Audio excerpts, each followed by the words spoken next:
G. Marshall. Welcome to the sounds of suspense, the fear you can hear. Vengeance is traditionally supposed to be the province of the Lord. But too often individuals decide that they will take it upon themselves to mete out punishment to those who may richly deserve it. The results are almost always devastating. As witness, you ask me how we're going to kill him, Harry. We're going to shoot Jason Grant in the belly. Is that painful? Very. You don't like the idea? I like it so much, it scares me. Then it's a deal. You're with me? I'm with you, all the way. Have you thought about a place, a time for the execution? Yeah. You bet.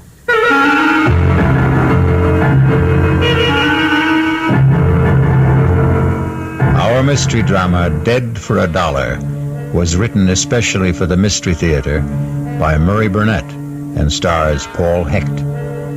I'll return shortly with Act One.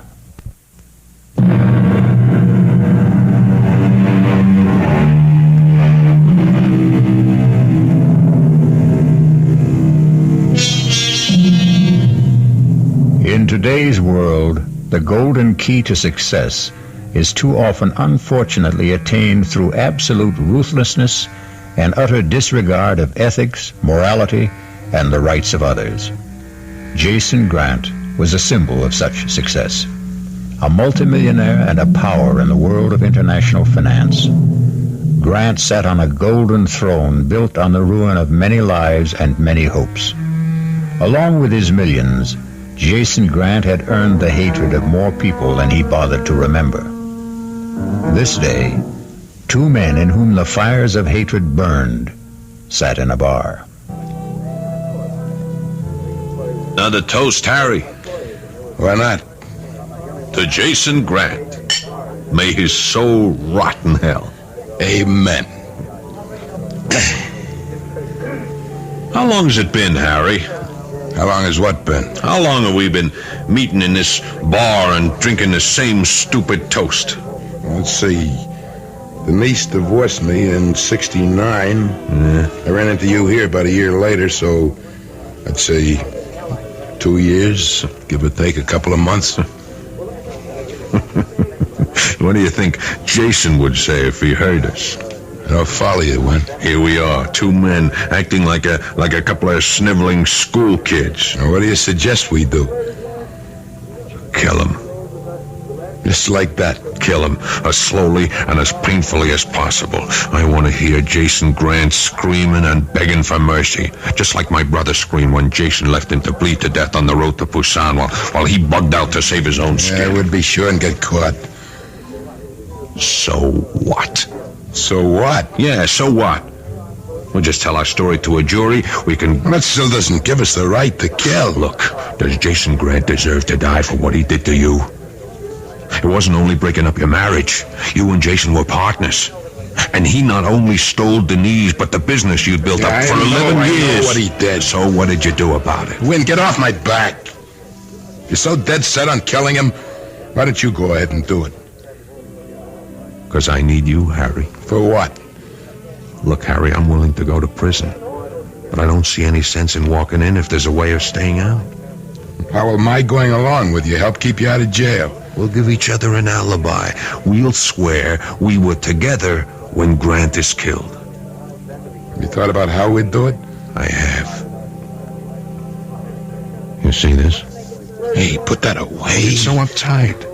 It's a gun I picked up in... I figured I might have a use for it someday, so I kept it in good condition. Put it away. Harry, you asked me how we were going to do it. We're going to shoot him in the belly. That's painful. Very. You don't like the idea? I like it so much. It hurts. Then it's a deal. You're with me? I'm with you. All the way. We thought about a place and a time for the The execution? Yeah. You bet. But, Harry, I need you to check some facts for me. If I can. Now, you once told me that Jason worked late every Monday night. That's right. He still does it? I'm not sure, but I guess he does. That's when we're going to do it. Late on a Monday night. He'll be alone. I'll walk in, shoot him, and walk out. Oh, I thought you really had something worked out. You can't go into the building at night without signing in and signing Who out. said anything about getting in at night? You just listen. I walk into the building about 5 o'clock carrying one of those 2 boxes a telephone repairman have. Yeah? There won't be any tools in it, just work clothes. I'll hang around till about 8 or 9 when I'm sure Jason will be alone. They're cleaning women. Sure, but by that time, I'll have changed clothes.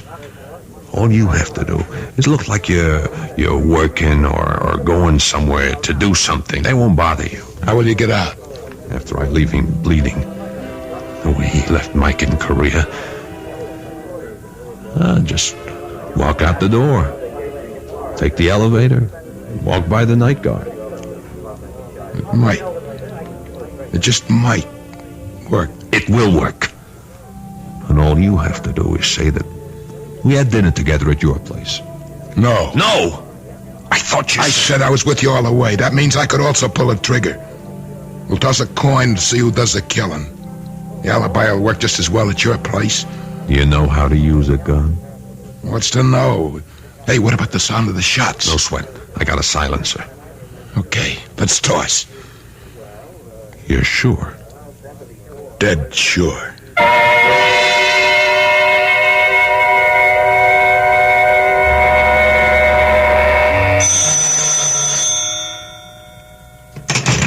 Jason Grant's office. Mr. Grant, please. May I ask who's calling? Tell him it's an old friend. But I'm afraid that isn't... Tell him it's his former partner, Harry Tolan. Hold on a moment, please. Yes. Harry Tolan. Harry Tolan? Somebody's putting you on, Kay. Maybe. I've never met Harry, but he sounds as he would sound from what you've told me. Have I ever told you you're bright as well as beautiful? I think maybe once. Do you want to talk to him? Why not? He must be really desperate to call me. I'll enjoy listening to him sweat. Your pleasure is my only desire, sir. I think you've proved that. Thank you, Mr. Grant. Go ahead, Mr. Tolan. Jason, Yes, Harry. What can I do for you? you might ask what I can do for you this time, Jason. That will be the day. It is the day. I strongly suggest that you see me. You never strongly suggested anything. I'm all tied up, so you'd better let me hear it now. It's face-to-face, Jason, or it's goodbye. Goodbye. So long. Hold the phone. Do you have a number where I can reach you if I get a break in my schedule?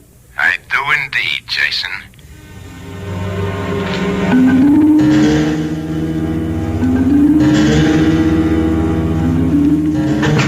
Jason, that secretary of yours is something else. You, of all people, Harry, ought to know that I have very good taste in women. Yes, I know. What have you got in that toolbox? Don't tell me you're now a mechanic. All in good time, Jason. You had something to tell me. Yes. Well, I don't have much time. You know the saying, if you can't lick 'em, join 'em? Come on. I've decided to join you, Jason, to do business your way. You wouldn't know how. Well, how's this for a starter? Before I tell you what you must hear, I want a certified check for $50,000. When I've finished, I want another 50. And you know me well enough to realize that I'm not going to give you $50,000 just because you asked for it. Not even to save your life? Are you trying to blackmail me, Harry? I'm trying to do you a favor. Your life should be worth at least $100,000. You're serious. You think anything else in the world would have brought me to your office? And before I agree, answer one question. Do you know who's going to kill me? I do. Who? Me. You see, the coin came up tails.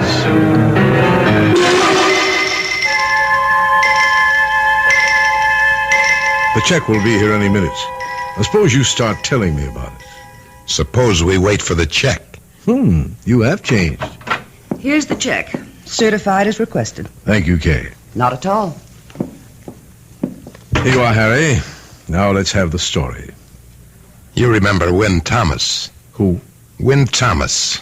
You served in Korea with him and his brother. Oh, yes, I remember him. He's never forgiven you for running off and leaving his brother to die. He's a damn fool.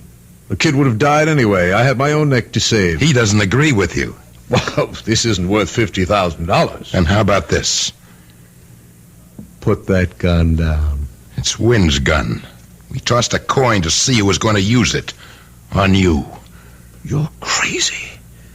You're lying. Am I? You asked me about the toolbox I'm carrying. If you care to look in it, you'll find a repairman's uniform. I'm supposed to stay here tonight until you're alone. You still work late on Mondays, don't you, Jason? Yes. And I'm supposed to come in here and shoot you with a silencer you'll also find in the toolbox. You'd never get away with it. Maybe not. But Win's waiting at home right now, and he'll swear that we had dinner together. Now, how about the other 50? You've got about as much chance of getting that as you have of cashing the check I just gave you. What? Try it. It's certified. Not by the bank. We have a stamp here which looks authentic. Did you think you could really put something over on me? Yes, I see by your stupid face you did. Now get out of here before I call the police. They'll never believe you. I'll tell them. You'll tell them what? You see this? This is a tape recorder. Every word you said is right here on tape. Now, what do you think the police will say when they hear it? Your confession, if it's really true and not a con game. Now put the gun on my desk and get out. I thought I could play your own dirty game, but you're right. I can't. But I can still kill you. The tape recorder's still on. Would you like to check it? No. Put the gun down, Harry. That's right. Now beat it. I'll kill you. I promise I'll kill you. Or if I don't, Win Thomas will. And that's something you'd better believe.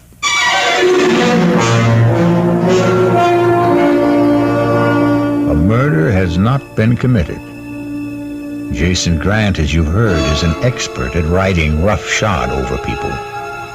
Believe me when I tell you that he was certain he had nothing to fear from Harry Tolan, nor was he too much concerned with Win Thomas. We'll learn whether Jason judged his men correctly when I return shortly with Act 2.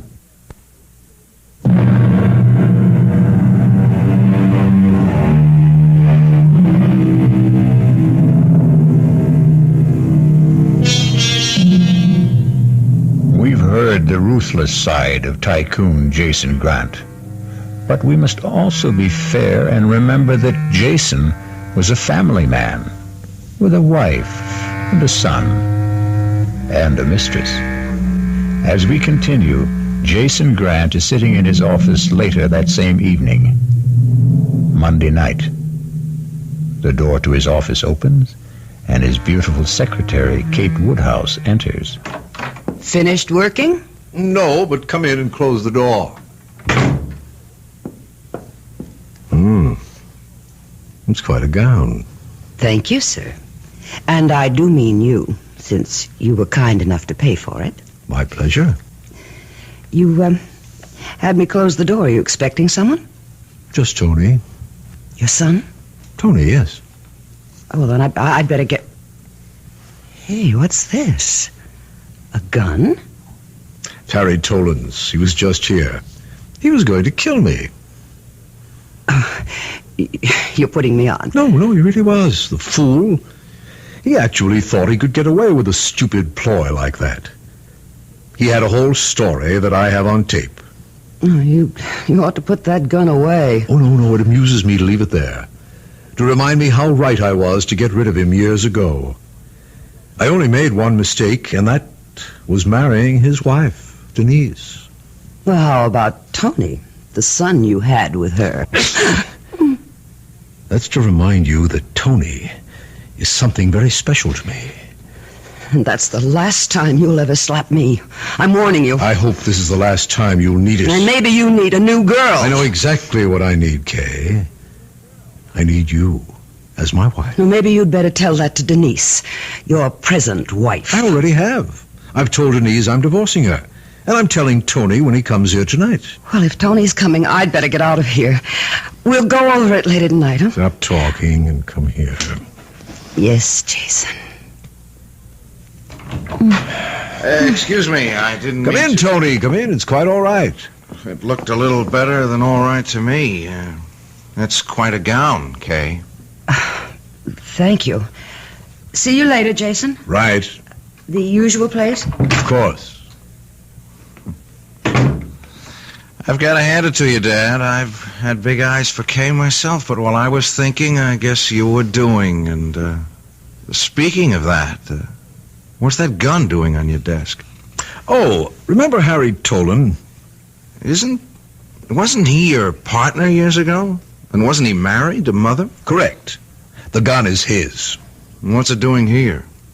Harry said he was going to use it to kill me. What?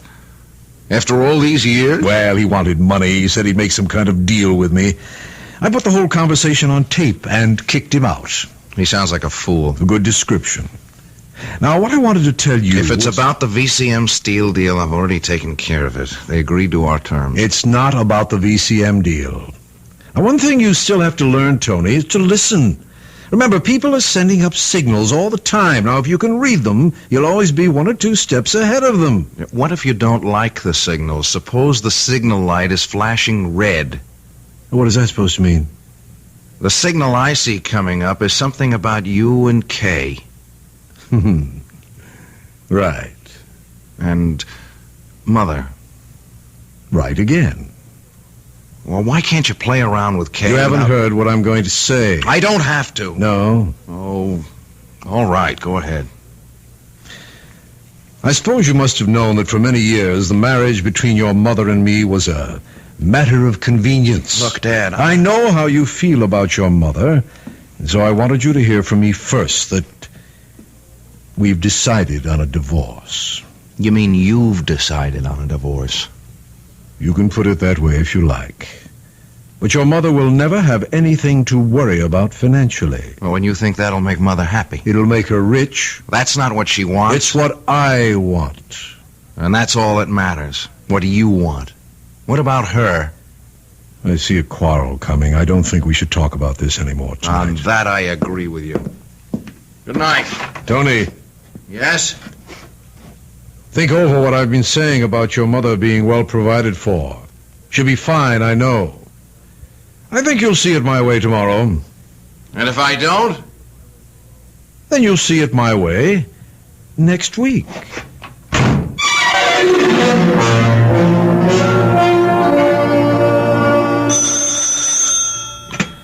Yeah. When? Harry, where are you? What happened? I've been I more... blew it. You what? I blew it. You mean Jason Grant's still alive? Yeah. How? Well, it's a long story. Have you got the gun? No. Where is it? I left it in Jason's office. You better get up here right away. Okay, as soon as I can grab a Now cab. listen, if I'm not here, sit down and wait and leave the TV on, you understand? Yeah, I got you. You better repeat it, Harry. If you're not in, I'll wait and watch the TV that you've left on. Right, and make sure you know what the show's about. Yeah, but when? What Never are you... mind, get the cab. Goodbye.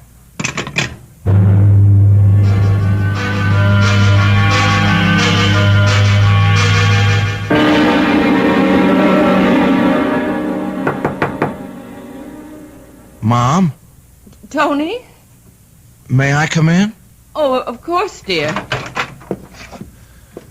Mom? I thought you were going to be at the office. I was. Dad told me. Oh, I know how you feel, and I'd rather not talk about it. That's what Dad said, but somebody has to talk about it. Why? Because you don't just throw 18 years of marriage down the drain like... Oh, you'd be surprised how many people do just that. I was surprised. Honestly.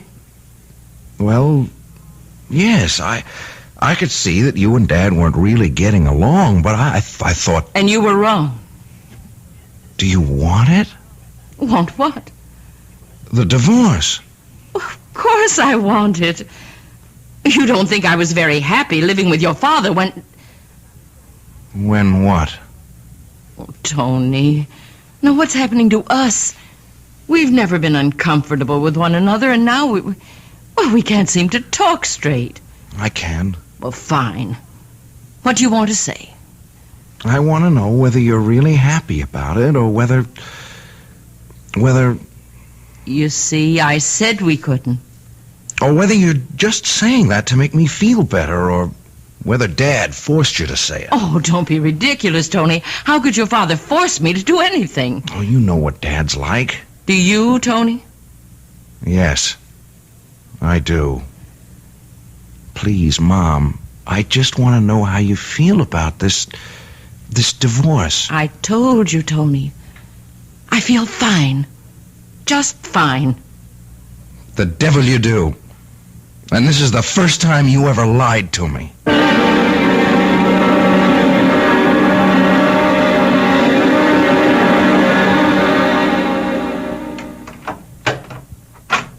Who is it? What? Don't be a fool. Give me that gun. Give it to me. Don't. Maybe I was wrong the way I handled it. No. Please.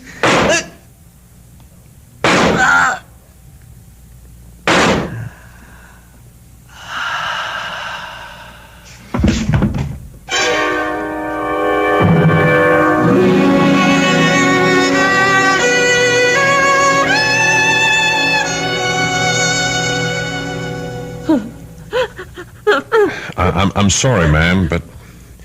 Well, there's just no gentle way to tell a woman her husband's been murdered. I'm sorry.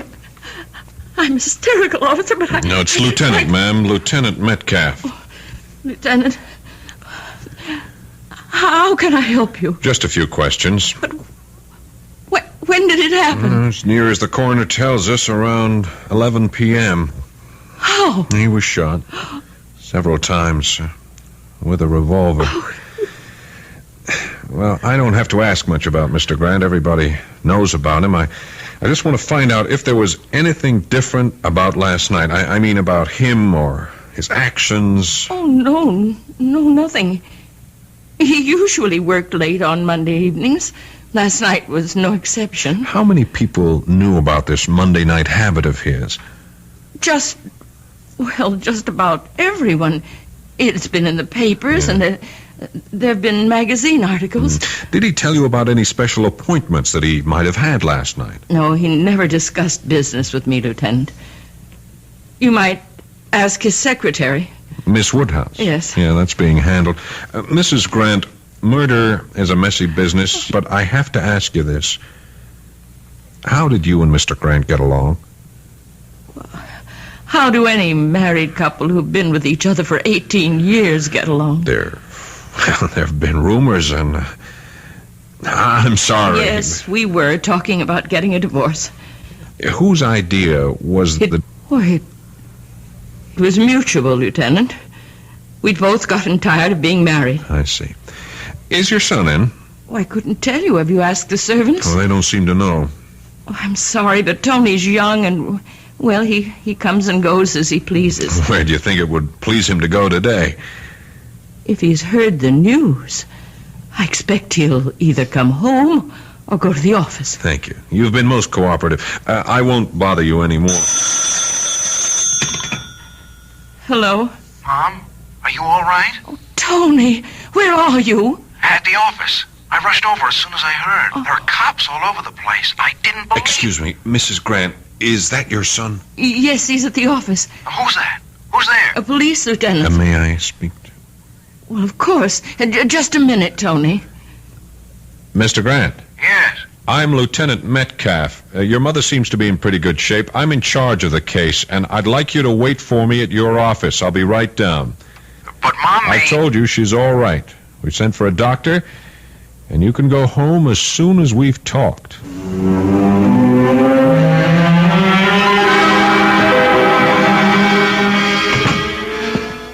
Morning, Duffy. Morning, Lieutenant. Where is he? Back in his own office. Lab men finished? They're packing up now. It's a big job, blood all over the Yeah, I joint. saw it. Which way the kid's office? Down the hall and to the left. Anyone with him? Well, I thought it was okay to leave him alone. How did he take it? About the way they all do. Except... Except?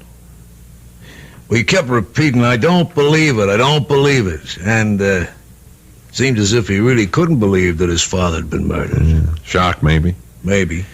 But from what I've heard about Jason Grant, he was a prime candidate for murder. Oh. Okay, Duff, you hang in here. I'll be right back. Mr. Grant. Who are you? Lieutenant Metcalf, homicide. I spoke with you on the phone. Oh, yes. Come in. I'm sorry, but I'm going to need your help. I'll do anything I can.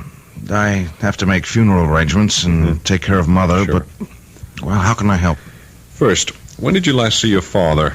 Last night, about 9:15. Anyone with him? His secretary, Kay Woodhouse, but she left. Did your father mention anything about appointments that he may have had later? No. Then as far as you know, you left him alone sometime between 9 and 9:30, and he had no appointment scheduled. That's right. And where did you go? Home? Now, it's no secret that your father had a lot of enemies. Can you think of anyone who might have... Look, Lieutenant, it'll come out sometime, so you may as well hear about it now. But first, I want to tell you that I still can't believe it. Believe what? My father's former partner, Harry Tolan, who was also married to my mother before she married Dad, Harry was in yesterday and threatened my father with a gun. What happened to the gun? Now, Dad took it from him. It was on his desk when I was there earlier. I see. And on Dad's tape recorder in the desk, you'll find the entire conversation between them. Thanks. We'll check it. But I'd like to know what it is that you can't believe. Well, I can't believe that Harry Tolan murdered my father. I've known him for years, and he just hasn't got the guts to kill a man.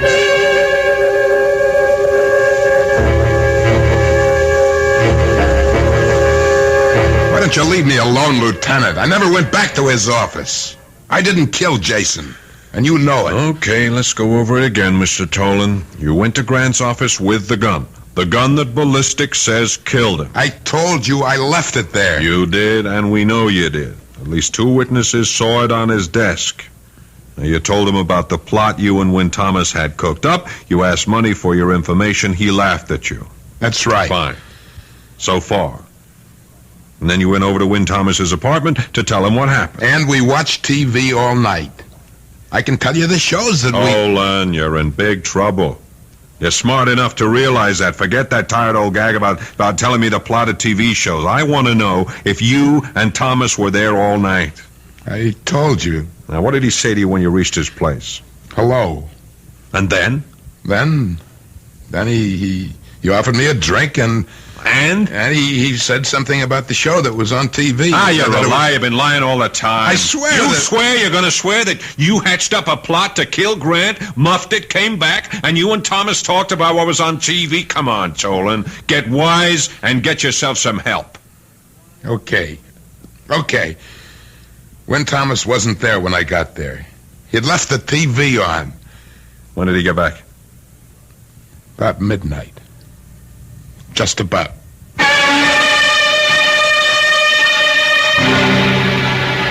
Win Thomas and Harry Tolan had their revenge. Jason Grant is dead. Before the body was quietly buried, the police had arrested Win Thomas for first-degree murder and named Harry Tolan as an accomplice. The case was closed to the satisfaction of the public and the police.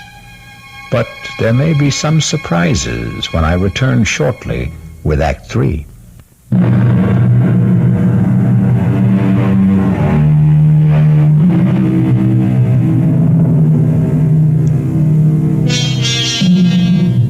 Jason Grant's death made headlines for 2 days.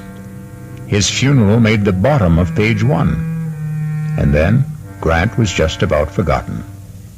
To Win Thomas and Harry Tolan charged with his murder, Grant was still an important part of their lives.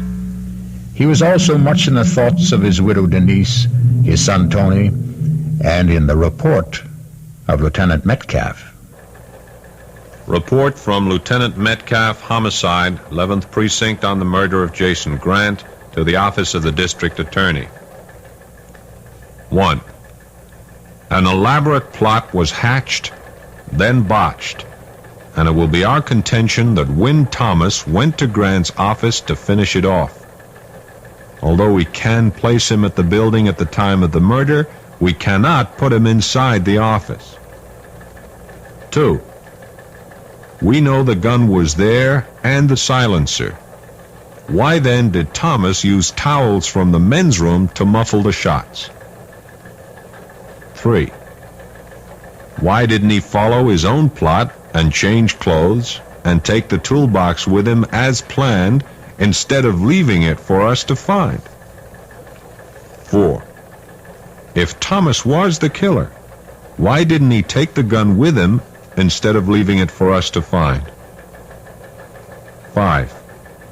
Ditto the tape recording, which Tolan admits having told Thomas was made earlier that afternoon.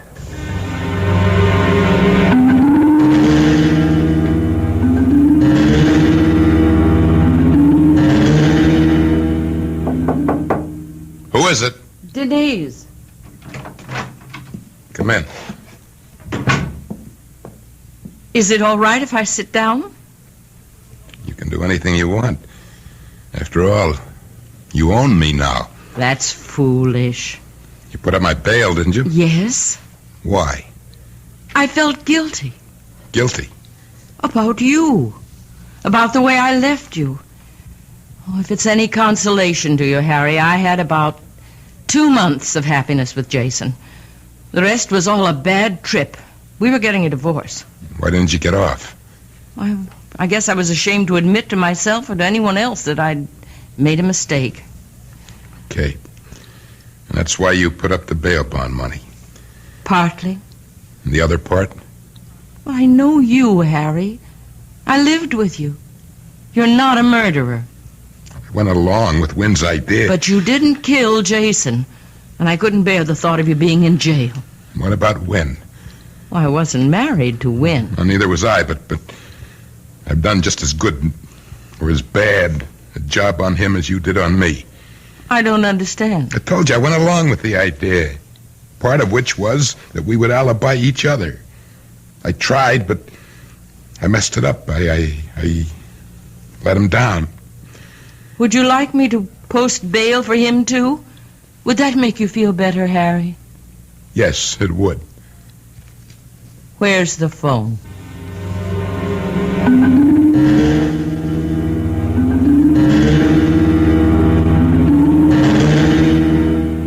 Will you have a drink, Lieutenant? No thanks. I thought you caught the man who committed the murder, I think we have. but you're not sure. Mrs. Grant told me that she and her husband were getting a divorce. Did you figure in that in any way? Well, yes, Jason and I were going to be married. Then you were on intimate terms with Jason Grant. Yes. A long time? Our relationship started about a year ago. Then you'd know all about him. Oh, no one knew all about Jason Grant. Let's not fence. The night of the murder, when did you leave? About 9 o'clock, I've already told you that. Was Grant alone? No, Tony was with him. Did he know about your friendship with his father? I think he found out that night. He saw us embracing. And what was his reaction? An honest answer. They're usually the best kind. I think it was a combination of shock and jealousy. You see, Inspector, although Tony never made a pass, I knew he was attracted to me. Did he know his father intended to marry you? Not at that time. Jason was going to tell Tony that night. And did he? I have no idea. Why don't you ask Tony? I intend to. Now, you've told us that you came right home and never left the apartment. That's right. And when Grant never showed at your place, you went to sleep. Right again. Isn't that strange? I mean, you weren't concerned? You didn't know Jason, Lieutenant. He didn't like to be accountable to anyone for his actions. Mm-hmm. And really, of all the people involved, I had the most to gain from Jason alive. Dead, I get nothing. Yes, I'm aware of that.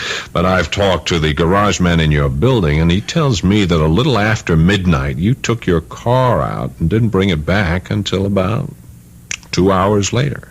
He told you that? Uh-huh. Well, I believe all the papers said that Jason died around 11 o'clock. And if that's right, Why, then he's a darling for giving me a perfect alibi. Wouldn't you agree, Lieutenant?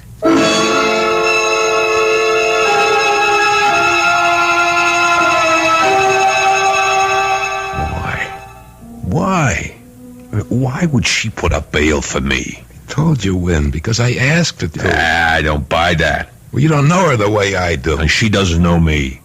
Nobody puts up that kind of money for a stranger, no matter what she tells you. How does she know I won't skip?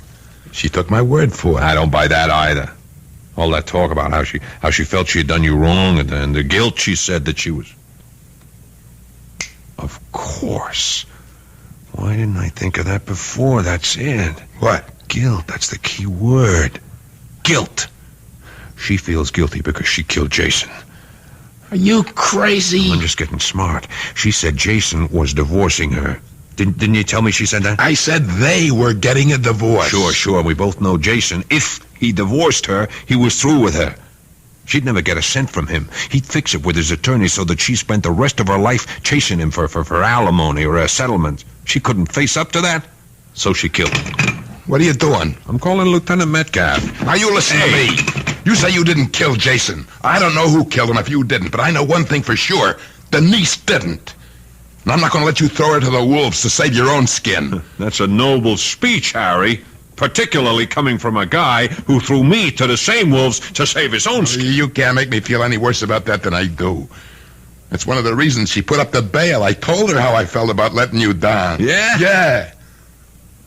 Listen, she's got all the money in the world. She can hire great lawyers. They'll be sure to get her off. We can testify about what a louse Jason was.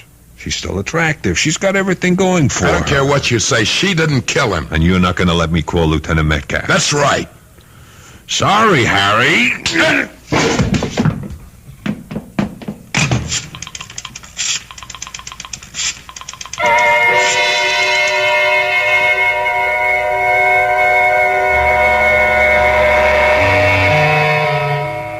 Duffy, bring me the lab reports. Again, Lieutenant? You heard me. Coming up. Want some coffee with him? No, just the reports. Here they are. You know what you're looking for? Nope. The call from Wynn Thomas made a lot of sense. You think so? When she put up the bail, she had a motive. We got no one who'll swear she stayed home all that night. Yeah, we got no one who'll place her at the murder scene either. How about Wynn Thomas? Why don't you think he did it? I didn't say he didn't do it. It's just that there are a lot of loose ends. And I hate loose ends. Hey. You got something? Look here. In the coroner's report. Here, look. Death resulted from one bullet in the heart. 3 other bullets were fired into the body, all below the waist.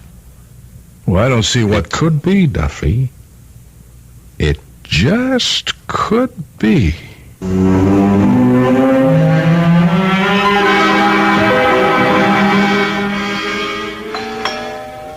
Who is that?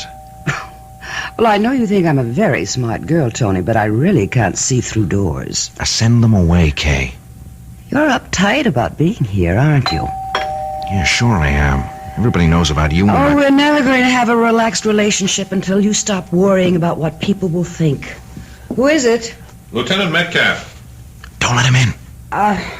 Well, it's late, Lieutenant, and unless... I think you'd better let me in, Miss Woodhouse. That sounds ominous, Lieutenant. Evening, Mr. Grant. Evening. I know you better than to offer you a drink, so what can we do for you? A few answers. I'm afraid I'm all out of answers. How about you, Mr. Grant? I'll do anything to help, but we've been over everything so often. There's been a new development. Oh? Mr. Grant, did you know your mother has posted bail for Wynn Thomas as well as Harry Tolan? No, but... Can you think of any reason why your mother would do a thing like that? I haven't given it any thought. Your mother told Mr. Tolan she posted his bail because she felt badly about the way she treated him. That makes sense. She also spoke about guilt. What kind of guilt? That's the question. Thomas thinks it's connected with her not wanting to let an innocent man go to prison for a crime she committed. Thomas is a liar, and you're a fool for listening to him. What makes you so sure? Because I know my mother. She couldn't have killed Dad any more than she could kill a fly. She can't account for a time around 11 o'clock. She says she was at home. We can't place her there. Oh, yes, you can. I was there with her. I was there with her the whole time. Now, that's a stupid lie, Mr. Grant, and I'm sure you only said it because you're so upset. Of course I'm upset. Why don't you forget about Mother and concentrate on nailing down the case against Thomas and Tolan? Although I can't see what else you need. I need to know why 4 bullets were fired when the first shot killed your father. The killer hated Dad. He just kept firing and firing. We all know how much Thomas hated him and why. But the bullets were fired low. It all seemed very deliberate. Well, maybe it was. Maybe Thomas hated him so much that he stopped in the men's room to get towels to muffle the sound of the shots when all along he knew there was a silencer in the toolbox Tolan left behind? Maybe he didn't have time. It takes time to fit a silencer onto a gun. Or maybe the killer was someone who saw the gun but didn't know about the silencer in the toolbox. Yeah, that's possible. Does your mother know you're seeing Miss Woodhouse? I take it she doesn't. How do you think she'd feel about that, her son taking right up with the same woman his father... You do play a very dirty game of pool, don't you, Lieutenant? Murder is a very dirty game, Miss Woodhouse. Well, Tony, isn't the men's room locked?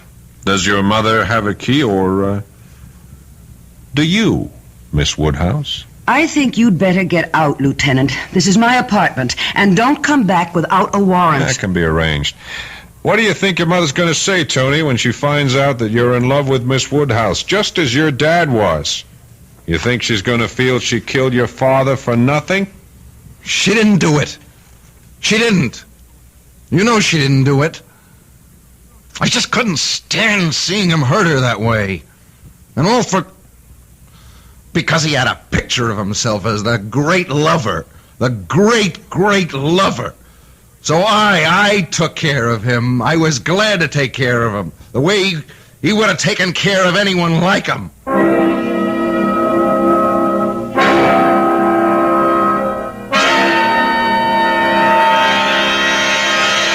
Like father, like son, Jason Grant was dead, murdered by his own son, who was driven to kill him because of his love for his mother.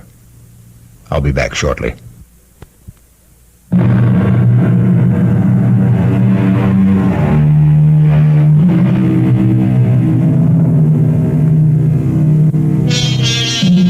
Tony Grant confessed and was sent to a mental institution.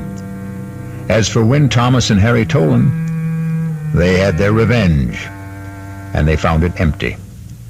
For a while they kept on meeting every Friday night, but strangely, after a while they found they had nothing to talk about and drifted apart. It was almost as if with Grant dead, their lives were now without purpose. Our cast included Paul Hecht, Tony Roberts, Joan Lovejoy, Mary Jane Higby, George Petrie, and Joseph Julian. The entire production was under the direction of Hyman Brown. This is E.G. Marshall, inviting you to return to our Mystery Theater for another adventure in the macabre. Until next time, pleasant dreams.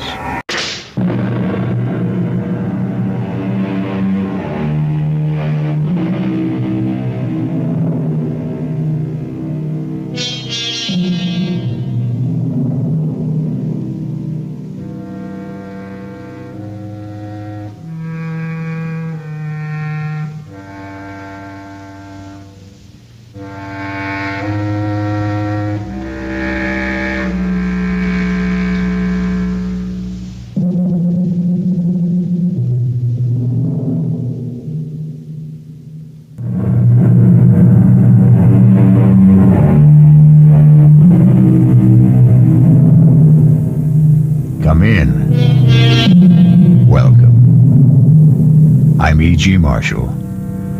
Welcome to the sound of suspense, to the fear you can hear.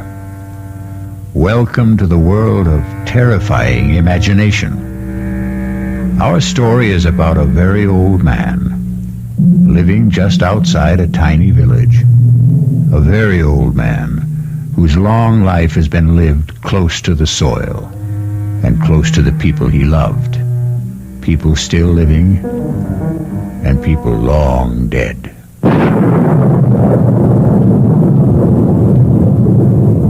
Lie still, girl. Is it very bad? I don't know. She's very dear to me. If I should lose She's her... trying to raise her head. She knows I want to help her. Do you think you can? Young man, I never said I was a doctor. But I thought... the way I'm just an old man. A very old man.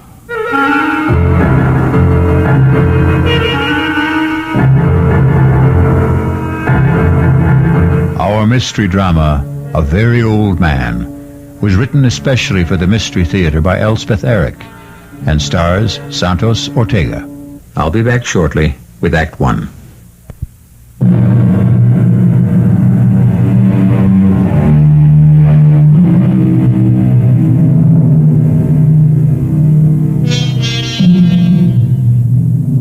Look long and carefully at the face of a tiny baby.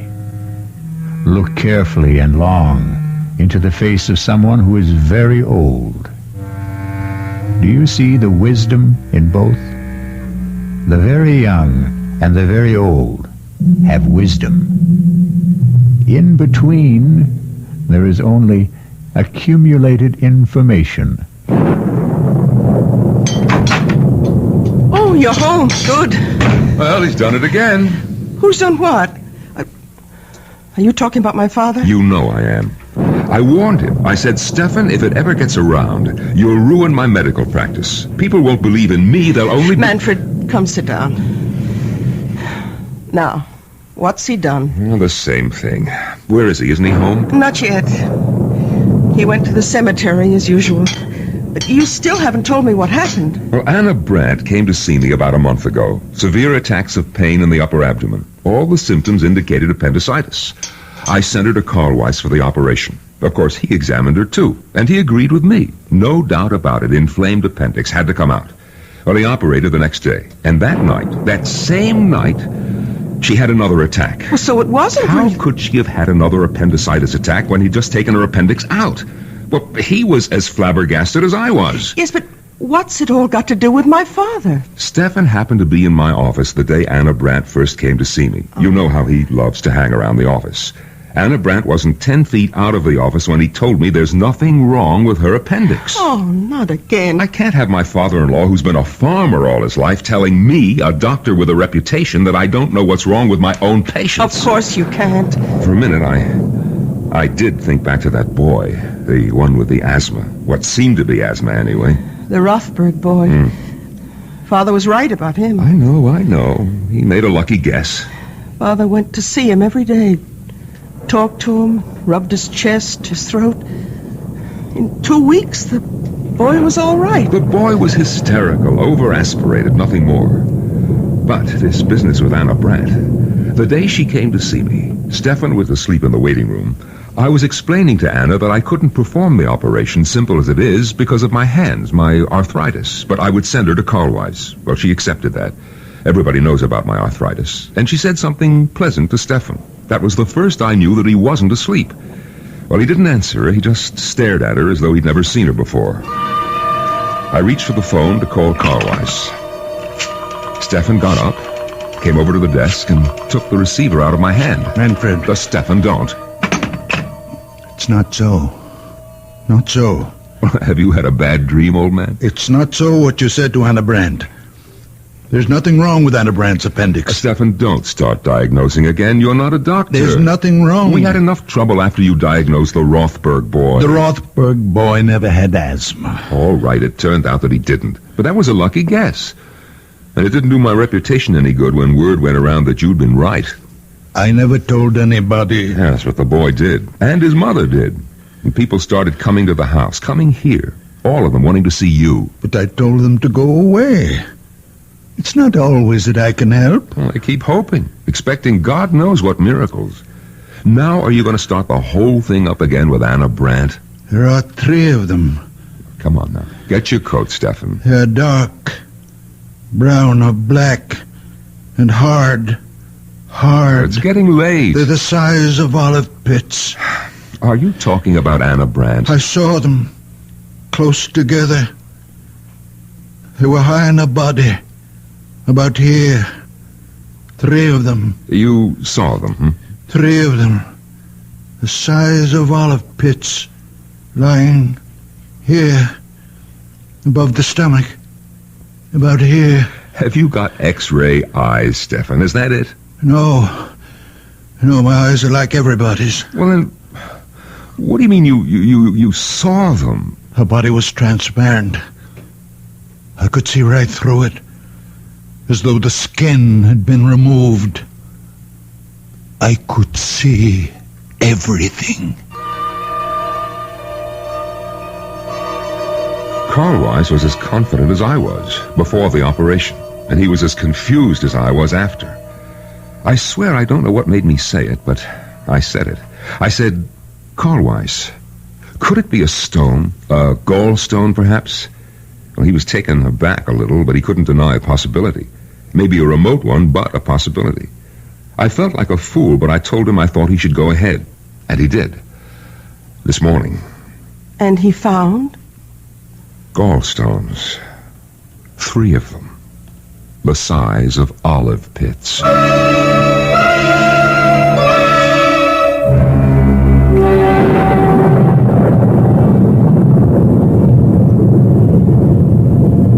still, girl. Is it very bad? I don't know. She's very dear to me. She's trying to raise her head. She's trying to tell you something. She knows I want to help her. Do you think you can, Doctor? Young man, I never said I was a doctor. What? But the way you... I'm just an old man. A very old man. Well, I took it for granted, the way you spoke. My son-in-law is a doctor. Manfred Gottlieb. I live with him and my daughter Bertha. Oh, then you know something. You've learned things from him. No, I know nothing. Only what I see, what I feel. When I passed you by the cemetery, what were you doing? My wife is buried there. Did I harm her? No, I even think she's a little better. Her eyes, they look brighter. Not so full of pain. You did nothing but touch her. Stroke her a little and talk to her. Let me look at your hands. No, they're just hands. What should they be? Now let me... Well, your hands are warm. On a night like this. More than warm. Hot. Very hot, as though they were burning from inside.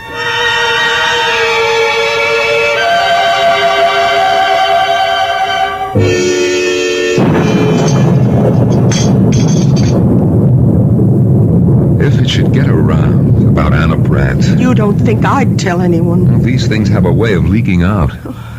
Look, you're not going to tell Father, are you, that Carl Weiss found the 3 stones? You think I shouldn't? He wouldn't tell anyone. He didn't tell anyone about the Rothberg boy. It was the boy's mother who shouted it from the housetops. And look what happened.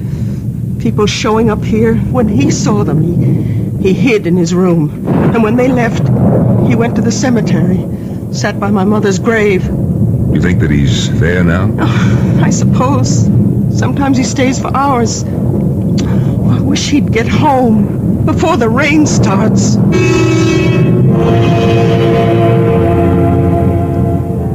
Emily, my dear. Come now, Emily, my precious. I need you. You are my strength. I can do nothing without you. Come to me, my darling. Come to me, my darling.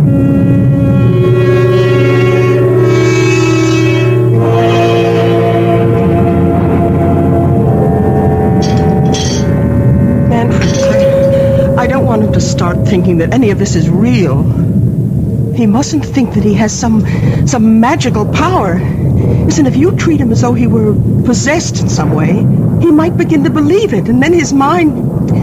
Who knows what might happen? Bertha, have you thought that, well, that perhaps it's already happened? No. That he is deranged? I won't believe that. He's my father. I love him. He's old and childish, and sometimes I'm impatient. I am too, often. But only the way I'd be with a child. In many ways, he is my child.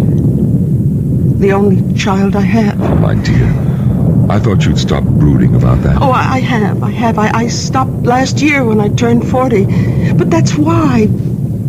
Because I have no child, he's twice as precious to me. I understand. I do understand. You know that I'm fond of him. Then let's leave him as he is. Don't let him think he's different from other people. Whatever you say. You know, the widow Holder has been asking for him. The widow Holder? Why? They keep telling me in the village that she has this great swelling on her head, big as an egg. Yes, I've heard about it. And she's afraid of doctors. Bertha, you don't suppose... The rain, it started. It's coming down like crazy. Oh, Father! Oh, thank goodness. I made it. Just in time. You shouldn't take such chances. Why weren't you home for dinner? Where have you been? I kept something hot for you. Thank you. Now, give me your coat. That's it. Oh, where were you all this time? I didn't Bertha tell you? At the cemetery. You didn't go to see anybody? No, I didn't go to see anybody. No. Here's a plate for you, Father. Nice pot roast and potatoes. Thank you, Bertha. I'm sorry I wasn't here for dinner. I lost track of the time. I ran into somebody. We talked a little. Oh. Manfred, let's go up to bed. Father, you'll be all right? Of course I'll be all right. Go to bed. Oh. Good night. Good night, Doctor. Good night, Steph. Oh, Manfred. Yeah? How is Anna Brandt? Anna Brandt? I thought about it tonight. In the cemetery. Is she all right? Yes, she's fine. I thought she was. I had a feeling... Good night. Enjoy your dinner. Good night. His asking about Anna Brandt? He hasn't even mentioned her since that day in the office. Bertha, could he have heard about Carl Weiss finding the gallstones? Oh, he'd have said so. He always says precisely what's on his mind. There are times when I wish he didn't. Listen, he's talking to himself in the kitchen. Sounds as though he's calling someone. Manfred, he's an old man. Leave him be. Oh, please close the door. Come to bed. It sounds like Amelie. What?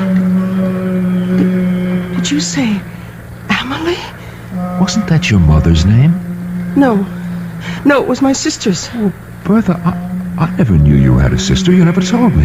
It was so long ago, before I was born. Their first child. She only lived an hour. My mother told me they'd just agreed on a name. Father leaned over the crib to kiss her, and she was dead. But that was 45 years ago. All these years he's never mentioned her. What was that? The door opened downstairs. Well, he's gone out. In this rain. Where could he have gone? There's only one place. He's gone to the cemetery.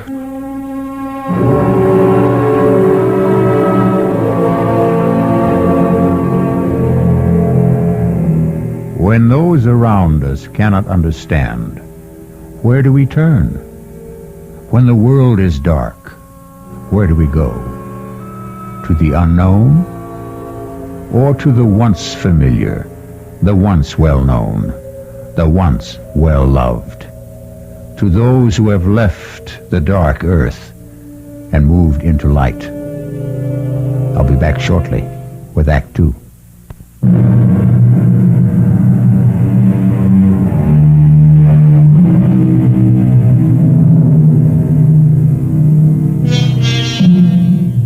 Now come back with me to the story of a very old man and the people who loved him and could not comprehend him, or could not comprehend him because they loved him, or because they tried too hard.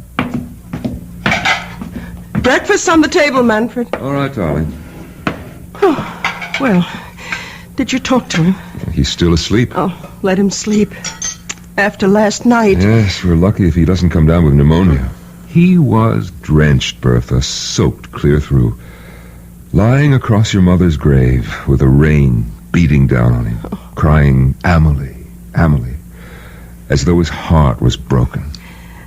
Amelie is buried next to Mother. Bertha, are you going to ask him about her? Oh, it's been so long. 45 years. You know, in all that time, I've never heard him say her name. Naturally, I never mentioned it. She died years before I was born. Your mother never talked about her? Oh, just that once. When she told me she wanted to be buried near her. And how she died. Manfred, she was only 1 hour old. Yes, crib deaths. They happen. We don't know why. They thought of naming me Amelie at first, my mother said. It's a pretty name. Now, who's that? So early in the morning. Yes. Is this the Gottlieb house? Yes, it is. And you're Manfred Gottlieb, Dr. Gottlieb? Yes, I am. But I don't see patients at home. My office is... Oh, no, I'm not a patient. The patient's outside. Well, bring the patient to my office in about an hour. No, there's no need. She's quite well. Completely cured. Well, then what's the point of... I hoped I could see the old man. Your father-in-law, is he? Stefan?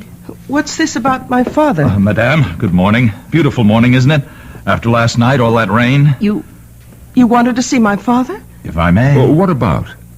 He's asleep. Oh, I'm sorry. Well, when he does wake up, would you tell him the patient recovered and is better than ever? Lively, frisky, enjoying life to the full, romping in the fields. What patient is this? You said she's outside? Yes, right there. Look, the picture of health. I don't see it. You don't mean...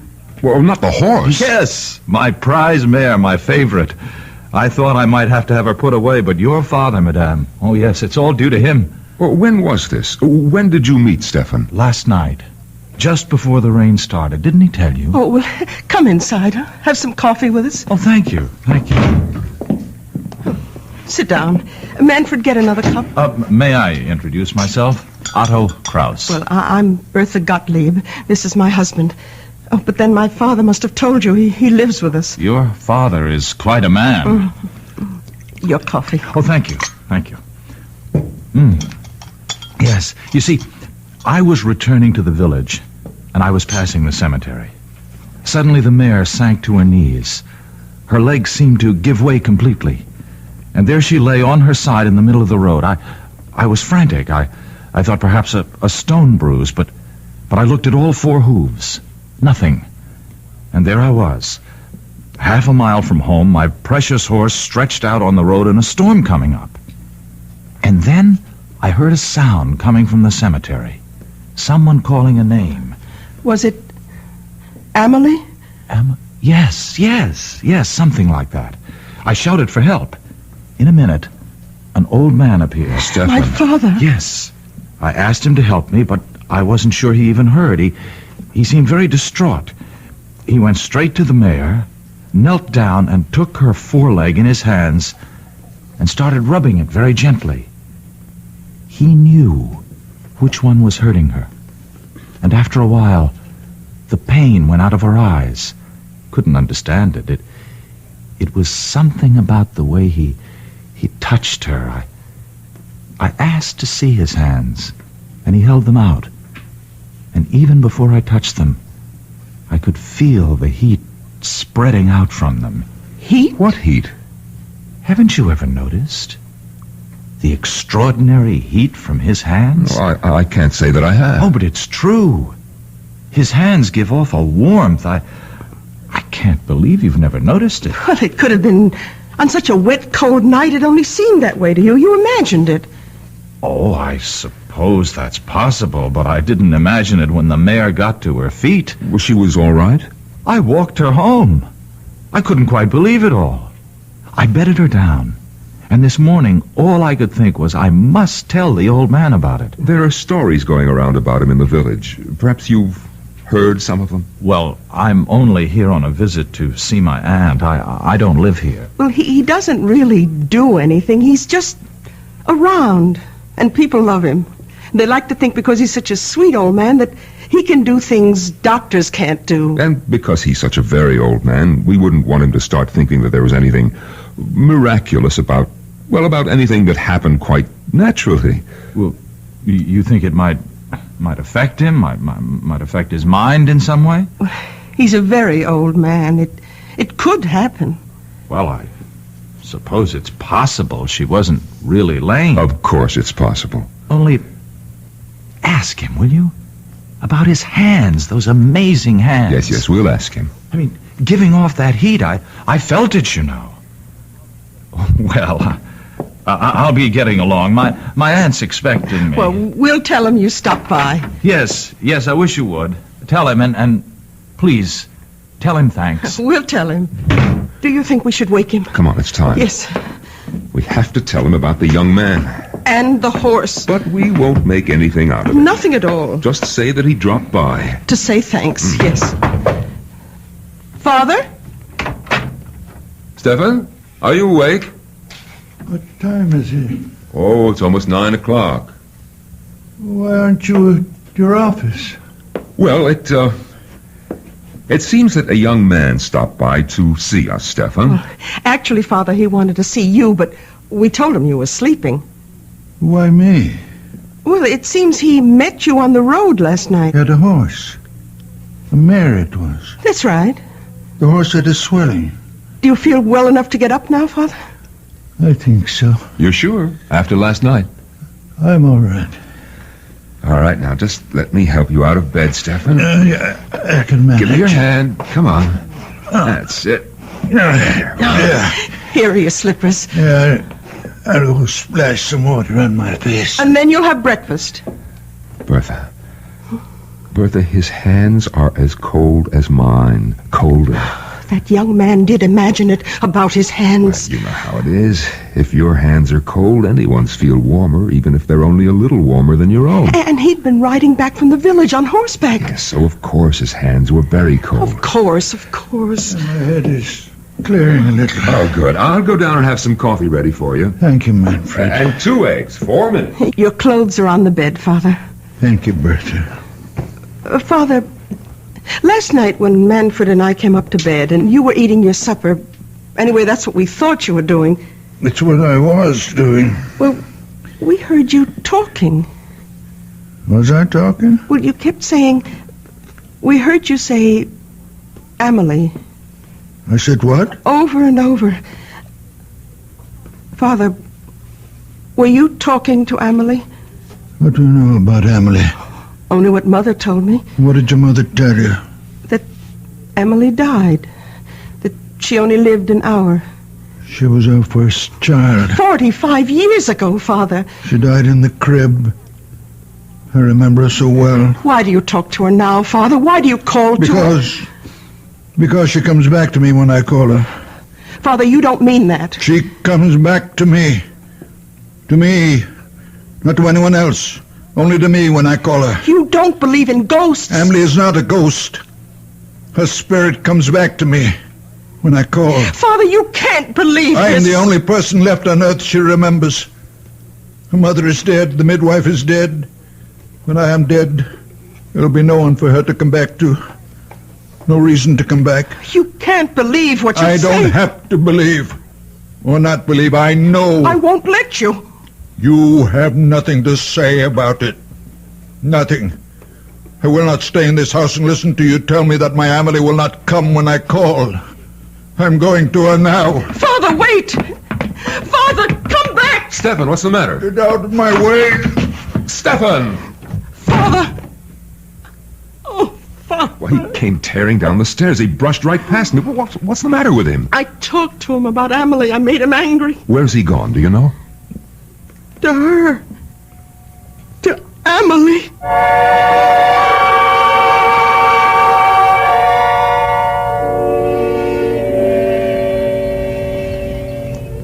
Emily, I need you, darling. Come be with me, my darling. father needs you. I need you, my sweet Emily. Old man? Oh, my Emily. This is Stefan? Emily. Stefan, can I help you, old man? No. You remember me, don't you? From last night? You're the young man with the mare.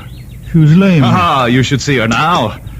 They told me she's better. Better than better. Come have a look. Please come. Look there. Look at her. Very much fine. Not a sign of lameness. I came to your house a little while ago. You were sleeping. They told me you were there to say thanks. There was no need for that. Oh, I'd like to do more than just leave my thanks. I'd like to invite you to my aunt's place. Oh, no, I couldn't. No, I'd like you to meet my aunt, please. Your aunt won't mind? No, not a bit. Come on, we'll both ride the mare. Here, I'll give you a leg up. You're sure about your aunt now? Oh, she'll be delighted. She doesn't get out much these days. Is she very old? Well, she's not young, but that's not why she stays home. She has this disfiguring growth on her head. It makes her shy. Well, she should see a doctor. No, she won't. Absolutely refuses, won't hear of it, hates them all. Oh, that's very wrong. Oh, yes, all the money in the world and won't go to a doctor. So she sits in her parlor and reads her Bible. There's the house. Yes, the big stone house. You know the house? I've admired it since I was a boy. My aunt bought it when my uncle died. My uncle was Fritz Halder. You've heard of him, the manufacturer? I don't think so. Around here, I understand my aunt is known as the Widow Halder.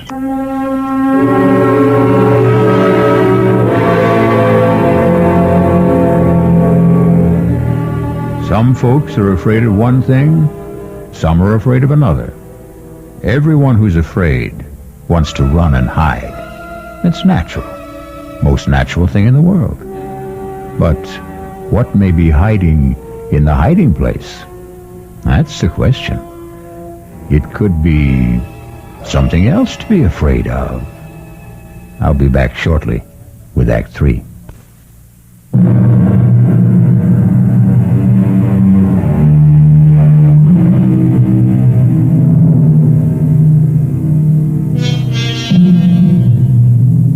A very old man is mounting the steps of a big stone house in the company of a very young man whose aunt is known to the village as the Widow Halder.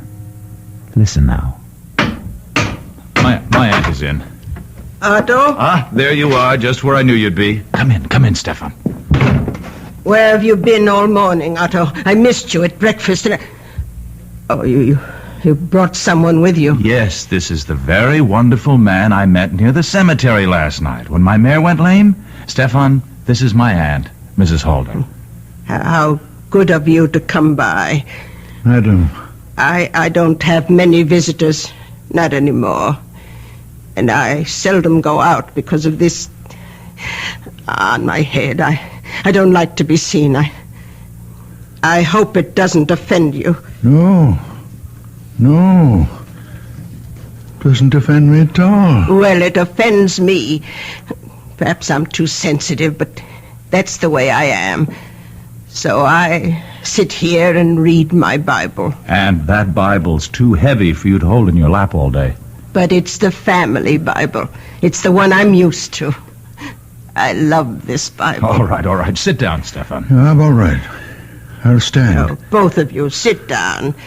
And Otto, you tell me where you've been all morning and why you weren't at breakfast. Now, I told you last night how the mare went lame and how I met Stefan near the cemetery. Well, this morning, I let her out of her stall and she was dancing on her toes. I couldn't believe it. Stefan hadn't done a thing but rub her postern a bit. Is that really all you did? I did nothing. Well, he talked to her, rubbed her foreleg, and talked to her. How remarkable. You're a remarkable man. No. Oh, you're staring at me. Oh, I apologize. It's this awful growth. Otto, fetch me my shawl. I'll cover my head. No. Please. please. It's in my bedroom. I am not offended. I give you my word. Otto, don't go. No, it's all right. I'll be right back. Mrs. Holder, I am not offended. I am sorry I stared so. I will not stare again. Please forgive me. It's quite all right. Please, be calm. Sit down. I can't. Otto mentioned that you live with your daughter. Is that right? My daughter, Bertha. And your son-in-law. Manfred. They have children. No children. How sad. Oh, here comes Otto with my scarf. Mrs. Holder, forgive me, but I must take the Bible from you and... Oh! Stefan, have you gone mad? Forgive me. I could not help myself. Aunt, are you all right? I think so. I saw him take the Bible off your lap. Stefan! He hit me with it. He brought it down on my head with all his strength. Forgive me, I didn't know what I was doing. I wouldn't hurt you, Mrs. Holder. I wouldn't hurt anybody. When I feel this way, I see things. I feel things. The Bible seemed to put itself in my hands. I didn't think what I was doing. I could not think. The feeling was so great that I must smash this thing on your head. That's all I wanted to do, Mrs. Holder, to get rid of it. And it looks to me as though you'd done that, Stefan. Aunt, go look in the mirror. I know I am not always in control of myself. I do things. I don't know why. I see things. I don't know why. But I would never hurt anyone. It's unbelievable. The growth is gone. Will you forgive me? And there's no blood. No blood at all. All the same, I'm going to get you to a doctor. No doctors, no. No, a blow on the head like that. No, I'm all right. My head is clearing now. It was just the shock. And that awful, ugly thing is gone.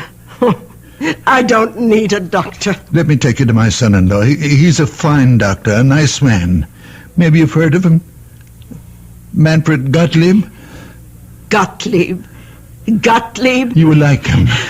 Manfred Gottlieb is your son-in-law. A wonderful man. A good doctor. But you must be Bertha Gottlieb's father. You cured the Rothberg boy.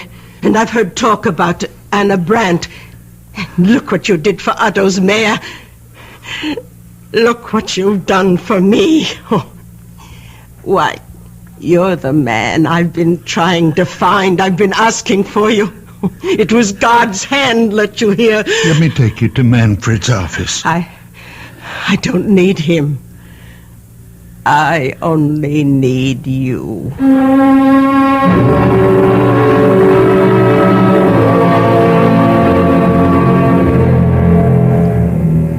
If I've hurt your aunt in any way... We'll soon know.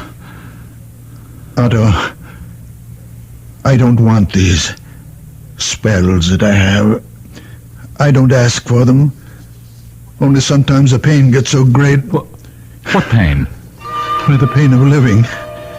When it seems more than I can bear, I go to the grave of my wife and my baby daughter, my Amelie. And I call to her, my little one, who only had 1 hour of life. And she comes to me and gives me comfort and courage and belief. I believe that even though I can do nothing about the great pain of living, there are other pains, and I can do something about them. I know I'm not quite myself when I'm like that. I know I'm not really strong or courageous. But when the spell is on me, the people in pain, they become transparent. You mean you can see through them? I do see through them. How do you explain your hands? Just hands? Oh, no. The night you massaged the mare, I took hold of your hands and they gave off a glow, a sort of radiating warmth. I know, I felt it. They burned like a steady flame.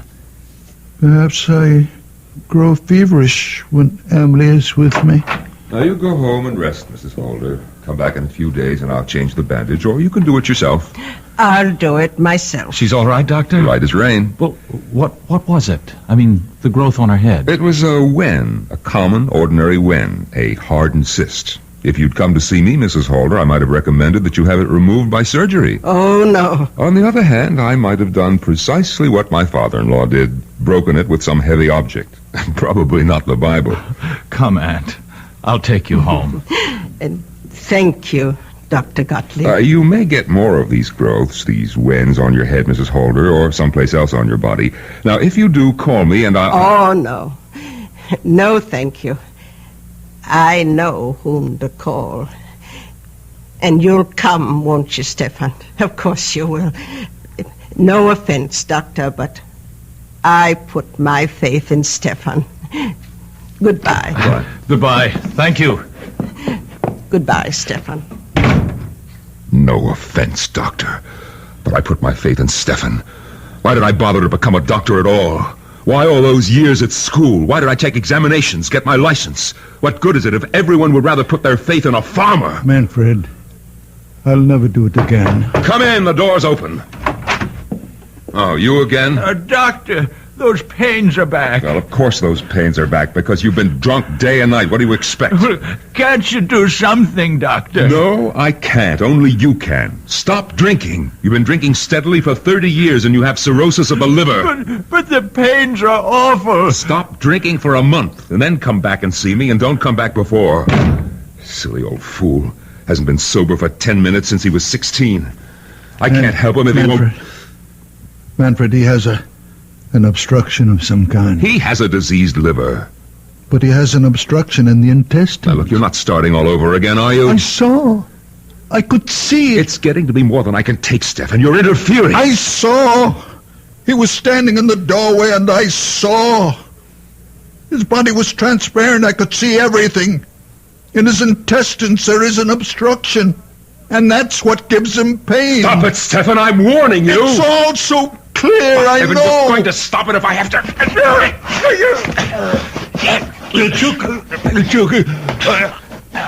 Manfred, take the hurt on my throat. Stefan, I'm sorry. I didn't mean to do... Stefan. I'm all right. I'm all right, man. I'm all right. Let me loosen your shirt. Oh, Stefan, I don't know what possessed me. I lost control. It's all right. Stefan, look. Look at my hands. Look how they move. My fingers. No pain from the arthritis. What does it mean? It means... Well, it must mean the arthritis is better. It's gone, perhaps. Oh, Manfred. The way I unbuttoned your shirt. So fast. No trouble. No pain. Is it possible? It's true. Look how I can move them, Stefan. The way you used to. Stefan, I felt the warmth Otto was talking about. The heat from your hands. When you were trying to tear my hands from your throat, I felt it. A warm glow. You really felt it? Yes, a glow. A radiance. Stefan, give me your hands. Yes. There it is. It's a fire. A fire.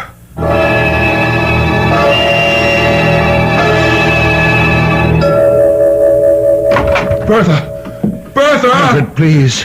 I think you're wrong. No, how can I be wrong? Look at these fingers. Look how they move. Watch me unbutton my coat. Oh, Stefan, I had to lose my temper. Try to choke you in order to touch you. I might have killed you. Oh, you wouldn't Where's have. Bertha? Bertha! Manfred, you're excited Excited? now. I'm delirious. I can go back to surgery. We'll be rich again. Our lives will change. Yours, too. I don't want my life changed, Manfred. It means my daughter thinks me mad, deranged. Oh, she won't. It's only when my Amelie is with me, my little one, that I see him. It's Amelie who gives me the power. Bertha, where are you? Are you upstairs? I'm nothing without Amelie. It's her innocent soul that enters into me. What are you doing home at this hour? Bertha, where were you? Oh, I was taking a nap. Bertha, look. My hands. Look how my fingers move. What happened? Your father happened. His wonderful hands. Bertha, you remember the young man with the mare? How Stefan put his hands on the mare's foreleg and the mare got up and walked? We don't know that. It's true. You haven't seen the mare? It happened to me, believe me. I can't. I didn't believe it either, but then Mrs. Holder came to the office. Mrs. Holder? Yes, she's the aunt of the young man with the mare. Stefan went to see Mrs. Holder. He didn't. Her nephew took him there, Bertha. And Stefan broke the wen on her head with a big Bible. Oh, no. He did right, Bertha, right. It was only a wen, and he was right. He didn't know what he was doing, and he was right. Manfred, you must stop this talk. Bertha, after Mrs. Holder left, an old patient of mine came in. The man has been a drunk for years. I was sure his liver was enlarged, diseased. I sent him away. And then your father said, Manfred, you are wrong. The man has an obstruction. His intestines are blocked. You believed him? No, I didn't believe him. I was out of my mind with rage that he would dare to tell me that I was wrong. But Bertha, I took him by the throat. He tried to tear my hands away, and it was then. Bertha, it was then that I felt the heat. The blessed heat from his hands entering into mine. And now look. Bertha, if he can use his hands, be happy. Father, how long will it last? How can I know? Your moods, your spells, they've bewitched us all. I never meant harm. Oh, they've got to stop. I want you to stay away from the cemetery. I'll stay away. I'll watch you every minute.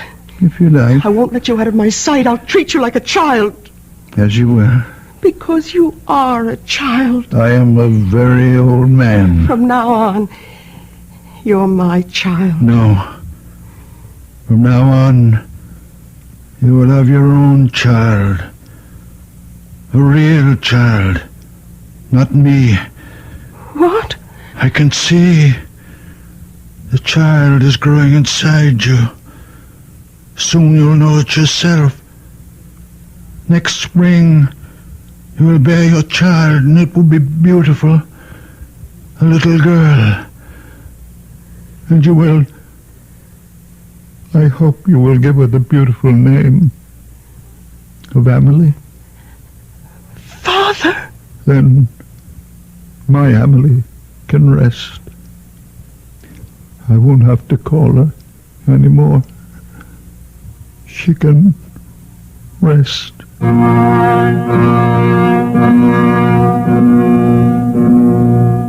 Did you believe our story? For that matter, did I? Now, really, what difference does it make if you believe it or if I do? For the truth is that none of us knows what transpires in the mind and heart of a very old man. I'll be back shortly.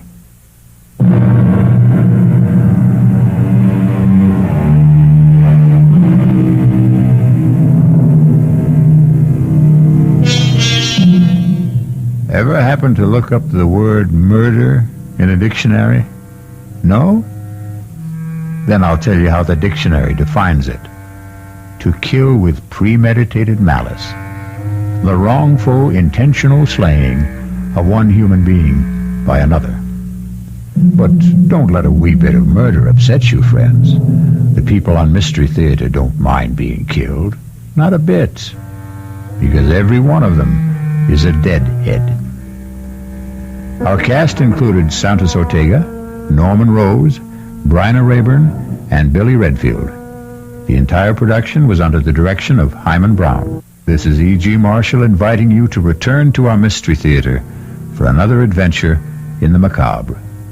Until next time, pleasant dreams.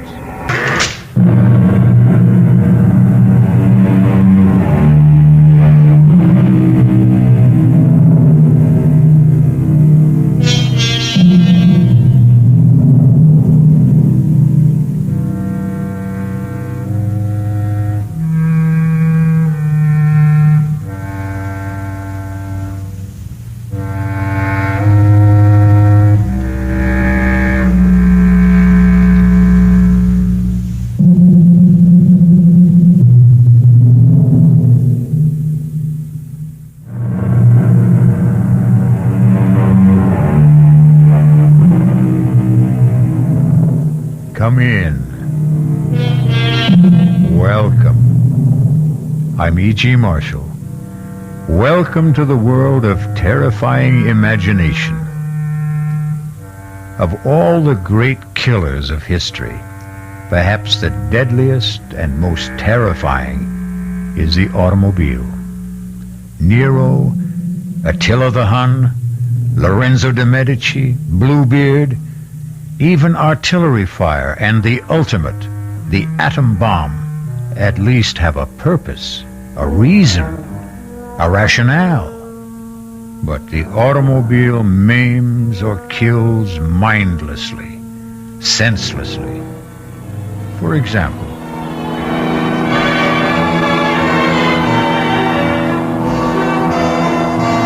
this is old Long Jack here in the studio on a lonesome, wet, foggy night. must be Saying if you're on crazy. wheel, real careful tonight. It's heavy, man, heavy. Oh, shut up, you fool. If you just let Big Daddy help you out, all you...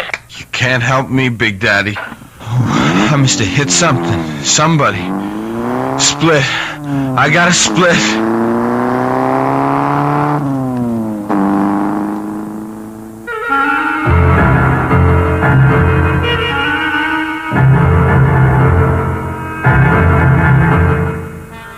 our mystery drama, And Nothing But the Truth, was written especially for the Mystery Theater by Ian Martin and stars Arnold Moss. I'll be back shortly with Act One.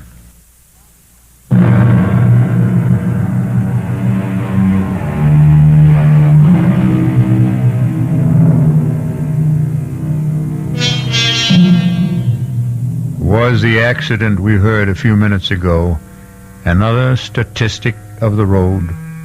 An innocent victim? A careless driver? The victim's family broken and lost? A young man whose carelessness had blighted a bright new manhood and a promising career? Or was the driver lucky this time? Lucky in a way far beyond his hope or expectation? We're about to find out with David, the young driver, as he paces his living room floor, waiting for his father to come home. Dad? David.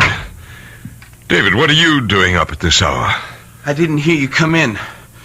I thought you'd never get home. Where you been? Well, now do I have to start answering to you for my whereabouts? What? What? Oh, you mean like Mother? Yes, like your mother. I'm sorry, Dad. Well, for your information, I was working, correcting term papers. It wasn't that I... David, I'm very tired. You all right, Dad? You look like you had an attack or something. Well, don't be silly. I said I was tired. What's wrong with you? You've been drinking. Yes, I wish I hadn't, but I did. Oh, okay, son. Take it easy. Whatever it is, we'll work it out. Where's your sports car? Didn't you have it out tonight? Yes. I left it parked on the street. Well, you better put it away. There's no sense in leaving it out in this rain. Dad, I've got to talk to you. It's about the car. What about the car? I didn't know what to do. I hit the panic button. I ran. But what else did you hit? Someone. A man, I'm pretty sure. Down near the railroad. You know where the big curve comes around by the station opposite Franny's place? I think it was one of those old winos that hang around there. Dad, I swear I never saw him with all that rain and the fog. Was there anyone else around? I didn't see anyone. I should have stopped. But all I could think of was that I'd been drinking and the scholarship coming up, and if anything happened, it would kill Mom. And before I knew it, I was running away. I've been going crazy waiting for you to get home. I'm scared, too, but I guess I ought to go to the police. Does your mother know about this? No. Okay. When did it happen? 2:00, almost on the nose. 2 this morning? Yeah. By the railroad, you say? Yeah, I just came off Stratfield, and I took the corner into the big bend on Hills Point. I get the picture. Okay. Now go in the kitchen and wait for me. And no matter what, don't let your mother get involved. Where are you going? I'm going to have a look at your car. Well, I'll come with you. You'll do as I say from here on in. Now, you go to the kitchen. I'll be right back. What are you going to do? I'm not sure yet. But well, maybe there's a way to get off the spot.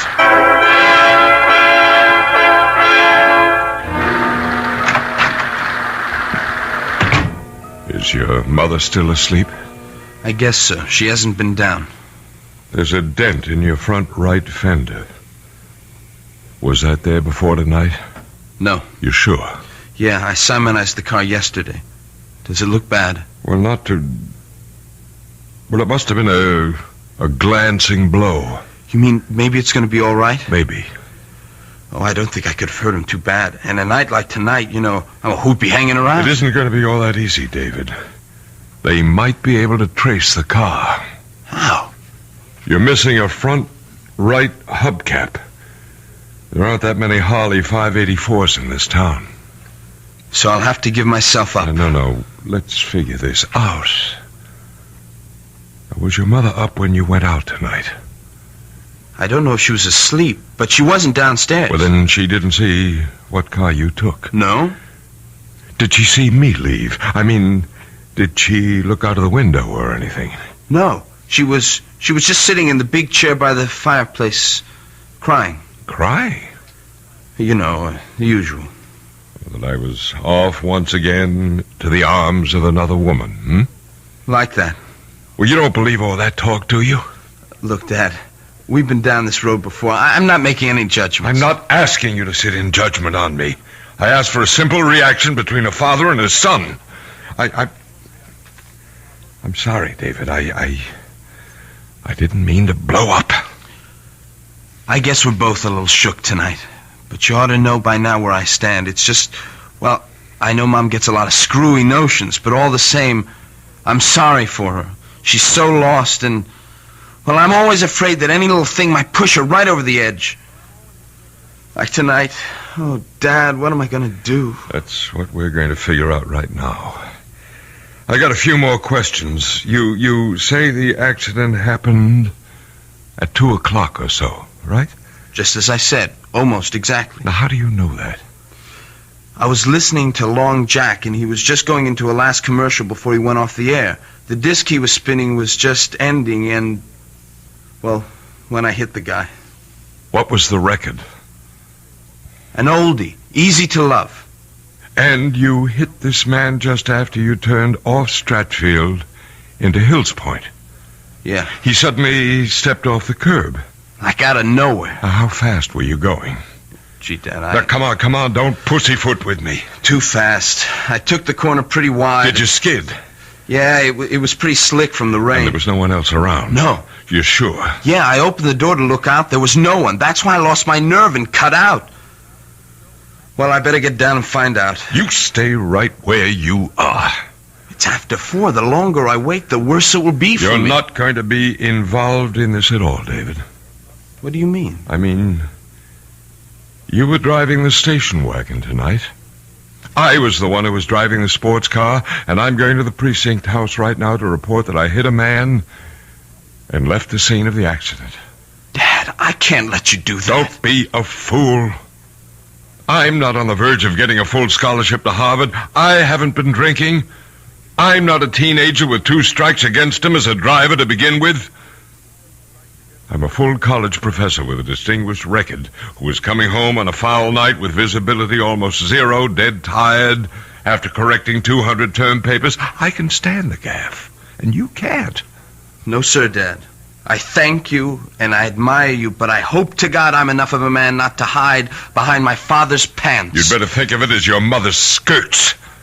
Your mother couldn't care less what happens to me, but you're a different story.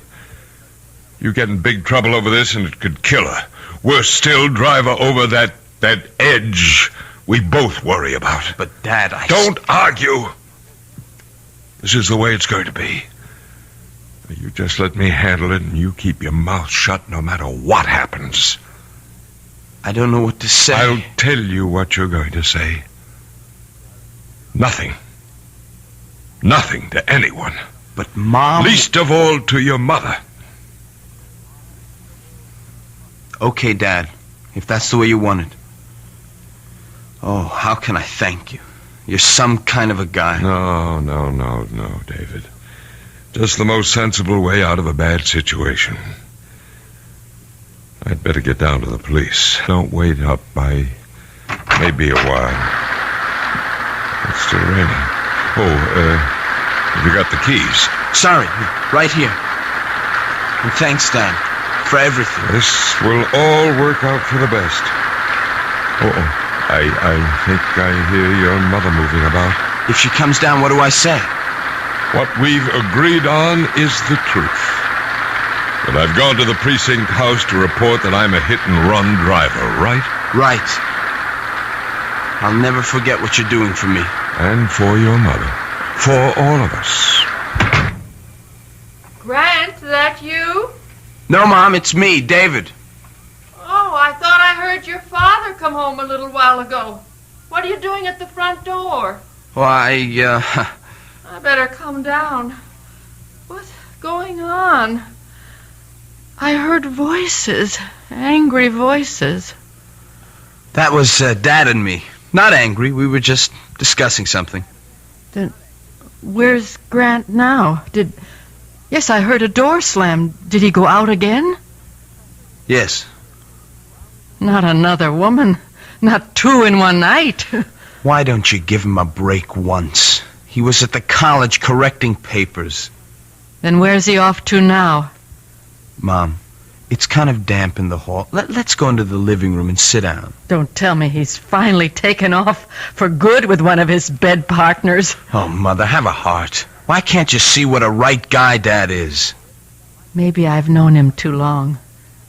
So what errand took him out of the house again at 4:20 in the morning?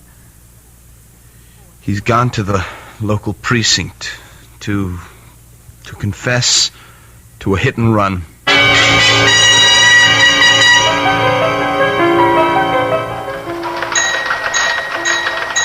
Yes, madam, I understand. I'll have some officers on the way immediately. Well, these are experts in the bomb squad. Oh, yes, ma'am, all the latest equipment. Thank you, ma'am. We do our best at the police department. Full moon time again, huh, Lieutenant? Oh, yeah, so the crazies are out on the broom tonight.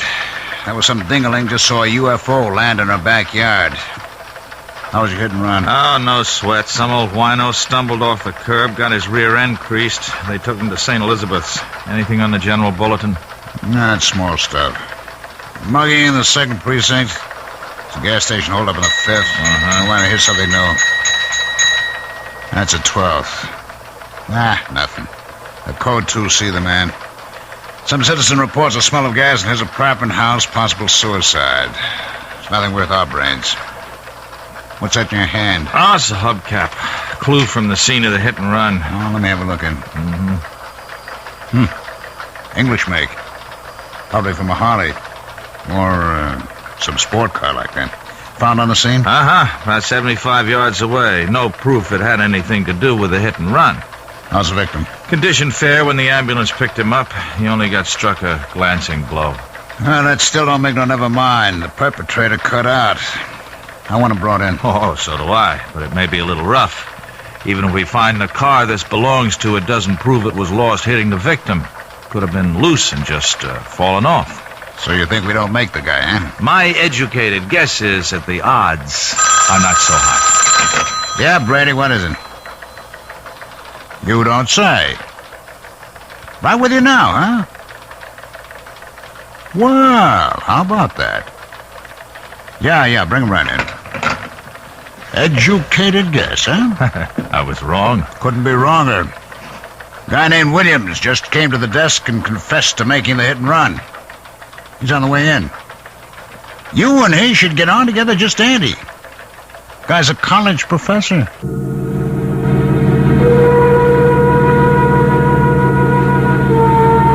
Your father hit someone with the sports car tonight? But that's impossible. How can you say that, Mom? Because he wasn't driving that car tonight. How do you know? You didn't see him leave? No, but I was awake when he drove in, and I could swear I know he was driving the station wagon.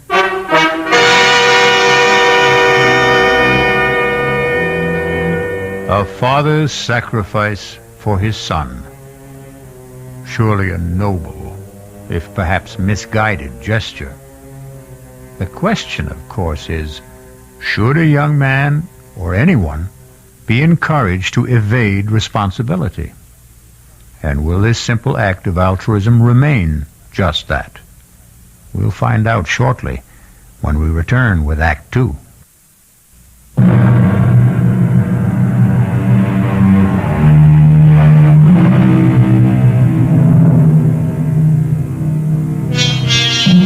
A precinct house in a large city, even at the best of times, is never the most prepossessing spot in the world. In the dog hours of the morning, dusty, dingy, tired paint peeling from the walls, half-empty coffee containers with cigar and cigarette butts floating in them, it is certainly one of the most depressing, or so Grant feels as he dictates his false confession. It was only when I was putting the car away in the garage and I noticed a dent in the fender and found that one of the hubcaps was missing that I began to realize with horror that I might have hit an animal, an opossum or something. It never occurred to me that it might have been a human being. Well, I would have returned right away, but my wife, who has not been well recently, well, she was up. She was waiting for me, and I didn't want to alarm her. And so I coaxed her back to bed and to sleep, and I came here just as soon as I could. And this was what time, Professor? Almost exactly 2 o'clock. And you could fix the time because you were listening to Long Jack on the car radio and he was signing off. You like acid rock, Mr. Williams? I beg your pardon? You know, the big hard beat, loud enough to blow your mind? Oh, no, I don't. Why? Well, that's Long Jack's bag. It's most of what he plays, you know. I didn't figure you'd dig his scene. Yeah, well, I didn't. I turned on the radio to keep me awake, not for music appreciation. Uh-huh. As a matter of fact, I remember the last number he was playing just before he signed off was Easy to Love, and I wouldn't call that exactly contemporary. The main point is that you made the turn at 2 o'clock. You felt a jarring feeling, which jives with our information, right, Rizzo? Right, Lieutenant. I see. Victim left Franny's restaurant, 518 Hills Point Road, at approximately 2 minutes to 2 a.m.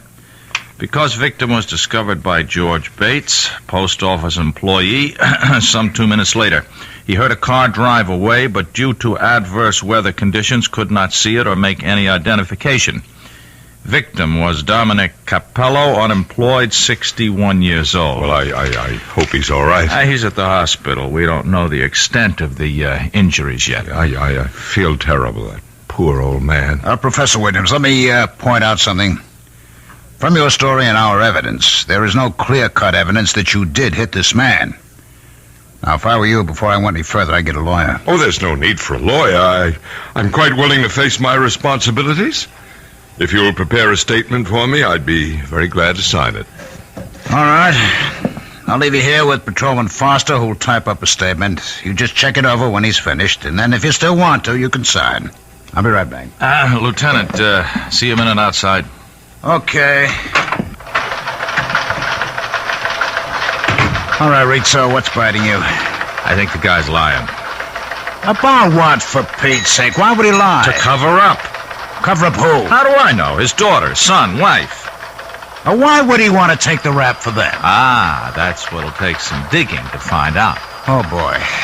15 precincts in this city, 4 detective divisions, and I have to get stuck with you. You want to make a federal case out of one sneaky little hit and run, where the guy comes in like a good citizen and confesses, and just for once make the job easy? What do you got to do, go looking for trouble? Now, Lieutenant, it isn't just the few small discrepancies, it's the whole psychology of the man. Psychology, that's all I need. The new breed. Now look, Rizzo, will you for once just forget the college education and get back in there and have that statement signed, sealed, and delivered, and stop making waves?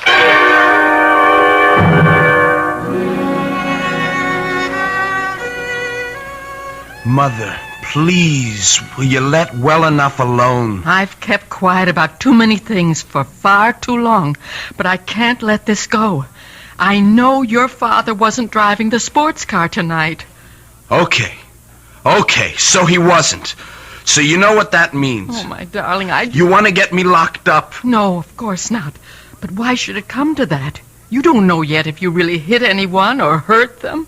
I'm not kidding myself. When I pulled away, I tried to tell myself nothing had happened. But now it's all on the table, and I know that guy got hurt. And I'm scared. I'm scared of what they could do to me. Oh, darling, there's nothing to be scared of in being honest, owning up. It was an accident. David, please. Will you let me go? I'm only trying to help you. Oh, sure. Some help you are. I don't understand you, Mother. Look what Dad's willing to do for me, and all you want is for me to turn myself in. I want you to be honest. This is for laughs. Look, Dad went down there to take the blame so he could protect you as well as me. Protect me? Yes. He said it would kill you if anything happened to me. Grant was worried about me? Yes. Don't you ever believe it. Mom, how can you be so bitter? Look what he's done for me. He's got to have an angle. That's unfair. I know you and Dad have problems. I'm not going to try to make any judgments about but you do. You make them every day in spite of yourself. And always against me. Mother, I've had just about as much of this as I can take. You know, the curious thing is that I know you love me in spite of everything. Just give me a moment. What is it? I don't stand much chance, do I? I spend so much time upstairs with myself. Very lonely with just yourself. I'm a woman not quite able to cope. A woman with hallucinations. It's something out of Dickens. Living among cobwebs of near insanity and the ghosts of what never was. Mother. Look, it's time I told you. Time I try to tell somebody. I'm a prisoner with a life sentence because I can't stop loving. To everyone else, I'm the ghost. But the truth is that the real corruption lies rotting in the very man we both love. David, I don't want to ever see you become like him. I would rather see you dead. That's why I want you to take your own troubles on your own shoulders. Mom, don't you think you ought to lie down? You're not... It's easy, isn't it, to find a scapegoat, to make someone else responsible. Poor, mad, wasted Marion Williams, married to that intelligent, handsome man, respected by his faculty, worshipped by his students, particularly the girls. Oh, yes, particularly the girls. Oh, Mother, for Pete's sake. No, this time you don't stop me. I loved him so much I forgave all those early affairs. The young children invaded, cheapened. I saved him. I went to those girls. I begged them off. And after you came, the pattern continued. I began to retreat farther and farther. I had the money. That's why I could always keep him. And I couldn't stop loving him. That was the saddest part, wasn't it, David? What? I was the one who ruined him. Without me to cover for him, he'd have been found out long ago. So you see... I don't know what you mean, Mom. I can't discuss what you've been talking about. But that has nothing to do with what Dad is doing at this moment. I'd been drinking. I couldn't have gone to the police. Dad can handle this. Please, leave it alone. And let you spoil yourself just as he did. The rot spread so fast, David.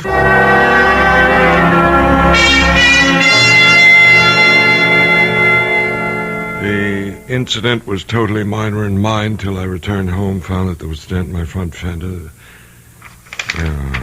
Well, I've read this through, Lieutenant, and there's nothing here that isn't consonant with my earlier confession. It's a formality, Professor. I prefer to have you read it aloud before you sign the statement. If you insist. It's better, Professor Williams. There is much more. Go ahead. It's quite evident that I must have been responsible for striking with my automobile one Dominic Capello, 61, at approximately 2 a.m. on the above date. This statement is a true and unsolicited confession of my responsibility and... Excuse me, Lieutenant.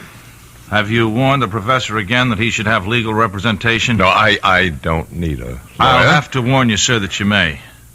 The man was hit, just died in the hospital without regaining consciousness. It isn't just an accident anymore. It could be homicide. Oh, come on, Rizzo, manslaughter. But it does change things, Professor. If you sign this, I'll have to book you. You should have a lawyer before you sign.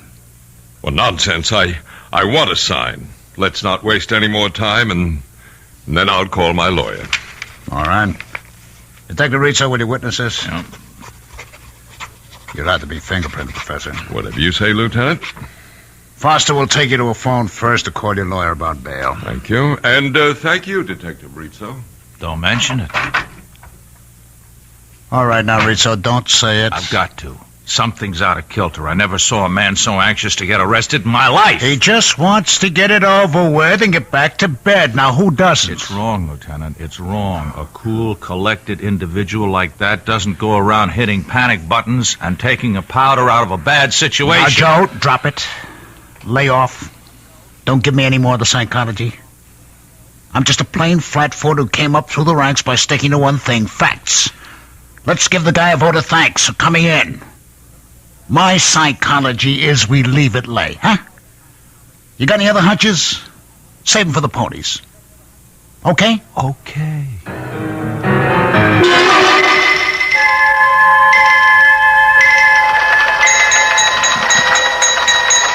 What's on the bulletin, Rizzo? Oh, same old noise, nothing special. They picked up that mugger in the second, a repeater. What's happening with Professor Williams? Huh? Williams, the professor. You remember the guy we spent most of the night with? Oh, yeah. Well, he got fingerprinted and his lawyer sprung him. He's going home.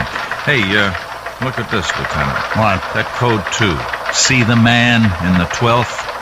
That suicide was no false alarm. There was a DOA. Only now it looks like homicide. They figured the girl was strangled before the gas was turned. Oh, what do I care about some dame in the 12th? The 7th is my baby. Let the 12th worry about their headaches. I'm taking you off.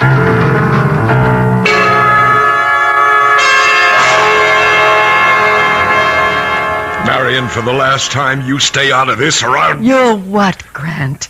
Kill me? You did that a long time ago. The only reason I clung to any shred of life was because of David. And a fine little mama's boy you made out of him. The moment my back is turned, he runs to you, he blurts out the whole thing. Oh, no, he didn't. I figured out what happened myself. I saw you drive away in the station wagon. Oh, why can't you mind your own business? Because I don't trust you. And I want David to be a man and stand on his own feet. Will you get something through that bird brain of yours? The man who was hit is dead. David had been drinking. You won't be emancipating your son. You'll be burying him in jail. Is that what you want? You're hurting me, Grant. Is that what you want? Or will you keep your mouth shut and allow me to do something for my own son? Please let me go. Not until I get your promise to leave things as they are. I don't want David to go to jail. All right, then. I can trust you. Yes. I only wish I trusted you. You've never done one unselfish thing in your life, Grant. I only wish I knew what it is you expect to gain this time.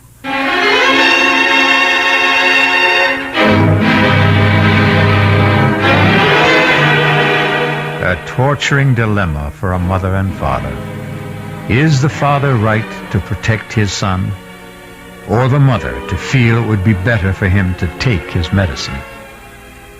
So many other questions pose themselves.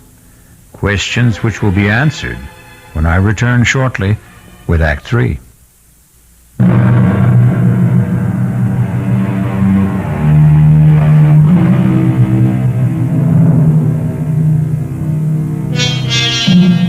Those questions I mentioned.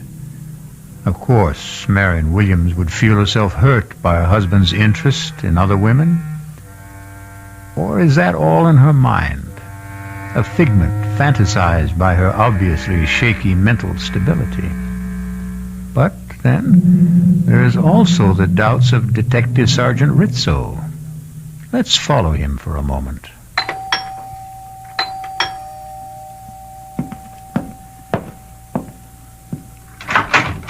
Yes? Is Professor Williams at home? No, he has classes this morning at the university. Oh, yeah, that's right. Excuse me, I'm Detective Rizzo. This is my shield. I wonder if I could talk to Mrs. Williams for a moment? I'm sorry, but my mother, she's still asleep.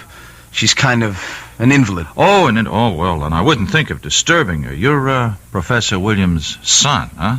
Yes. Well, then how about you take the chain off the door and I step in and ask you a couple of questions? Have you got a warrant? Have a warrant? No, what would I want a warrant for? Look, don't let me being a cop scare you. Oh, I'm not scared. You always keep a chain on when you open the front door? No, look, I'm sorry. You're wasting your time. My father told me not to answer any questions. Oh, then you know about the accident last night, huh? Yes, but I'm sorry. I've got to close the door. You drive, kid? Sir, your foot's in the way. Oh, yeah. So it is. Anyway, I figure you drive since you got a license. I looked it up in the bureau. Would you move your foot, please? Hold it just a minute. Here's your newspaper, huh? You might want to read about the accident. Page 4. You know, check out the details. Thanks for the paper. Sure. Here. Will you let it go, please? You, were not driving yourself last night, were you? I'll take the paper. Yeah. And now I know my hunch is right.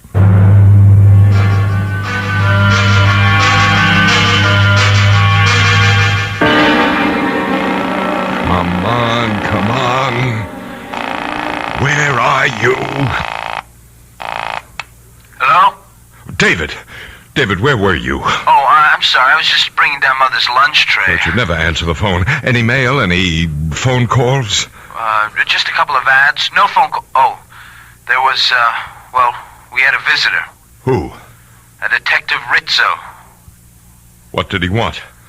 He said he wanted to talk to you. Then when I said you weren't home, he wanted to talk to Mom. Well, you didn't let him. No. She was asleep, so... He said he wanted to ask me some questions. Good Lord. It's all right. I didn't let him in, and I didn't tell him anything. Well, I hope you didn't. He had no right, no right to... David, you're sure you didn't... No, I didn't say anything, but I'm scared. I think he knows. I think he's guessed that Now, listen to me, David. I don't care what he knows or what he suspects. He can't prove anything if we just stick to our story. Now, you get this straight, David. I'll kill you if you let me down. No, I didn't mean that. I'm just thinking about you. I don't want your life spoiled before it begins. Now, you just remember, a man has been killed. The real truth comes out, you're in trouble. Bad trouble. I know. Just so you remember, both you and your mother. Okay, but supposing that detective turns up again... He won't. You just leave that to me. Just leave everything to me. I will. And don't think I'm not grateful. Oh, I don't know how I can ever pay you back. You just sit tight and stick to our story. That's all the payment I need.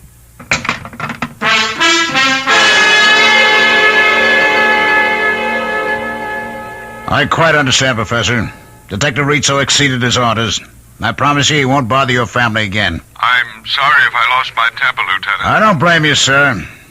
You'd feel better if you could get a load of how I'm going to lose mine. Good afternoon, Professor. Detective Rizzo check in yet? All right, tell him to lug his rear end here on the double. I'm going to bust him right down a patrolman. You, looking for me, Lieutenant? Yeah, come on in and close the door.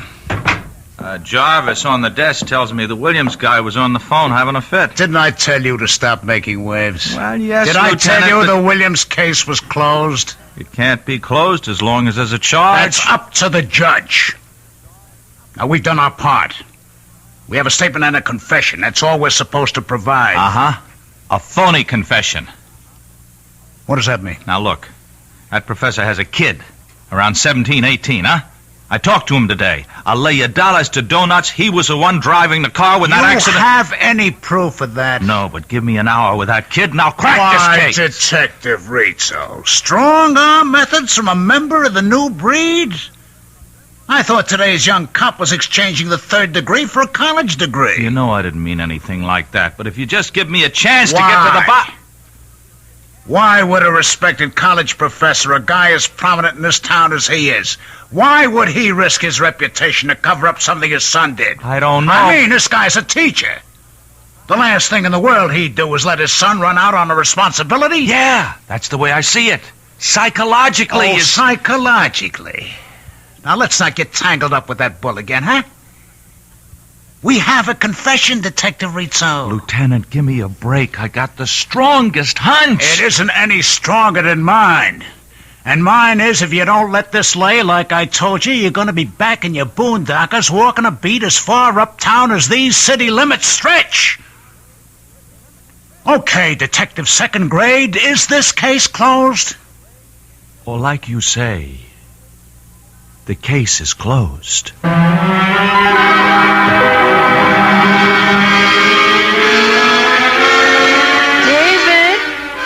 In the study, Mom.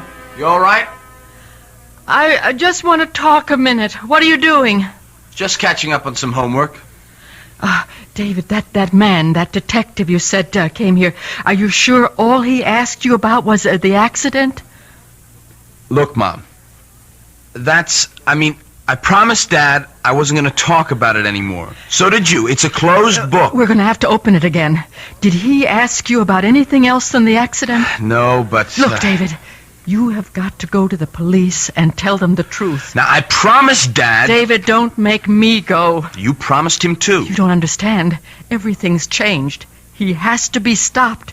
There must be some justice. Mom, why don't you go upstairs? Look, don't treat me like an invalid, or worse, a half-wit. Have you read the newspaper that you brought up to me today? No. Do you know a girl named Susan Rowland? Susan? Yeah, kind of. I mean, she was a class ahead of me at school. I guess I rapped with her here and there, but we never dated or anything like that. That her picture? Yes. Front page. What happened? Read the story and find out. Carefully. Then you'll know why your father is so anxious to keep you quiet. David, you're going to find out why the truth has to be told.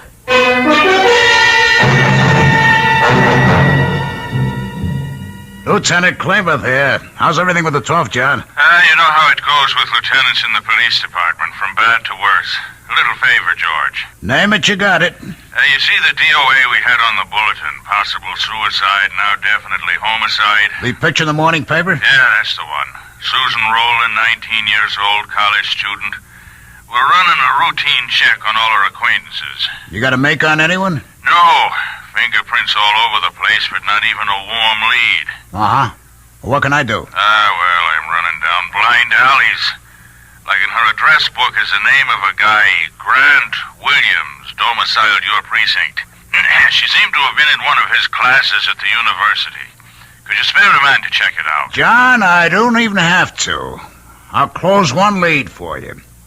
What time did your little student get strangled? Well, M.E. puts it at around 2 o'clock. At 1:55, she called her mother to say she was pregnant, and the guy who did it was with her. She started to give his name. The connection was broken. At 2:15, a prowl car responded to a code 2, suspicion of suicide by gas. They broke in, turned off the gas, but the girl had already been dead 10 or 15 minutes. So, 2 o'clock. 2 o'clock, eh? Well, that lets out Grant Williams. 2 o'clock, outside of town, 45 minutes away. He was involved in a traffic accident. He's already booked. One down, how many to go? Thanks, George. Sorry to bother you.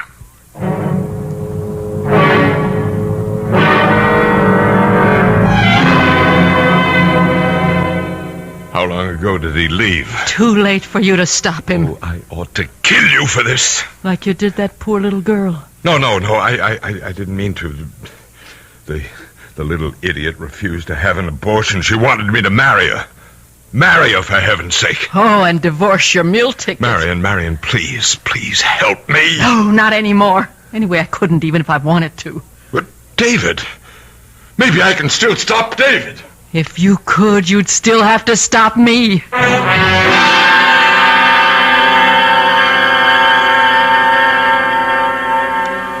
And everything my father testified to in his statement was true, except that it was me who was driving the car, not my father.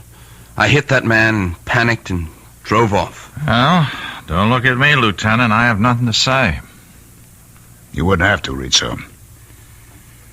I know the boy's telling the truth. Yeah, you were right all along. I had a phone call about a half an hour. I demand to see my son. It's all right, Sergeant. Let him in. What is it, Professor Williams? David, I don't want you to say one word until I've talked to you and we can get legal advice. It's too late, Dad. I've said everything I have to say. You don't know what you're doing. The first time in my life, I do. I'm taking care of myself. Oh, how could you do it, Dad, to a nice kid like Susan? I don't know what you're talking about. I can clear that up, Professor. We're booking you for the murder of Susan Rowland. Oh, you can't. I have an alibi. Correction. You had an alibi. But I'm not guilty, and you can't prove it. We will, with your help. What do you mean? It's ironic, isn't it? If you hadn't walked in here and made a false confession, we might never have had your fingerprints. That's what's going to nail you. You provided us with a whole set to match up. You were just a little too clever. You managed to hang yourself. All right, take him out and book him, Jarvis. Dad, Let him go, kid, huh? Let him go. There's nothing you can do for him. Now you go on with Foster. Let him type up your statement, huh? What's going to happen to him? He'll be found guilty, as he ought to. And me? You've taken a beating already. It's an accident. Won't be too tough. And things should be looking up from now on for both you and your mother. Go on, kid. Okay, Lieutenant. Well, I guess I ought to start to eat my hat, Rizzo, huh? But I'd rather just say I'm sorry. Oh, no. Me too, Lieutenant. This is one time I wish I could just have been wrong. When you're a cop as long as I've been, there'll be a lot more. I wish I could say get used to it. Come on. Let's try the squad room coffee. All right. Bad as it is, it's better than the taste I got in my mouth right now.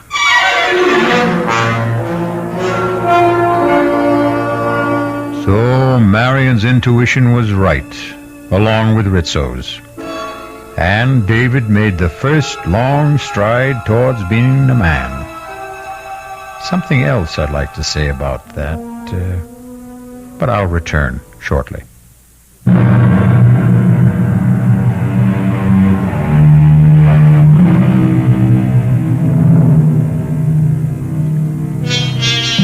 Not every story must have a moral, but I believe this one has.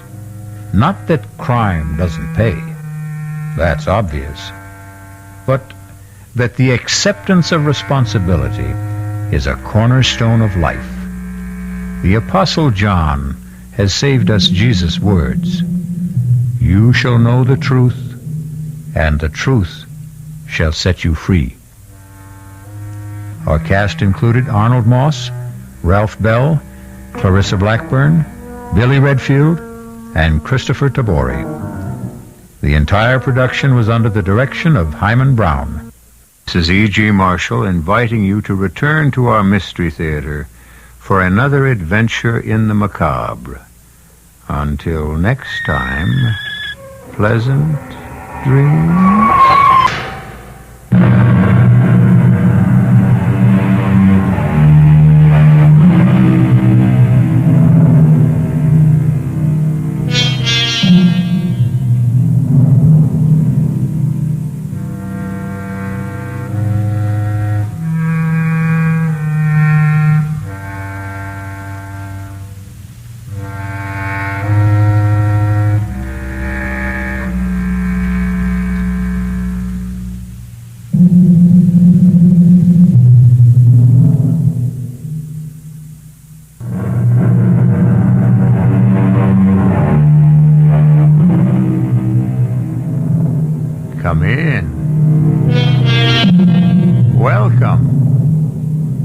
I'm E.G. Marshall. Welcome to the sound of suspense. Welcome to the fear you can hear. But mostly, welcome to the world of terrifying imagination. The story you are about to hear is a love story. But a love story which begins at the point where many love stories end. It begins after the wedding march has been played, after the vows of love and fidelity exchanged.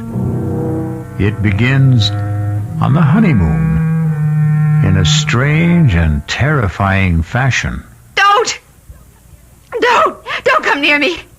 Stay away from me, Dad. Susan, are you out of your head?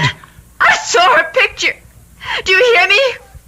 I found her picture on our honeymoon.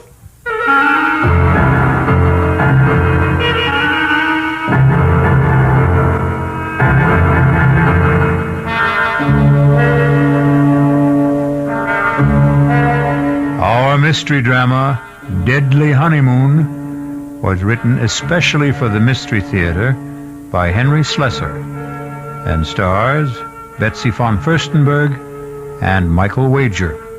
I'll be back shortly with Act One.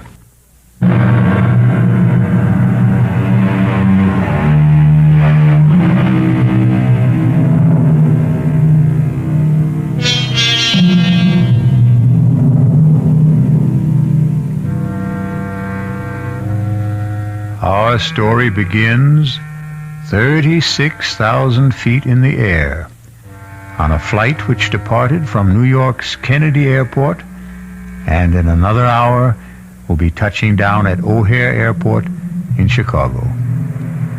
There are almost 100 passengers on this flight, but an observant stewardess is giving special attention to that handsome couple in seats 18A and 18B. Perhaps it's because all honeymooners have a special radiance. Are you sure you wouldn't like some more coffee? Oh, no, thanks. Not for me. I wouldn't mind a cup. Here you are. Thanks. Just ring if you need anything else. You'd think we were the only people on this flight. As far as I'm concerned, we are. Oh, Dan, I feel absolutely drunk with happiness. Is that a funny word for the way I feel? No. It's a great word, Susan. I was flying hours before we got on the plane. Oh, what time did you say we land in Chicago? About 2:30. Is it far from the airport to the hotel? Oh, actually, it's only about a half an hour from O'Hare to downtown. About 16 miles. Still, I don't think we'll have time to make Evanston today, do you? Well, it might be better to go in the morning. You can call your aunt from the hotel. Dan, you sure you don't mind going to Evanston? I mean, I just couldn't possibly be a few miles away and not see Aunt Clara. Besides, I want to show off my new husband to somebody, and she's all the family I have. Was she your mother's sister? No, my father's. She came east when my parents were killed in that crash. Stayed with me for a month or so. That was about the most that either one of us could stand. She sounds like a holy terror. Oh, no, she's just crotchety, that's all. But she'll only be more crotchety if she learns that I passed through Chicago and didn't even stop by.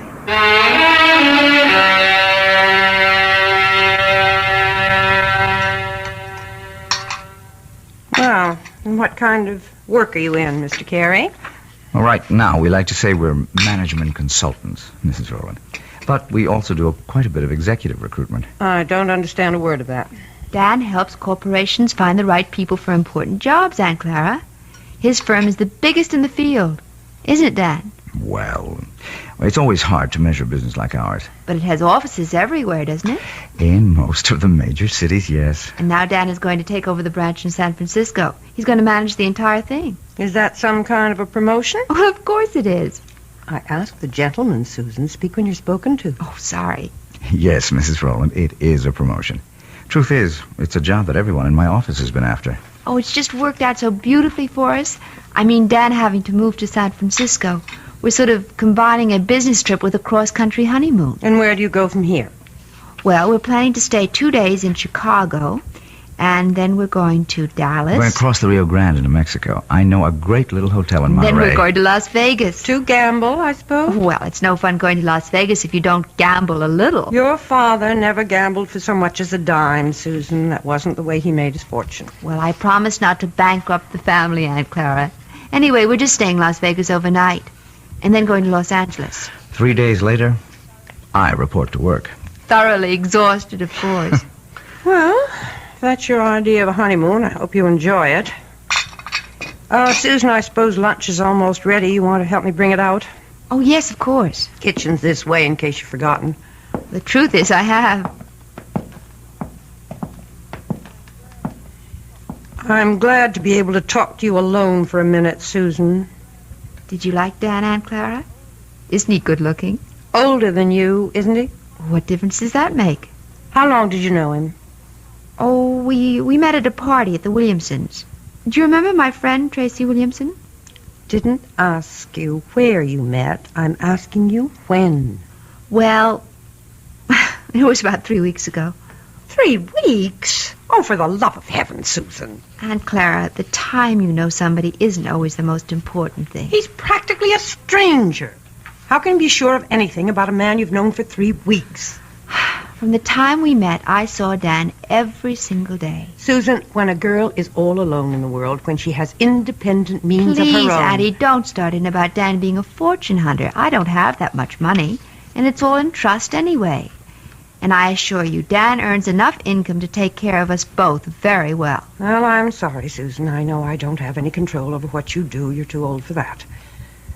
But I've seen something of the world, too, you know. And the most important lesson I've ever learned is never trust a stranger. Aunt Clara, that's ridiculous. Now, can we bring out the lunch?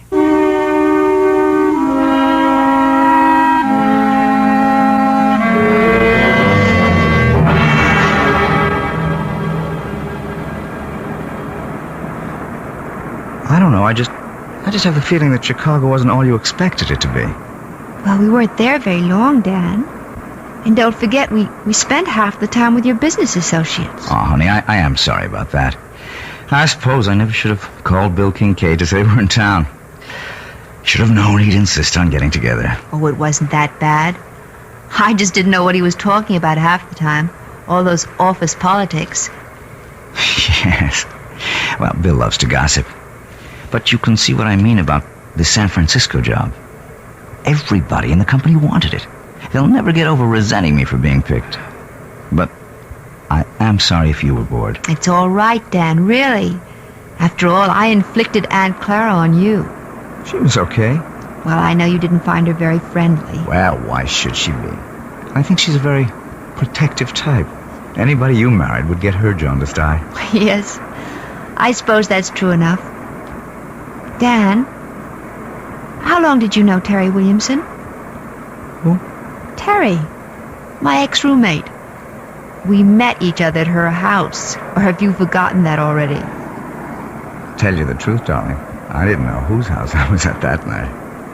Oh, so Terry wasn't the one who invited you? No, it was a man named Bob Chambers, one of the executive types. I got placed at General Utilities. Don't ask me who invited him, because I don't know. I see. So it was all sort of roundabout. What's the difference? It still turned out to be the best party I ever attended. Yeah. Hey, something the matter? Oh, no, of course not. Nothing at all. Dan, where did you say we were staying in Dallas? It's a little hotel called the Lazy Sea. It's kind of rustic, but I think you'll like it. Besides, we'll only be there one night. We'll rent a car in the morning and drive down to Monterey. You really know all the offbeat places, don't you? Well, when you travel around enough, I guess you begin looking for them. But you haven't done that much traveling on the job, have you? Huh? Well, no, not that much. Say, do you know the name of the airport in Dallas? I forget. It's called Love Field. Isn't that a great name for honeymooners? Yes.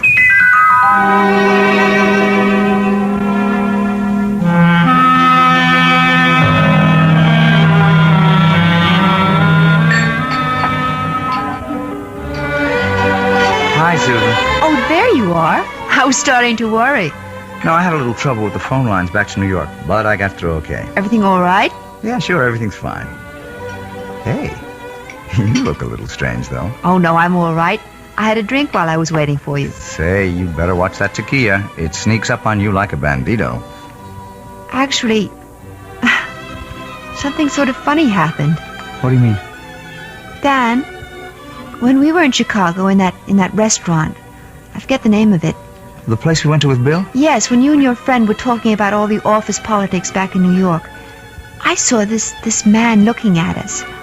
What man? Well, he was at the bar. I'm not even sure why I noticed him.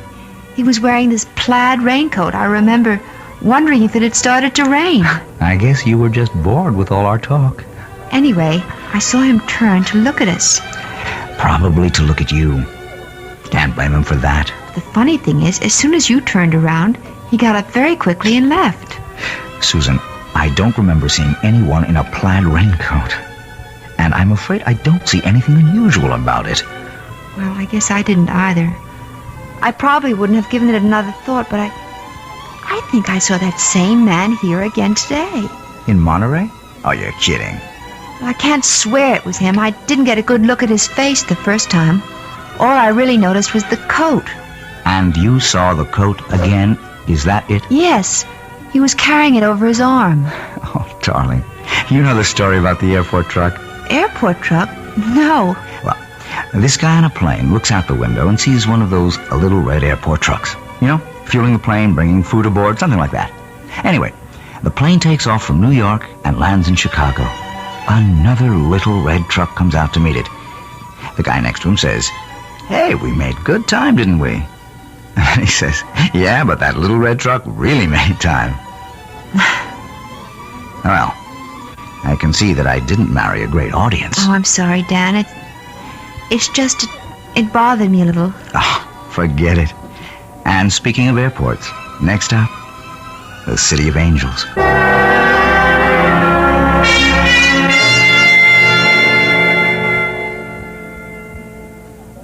Let's see. I wonder if they have this week's digest.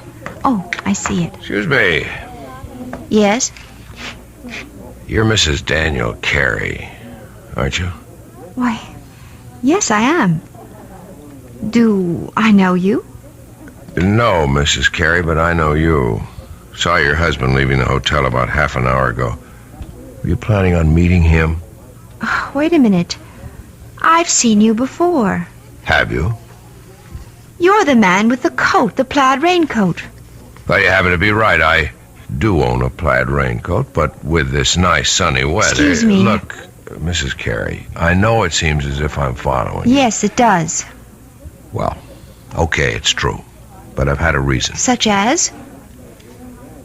Could we talk about it someplace? There's a coffee shop in the hotel. I'm sorry. I don't even know who you are. Maybe it would help if I introduced myself. My name is Harrington. Lieutenant Gale Harrington, attached to the New York City Police Department. Police? That's right, Mrs. Carey. So you see, what I have to discuss with you is police business. But what have I done? It's nothing you've done. It concerns your husband and what he might do.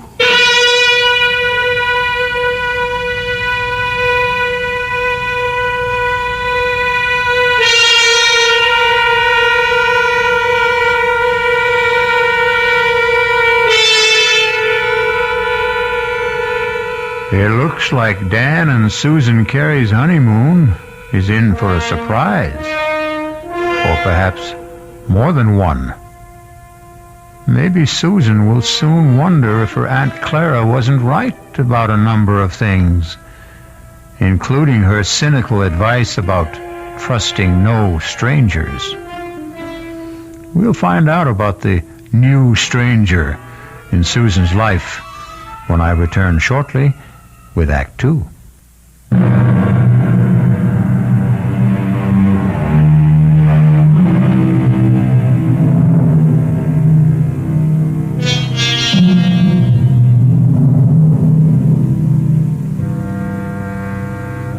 In the pleasant, cheerful atmosphere of a coffee shop in a large Los Angeles hotel, newlywed Susan Carey finds herself facing a man she has never seen before. A man whose solemn eyes look at her over a steaming cup of coffee and seem to warn her of nightmares to come. But so far, Lieutenant Gail Harrington of the New York Police Department is merely asking questions. How long have you been married now? Only about 10 days. Was it a long engagement? Did you know your husband for some time before? No, not very long. Well, could you be more specific? How long ago did you meet him? And where? Well, it's a month now. Just about that. A month? Then you really don't know much about him, do you? Oh, you and Aunt Clara. Beg pardon? Lieutenant, will you please tell me what this is about? Has my husband committed some crime? Is that what you're implying? Oh, I didn't say that, Mrs. Carey. But believe me, it would be helpful to both of us if you could just tell me a little bit about the circumstances. You know, I don't see why this has to be so one-sided. Now, please bear with me. All right. I met Dan at a party at a friend's house about a month ago. We talked a lot. We liked each other. We started dating. I saw him every single day. What business did he tell you he's in? You make it sound as if he lied to me. No, I didn't mean to do that. He's a management consultant. I know he is. He's just gotten a very important job in San Francisco, head of the entire office. We're going there tomorrow. So that was the purpose of the trip? Yes. But since you've been married 10 days, I gather it's a honeymoon as well. Well, naturally it is. Yes, naturally. Lieutenant. Miss Carey, do you know if your husband was ever married before? Married? No. Are you really certain? Now, wait a minute. Are you trying to tell me that Dan's a bigamist or something? No, Mrs. Carey, certainly not that. Then what is it? I'm going to tell you, but you have to understand one thing. Now, I am not assigned to this case anymore. My interest is strictly unofficial. I may be completely mistaken, but you're the only one who can prove it one way or another. Prove what? About whether your husband ever called himself Don Crawford, and once 4 years ago, David Chase. See? All the same initials, like Dan Carey. You are saying he's a criminal? Not just a criminal, Mrs. Carey. A wife killer. You're crazy. I hope so. Believe me, I do. Let me start at the beginning. If you still think I'm crazy by the time I'm finished, I'll be happy to buy you that coffee and go on my way. But if you think I'm not, if you have any doubts, then I want you to tell me so and let me help you. All right. Go on. I know you're wrong, but go on. I first heard of Don Crawford back in 1965 when I was attached to the homicide detail in the Los Angeles PD. Mrs. Crawford was the former Edith Burbank. She was the youngest daughter of a wealthy family in Baltimore. Only when I saw her, she was never going to enjoy her money anymore. She was dead. Her throat had been cut by one of those, quote, mysterious intruders, unquote, that the papers like to write about. Her husband, Don, was broken-hearted, naturally. They'd only been married 4 weeks. But her death also made him some money. Not a fortune, really. There was a mix-up about her will, and he ended up with nothing but a handsome payoff from the family. Mrs. Carey, you okay? I can't believe I'm sitting here listening to this. I won't be long, I promise.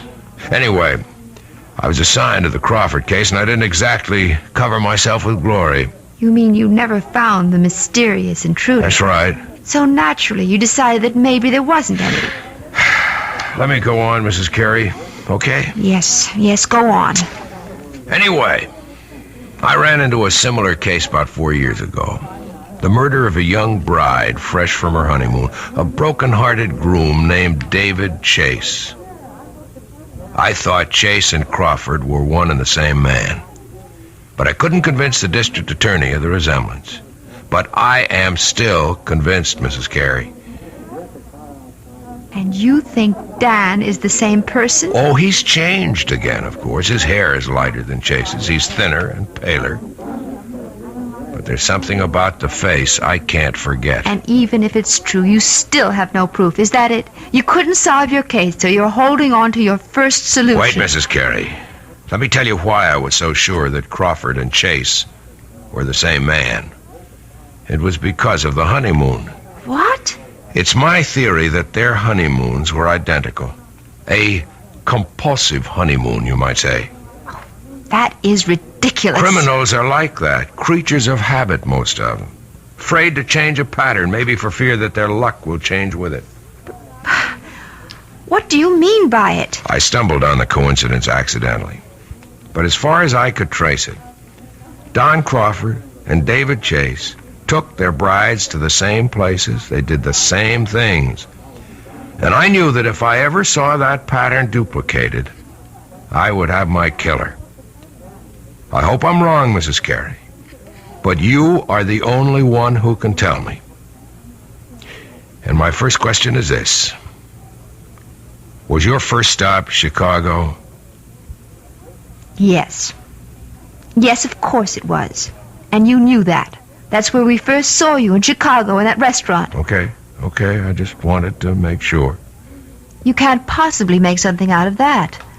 Dan wanted to see people in the Chicago office, and I thought it would be nice to visit my aunt in Evanston.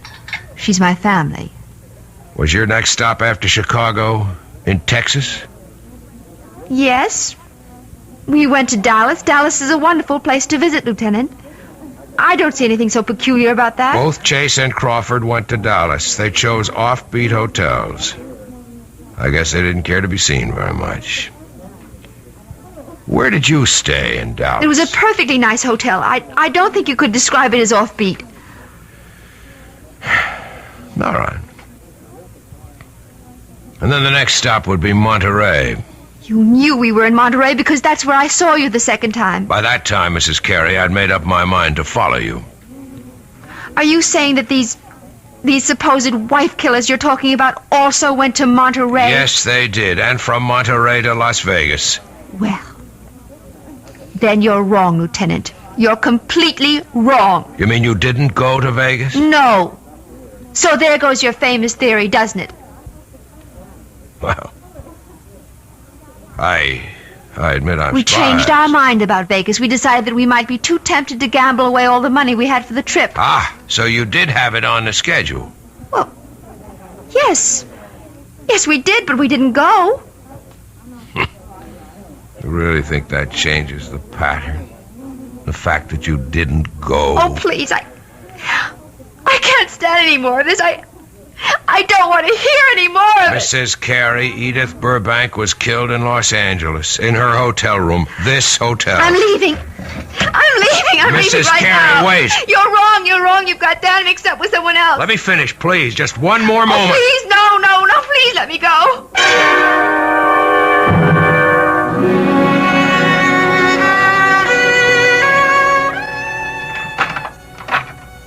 Well, there you are. Oh, I didn't realize that you were back already. Yeah, I told you I wouldn't be gone more than half an hour. I thought you'd be in the room. I went downstairs to get a magazine. Didn't they have any? Well, I guess I forgot to buy one. I got to looking in the windows of the dress shops, and I forgot my original purpose completely. Susan, are you okay? Of course. Why do you ask? I don't know. You've got that funny look in your eyes again. Have I? Doesn't matter. They're still the two most beautiful eyes in the world. Hey, what is this? Don't tell me the honeymoon's over so soon. Why do you say that? That was like kissing a snowman. I guess I just don't feel like myself today. I think maybe all this traveling has worn me down a little. Oh, I'm sorry. Well, we don't have much further to go. Just one more plane trip to San Francisco. Yes. Look, maybe you'd rather not go out tonight. Maybe you ought to stay in, order some dinner in the room. I don't mind. But you wanted to go to that restaurant, the one you told me about. You've been looking forward to it. The Landmark? Yeah. Well, I did want to try the place. Food's supposed to be really spectacular. But you've never eaten there before. Well, no, how could I? I've never been in L.A. before. I was thinking today that, well, you seemed to know the city so well when we drove around. You didn't seem to have the slightest trouble. Streets are very well marked in this town. It's really a pleasure to drive here. Look, you know what I think? I think you ought to take a nap before dinner. Yes. I was thinking of lying down, but I don't think I can sleep. Okay, then, just read your magazine. Wait a minute, you haven't got one. I'll take care of that. Where are you going? Going to get my bride something to read.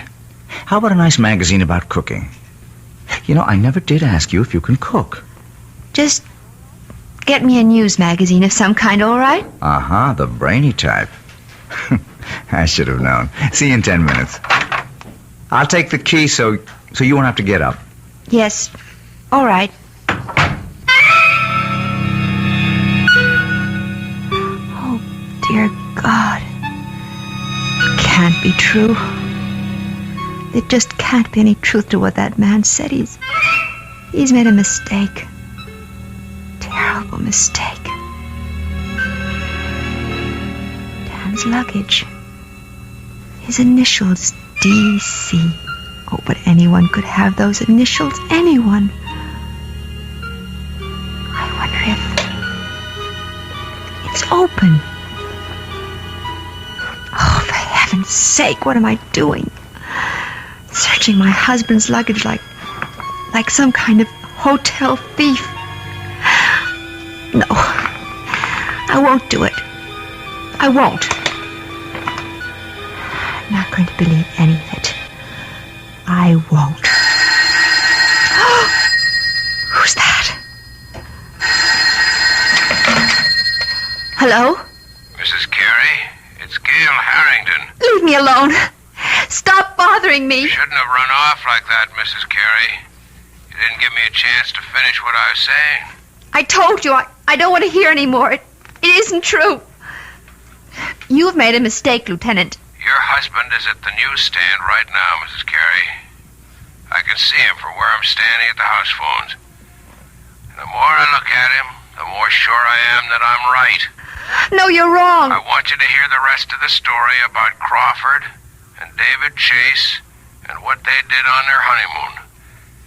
Maybe what I told you before didn't convince you, but if you heard a few more things... I'm going to hang up, Lieutenant, right now. I wanted you to know where Don Crawford took his wife the night she was murdered in a room.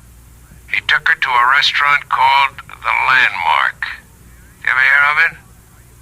Mrs. Carey? Hey, are you listening? No. No, I'm not listening. I won't listen.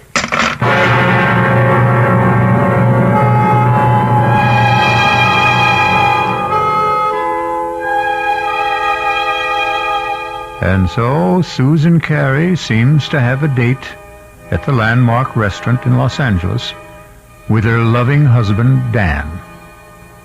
If she keeps the date, something tells me that she's not going to do their cuisine very much justice, because one needs peace of mind to enjoy good food. Fear affects the salivary glands, and terror ruins the taste buds. I'll be back shortly with Act 3.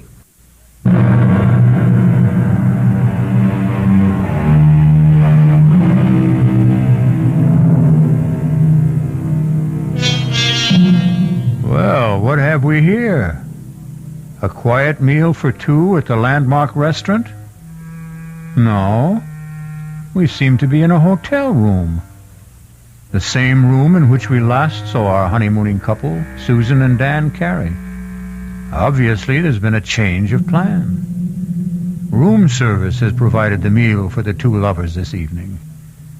Can it be that Susan Carey has decided that if there is a pattern, it must be broken? Have some more wine, honey? No. I really don't think I want any. Hey, come on. You know what this bottle cost? You shouldn't have been so extravagant. I just wanted to make up... Well, never mind. You mean for not taking me to the landmark? No, it doesn't really matter. I told you, it's fun to eat in the room. It's very elegant. I'm sure you were disappointed at... No, I really wasn't. Look, we're not going to be very far from Los Angeles. We'll probably fly down from San Francisco a few times a year. There are dozens of wonderful restaurants in San Francisco, too, aren't there? So they tell me. I'll ask the guys at the office for recommendations. I think this food is quite good, don't you? Yeah, sure, it's fine. Tastes even better with the wine. Well, all right. I'll have some more, I guess. That a girl. Now, look, I'm not trying to get you drunk, you understand, so I can take advantage of you. Although, you look very delectable in that robe. Oh, did you really like it? Irresistible. I didn't take much of a wardrobe with me. Well, you said you were going to buy clothes in San Francisco. Yes, if I can find out where to go, I'll take you down to Union Square. I hear that's the place. Oh, I have told you about the weekend, haven't I? No. What about it? Well, I thought we'd get our first look at the town by taking one of those Circle Line cruises. That okay with you? Oh, yes, that sounds lovely. I love to see places by water. And if we can squeeze it in, we might go picnicking in Golden Gate Park. They've got this Japanese tea garden that's supposed to be very nice. Yes. All sounds wonderful, Dan. Susan, I just wish you felt better. Listen, maybe you ought to check with the hotel doctor in case you picked up a bug or something. Do I look that bad to you? No. You look just great to me, darling.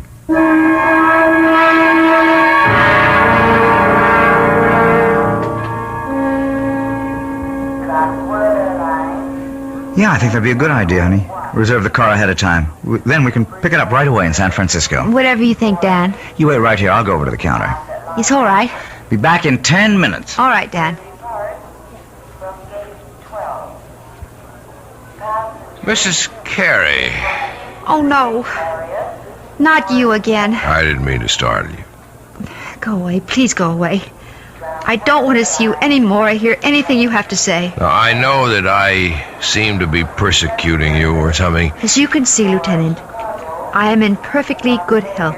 I was not murdered in my sleep in that hotel room. Look, Mrs. Carey, I've only got a few minutes before your husband gets back. I just wanted to finish my story about this other guy, this David Chase. I don't care if you are a policeman. I'll call someone and have you arrested for bothering me. David Chase's wife didn't get killed in Los Angeles. She died in San Francisco. Where? In her hotel room? No, not there. But they stayed at the San Remo. Is that where you're staying? Yes, but millions of people do. No, there wasn't any mysterious intruder this time. In fact, Mrs. Chase's death was listed officially as an accident. She had a little too much to drink at dinner, and her feet got tangled up on top of a very steep hill. The fall broke her neck. Oh, no. It was her very first day in San Francisco. She and her husband had quite a day, too. They took one of those boat cruises to see the city. Then they went to Golden Gate Park, to the Japanese tea garden. Miss Carey, are you okay? No. No, I'm not okay. How could I be? That night they went to a restaurant called the Vendome. That's where the lady drank too much, at least according to her husband. Oh, dear God. Listen, Mrs. Carey, I can't follow you anymore. I've got a job to get back to. I want you to take this.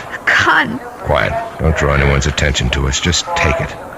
If I'm wrong and you don't need it, fine. Just throw it away. No. I don't want I it. cannot have you on my conscience, don't you understand? All right. Yes, all right. I'll take it. I still say you're wrong. I hope so. But I don't think I am.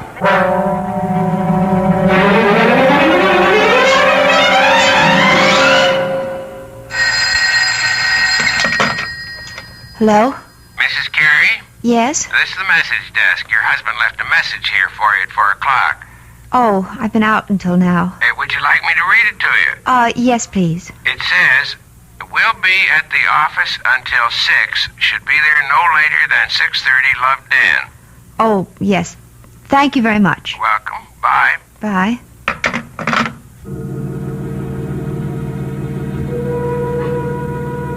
$6:30. 6:20 now. Oh, God. Why do I keep staring at his luggage? Why can't I just forget about it? No. It isn't dishonest. It's just something I have to do.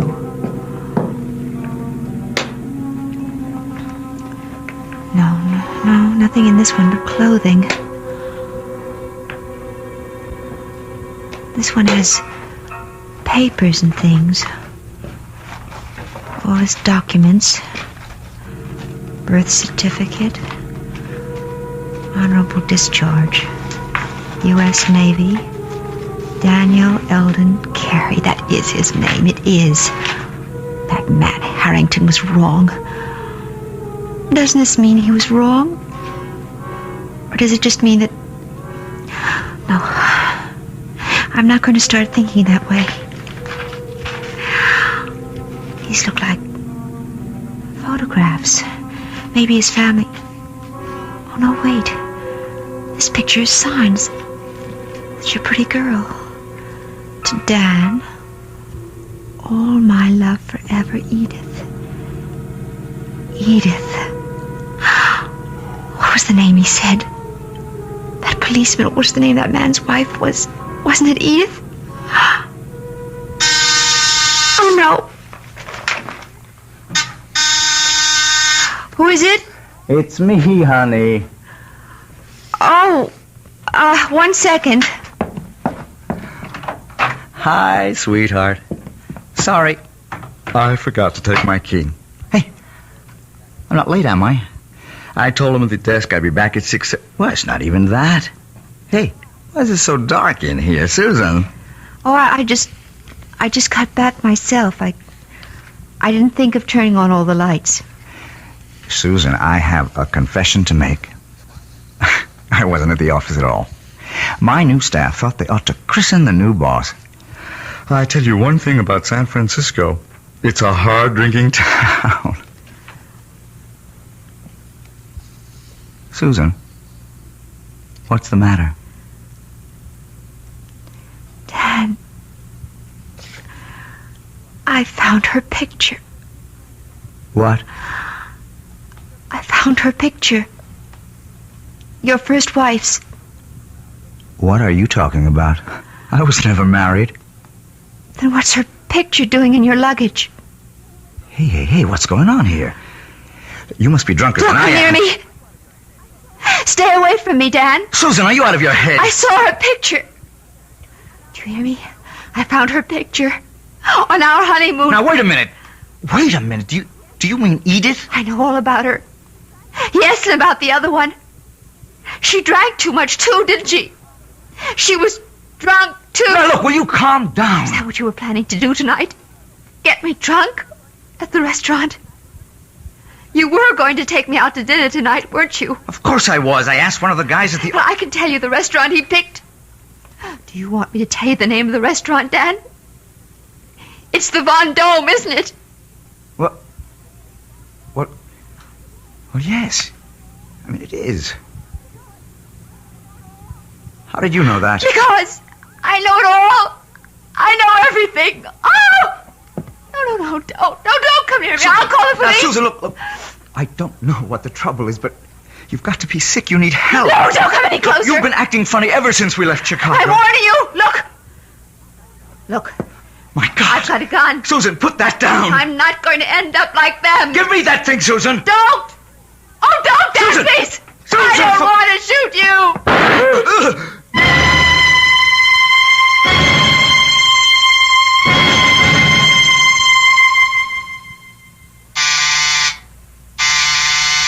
One second.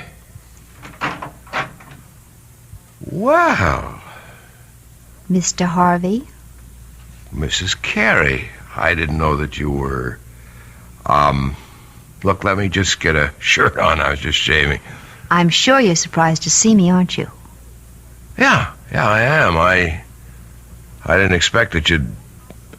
what brings you back to L.A.? I'm sure you know, Mr. Harvey. That is the right name, isn't it? Not Harrington? I guess that means you know all about my little joke. The gun wasn't a joke, was it? The gun was real. Now, look, I can tell you're upset, but I didn't mean any harm. I mean, I like Dan, I really You do. despised my husband, Mr. Harvey. Why don't you admit it? You hated the fact that he got the job you wanted in San Francisco, and all you got was an assistant manager's job in Chicago. You are wrong. I just thought it'd be a good gag, a good joke on Danny boy. Yes, I've heard about your reputation. The great practical joker. You thought of a great one this time. Yeah, but that's all it was. You gave Dan the itinerary for our honeymoon trip. You were just being helpful, of course. You gave him all the names and places, all the benefit of your traveling experience. That was the gag. See, I thought if Dan took you to all the places I listed for him... You even knew about Edith, the girl he was once engaged to, the one who died. She became his murder victim in your little fantasy. What did you think would happen, Mr. Harvey? Did I get frightened enough to kill Dan so that you might get the job he took away from you? Listen, is Dan all right? I thought you might want this back, Mr. Harvey. Your gun. Oh, now, wait a minute. Don't do anything stupid. Oh, you don't have to worry. I found out that I'm a terrible shot. Then Dan's alive? See for yourself. Hello, Marty. Dan! Thank heavens you're okay. Look, Dan, I didn't mean for anything serious to happen. See the bandage, Marty? Just a flesh wound in my arm. I'll be okay. I'm glad to hear it, Danny. Honest, I am. Mm-hmm. But I am learning to use my left arm, though. Like Wait this. a minute. Oh, no, don't. Please. I didn't mean it. Don't hit me again. Relax, Marty. I've got better things to do. I've got a honeymoon to finish. Although with any luck, it'll never end.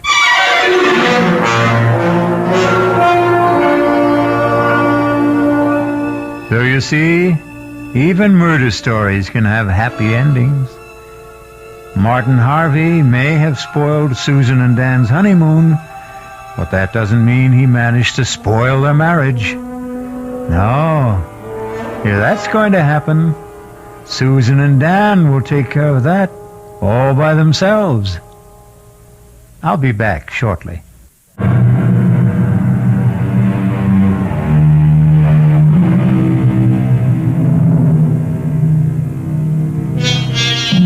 A purist might claim that the story you have just heard isn't a murder story, since no one was actually killed.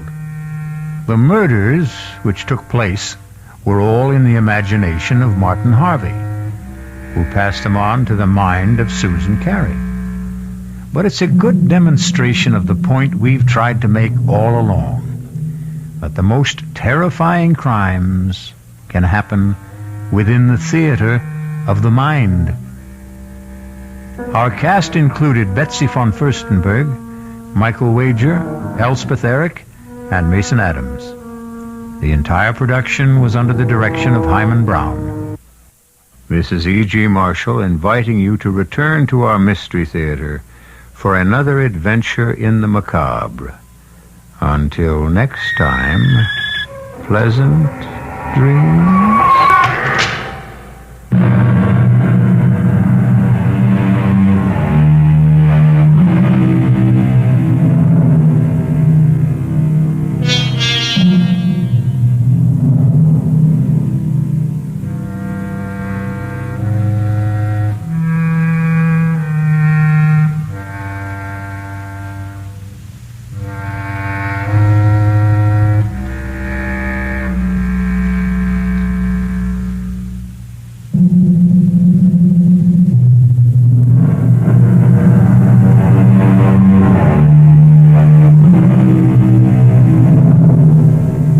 Come in. Welcome. I'm E.G. Marshall. Welcome to the sounds of suspense, to the fear you can hear. Make yourself comfortable, for there are ill winds blowing outside. This is a tale of a titanic struggle between two colossal forces, one natural, the other supernatural.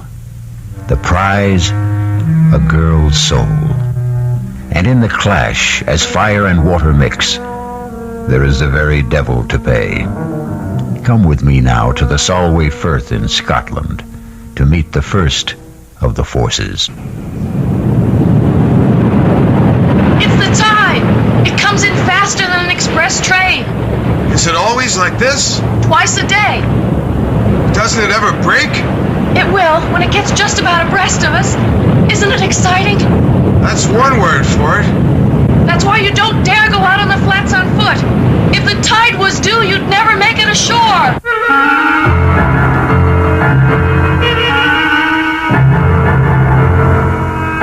Our mystery drama, Speak of the Devil, was written especially for the Mystery Theater by Ian Martin and stars Jada Rowland and Nick Pryor. I'll be back shortly with Act One.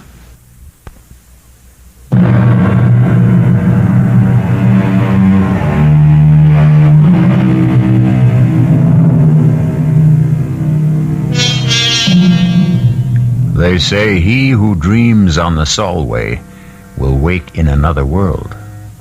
Not only is the tide a terror, but so are the quicksands, and far worse than either, the bogies, warlocks, and unnamed things that haunt Scottish history. The Scots word for tonight's story is eldritch.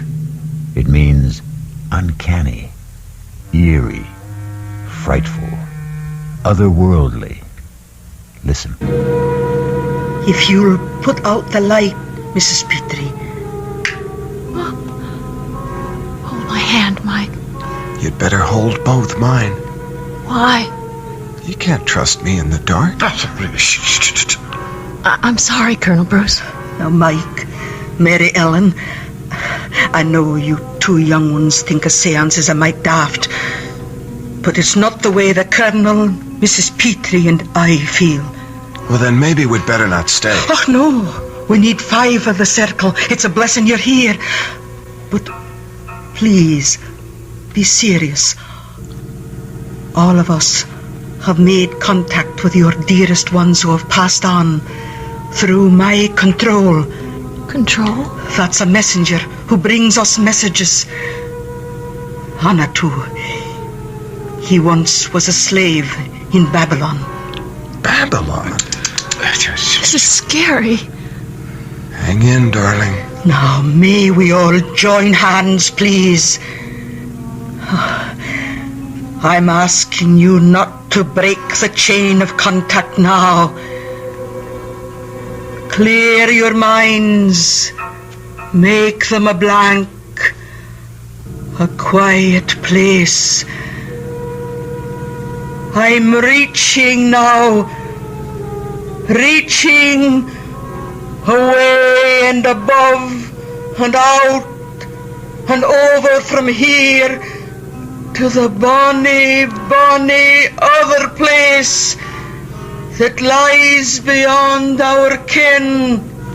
We're biding here, Anatu, asking you back into our circle.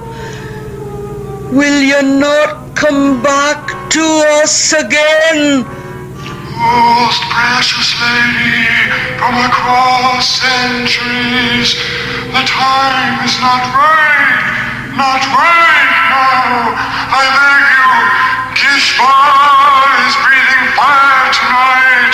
No, there is evil.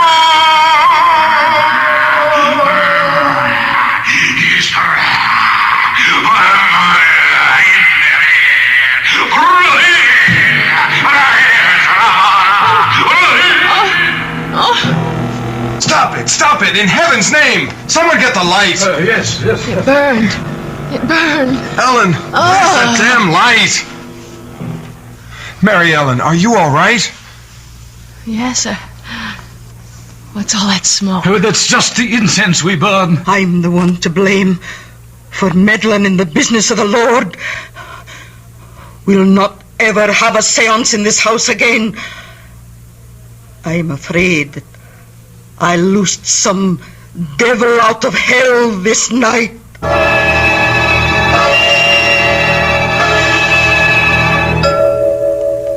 Ouch! Oh, don't wriggle so much. You stuck the pin in me, Aunt Jeannie. Oh, I'm sorry, Ellen. Oh, but it'll take more than a pinprick to burst your happiness. Thank you, Aunt Jeannie, for letting me come home to be married. And for such a heavenly day. Oh, well, I'll accept the thanks for bidding you back to where you grew up. When Dad died so suddenly, I was lost. I didn't know what to do. Well, you did just the right thing. You came home. You're two modern young people who are a lot smarter than we old people are. And as proud I am to be part of the gamble you're making in your lives. I am all goosebumps. I'll get back into my jeans and sweater. I've got a skin, just like I had last Wednesday night. Oh, don't mention it. I should never have had you children in that circle. It was so scary. What happened? I don't know. It was some kind of trick, wasn't it? I don't play tricks. Well, it was Maggie, your mother, who had the second sight, you know. That wee wisp, so delicate and so vibrant. When she died, it tore the heart out of me. But Will went off to America and left me to bring you up. Well, it put my heart back. And then when you were 15 and almost grown up and he wanted you to join him, I was left alone again. How could I stop you going? I didn't want to go. I know, but you were his flesh and blood. I found a way out of my loneliness. Nights when the roar of the tide used to come boiling up the firth outside the windows there, I thought I could hear Maggie calling to me. Or when the wind was skirling out of the northeast, I'd hear her voice on the wings of the blow. And I began to think maybe I had the call too. That's when I started the seances. Until the other night? Yes. I'll never hold a seance again, so the subject is closed. I realize I'm just a foolish old woman. I've never been so scared. Well, promise me to put it out of your mind. What's past is past. Your future is all that matters. It seems so right to be back. As if something were calling me. Oh, you're cold. I'll stir up the fire. No, don't bother. I just miss my American central heating. I think I'll go outside in the sun for a minute or two. Oh, go take a good brisk turn down the road while I finish this hem. That's a good idea. But don't go down the Firth road. Take the high road. Why? Well, I saw your Michael off this morning for the Solway. You don't want to run into the bridegroom on the wedding day. It's bad luck.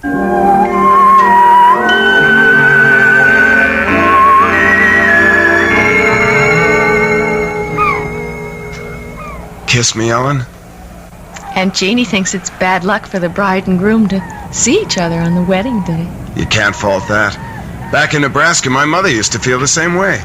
But that's just old-fashioned. And Aunt Jeannie something else? Darling, your Aunt Jeannie sure is something else. Good or bad? About 90% good. I just don't dig the spirit kick. We won't have any more of that.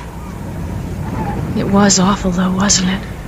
It's all kind of self-hypnosis. But that terrible raspy voice, whatever it was saying. Ellen, there wasn't any voice. You didn't hear it? I heard something that sounded like your aunt choking herself to death. But the first voice... That's just the old girl practicing a little ventriloquism. No, that awful burning smell.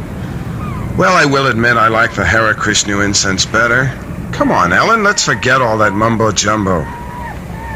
Hey, dig that crazy character out there. Fishing in those little pools on the flats? What's crazy about that? On horseback? But everyone does because of the tide. The tide? I forgot. If we hadn't been up in Glasgow wedding shopping, I'd have shown it to you. Look out there to the west. If that Gilly is up on his horse, it must be... Oh, yes, here it comes. And there he goes. You'd think the devil was on his tail. What's his hurry? Look, the tidal bore. It's coming. You mean that big wave down at the mouth of the estuary? Yes, it's the tide. It comes in faster than an express train. Listen. Holy Maloney. Is it always like this? Twice a day. Worse in the autumn and in the spring. Doesn't it ever break? It will when it gets just about abreast of us. Isn't it exciting? That's one word for it. That's why you don't dare go out on the flats on foot. If the tide was due, you'd never make it ashore. Oh, Michael, it's so thrilling and so good to be alive. I love you. What'd you say? I love you.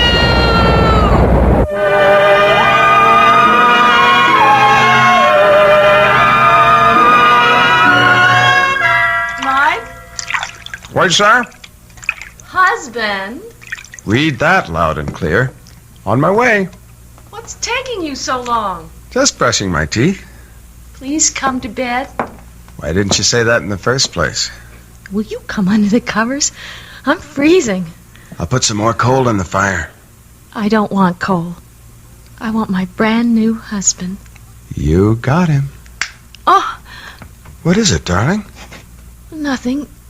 It's just that funny smell. It's the coal smoke.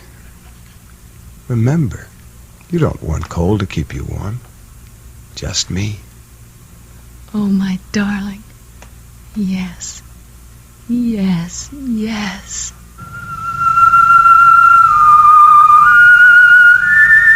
My husband. My darling. My husband. You. No. No. Please. No. No. Don't touch me. Go away. No. Oh, no.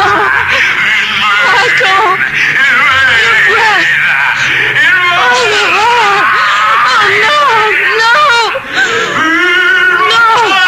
no. I cast you out.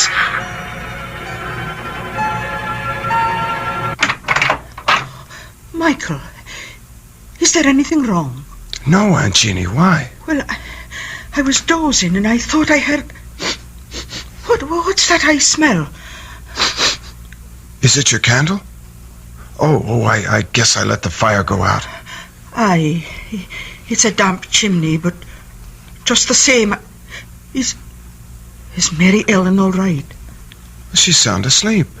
See for yourself. Oh, I'm sorry to bother you, but... What is it? What's troubling you? I don't know. Maybe I was the one that dreamed it. Oh, be gentle with her, Michael. She's so sensitive and delicate. Like her mother that died all those years ago. We'll keep her from any harm. Good night, Aunt Jeannie. Oh, good night, Michael, dear. If we can. If it's in human hands to be able to. Snuff my candle out if you will, old Ricky. But hear me this. You'll not have Mary Ellen. You'll not have her like my sister Maggie.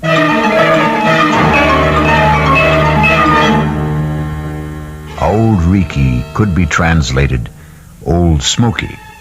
It's a Scots name for the devil.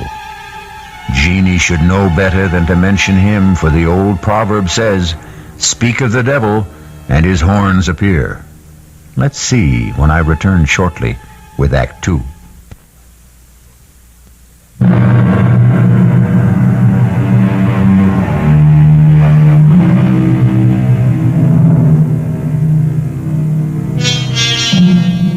Dreams are made to die with the opening of day, and superstition fades and falters in the sunlight. So by the following morning, we might hope our bride and bridegroom wake and rise on the right side of the bed. Let's find out as Michael comes downstairs. Oh, good morning, Michael. I'm in the kitchen. Come on out. Morning, Aunt Jeannie. Well, and how is the bridegroom today? Well, the bridegroom's first rate. It's the bride who's not. Oh, what's wrong with the wee lass? No, I don't know. I think now you were right last night. Huh? Right. About what? Well, she had some kind of a bad dream. But if she did, she won't tell me about it. What do you think it might have been? Oh, I don't know. She's a sensitive wee thing. And she's back in the part of the house where her mother died. That was Maggie's room you're in. Maybe I should never have put you there. Anyway, I'll get her tea and go on up and have a wee chat.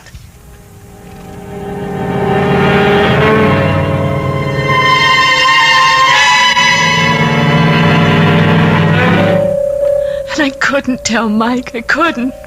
Not after what my wedding night. How could I dream anything so vile and hideous? That great, gross presence bearing down on me. Breath so sick. The lips slavering. And that awful fur all over. Oh! And the fire burning me. That scorching smell. Oh, Aunt Jeannie. What a nightmare. Oh, wished now. And that's all it was. But it seems so real. Well, it wasn't. Because when I came by, you were sleeping sound. Oh, drink your tea now. Oh, it's a good thing you married that nice American boy with his head screwed good and tight. Mike. Oh, he'll blow all the cobwebs out of your head. And he's going to have a good chance to. What do you mean?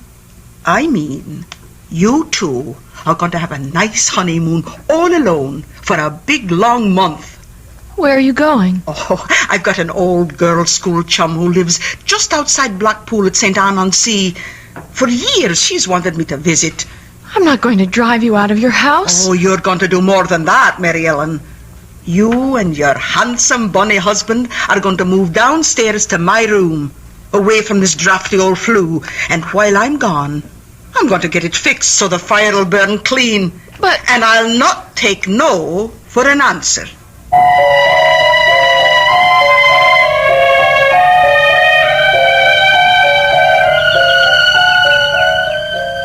I thought Scottish weather was supposed to be terrible.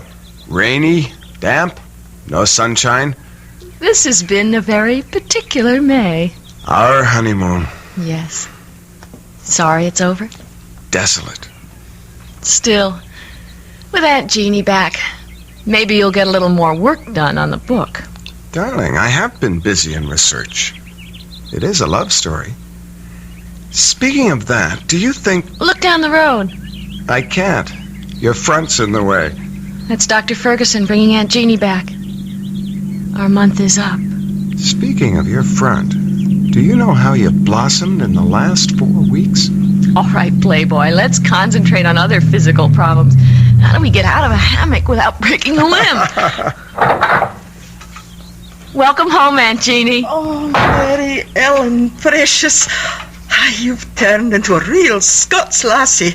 You've got the bloom on your cheeks. It's happiness. And those warm spring winds from the west. Hello, Dr. Ferguson. Hey, well, Mrs. Tilson. As a physician, I can only concur with your aunt's diagnosis. You're a picture of health. And how are you, Mr. Tilson? Never better, sir. Oh, I can believe that.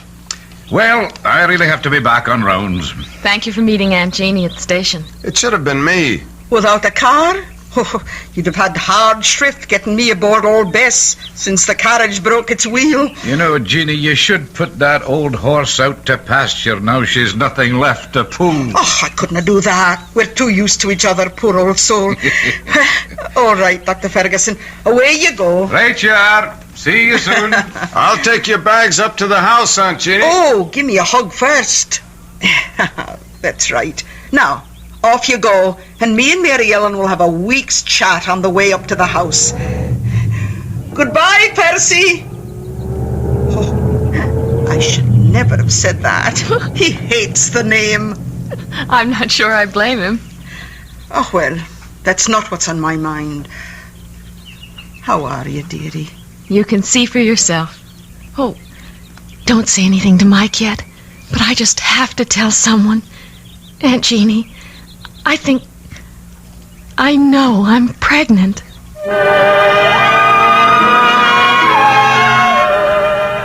Well, Mrs. Stilson. Tell me, am I pregnant? Oh, the tests will prove it, but I'll bet on it. And let me say that you're the loveliest expectant mother I've ever had under my care.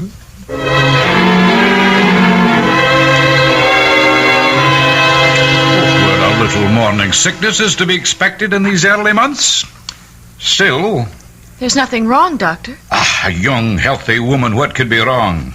Still, we must take precautions. I'm writing out some medication for you that I want you to take each day.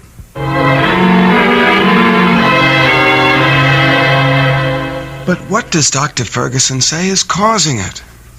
It's nothing, dear. Just some little hitch. Honey, we both had thorough physical checkups before we came to Scotland. The RH factor is ruled out. Why should you... Lots of women have morning sickness. It isn't only in the morning, Helen. I'll talk to Dr. Ferguson. Maybe we should change the medication.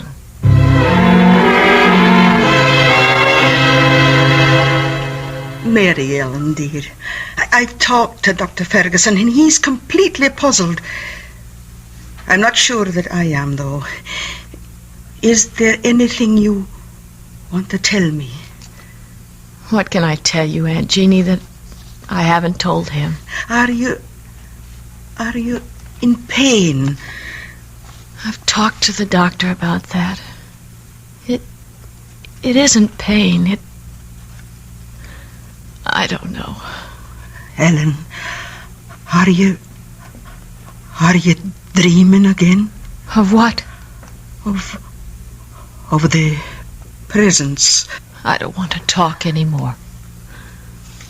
I just want to sleep. Only I don't want to.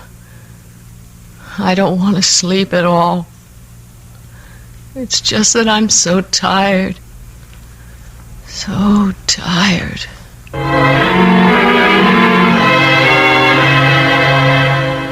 You have to help me, Aunt Jeannie. How, Michael? Dr. Ferguson says that physically Mellon should be all right. The baby seems to be thriving. It's her mental state that... Do you know she won't go to sleep at nights? She forces herself to stay awake? What is it she's afraid of dreaming about, Aunt Jeannie? It is that, isn't it? I can't tell you just what she's dreaming. I'm too far out of touch since I went away. But I do know one thing. The only way to stop it is to get her away from here. As easy as that? Oh, not so easy, maybe. She's bound and determined on having you finish your book first. Ah, the devil take the book. Mellon comes first.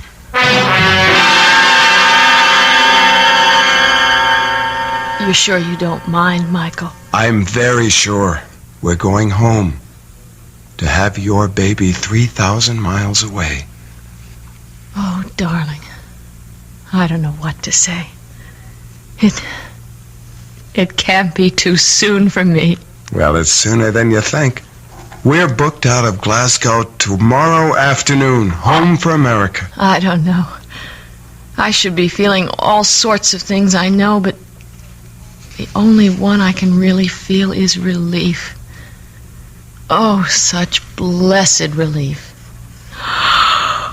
Oh, for the first time in as long as I can remember, days, weeks, I just want to go to sleep. Good night, darling. Rest. Sweet dreams. You'll keep me safe. You won't let me come to any harm. For better or worse, in sickness and in health, until death do us. Sleep, poor our baby. Rest. I love you, Michael. I love you. Keep our baby safe. Don't let...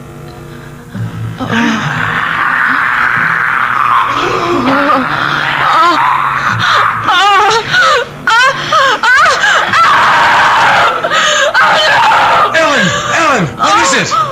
I don't know. It's pain, like a knife. I think maybe I'm gonna lose the baby. You're gonna be all right, Ellen. Don't worry. Get Dr. Ferguson. I'm gonna call him now. You'll be all right. I'm fine. Just get him. I'll send Aunt Jeannie up to you while I phone. Aunt Jeannie! Aunt Jeannie! What is it? What is it, Michael? Helen, maybe a miscarriage. What's Dr. Ferguson's number? Oh, you'll no get him by the phone. It's out of order again. Hello? Laddie, it's no use. It won't be fixed before morning. I'll go to the neighbors. It's a party line. If one's out, they're all out. Oh, God! How far to the doctors? A good 3 miles. Who's got a car? Only Colonel Petrie, and he's away up to Edinburgh for his regimental reunion. All right, then I'll go on foot. Aunt Jeannie, go up and help her. I'll make it as fast as I can. By the way, Michael, can you ride a horse? Yes. Good. Then take old Bessie. There's a bridle and saddle by her in the barn. She'll get you there faster. Take care of her, Aunt Jeannie. Don't let anything happen to her. Right along the Firth Road till you come to town. He's the 3rd house in on the right. And take care of yourself.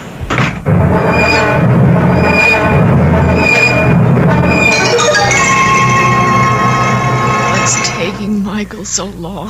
Oh, just lie still. Don't bring back the pain. It's funny. I thought it was going to tear me in two.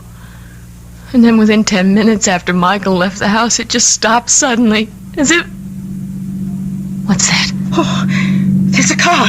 That'll be the doctor. I'll let him in. Bide quiet now.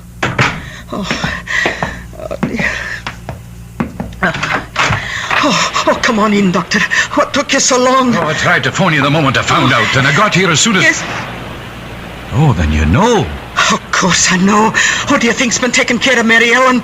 Now you get on up to her and... What? Where's Michael? Oh, Jeannie, Michael is dead. Dead? How? Oh, here, let me close the door. Was Michael riding to try to fetch me? Of course. She thought she was losing the baby. What happened to him? Bess must have thrown him. Oh, she never threw a body in her life. She was as gentle as... Something must have frightened her, driven her frantic. Jeannie, this is a terrible thing to tell you, but I examined the boy, and his body was covered with hoof marks. He was literally trampled to death.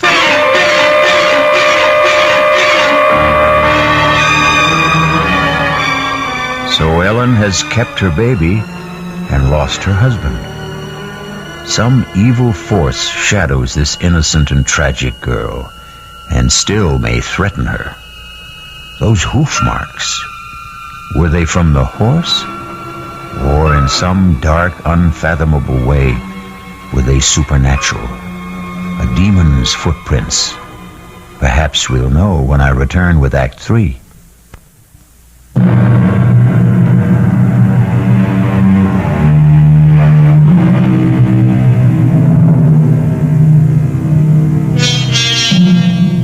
For 2 weeks, Ellen, after her first wild emotion when she heard of Mike's death, has retreated into herself, her face white and drawn, her eyes black and empty like 2 holes burned in a blanket.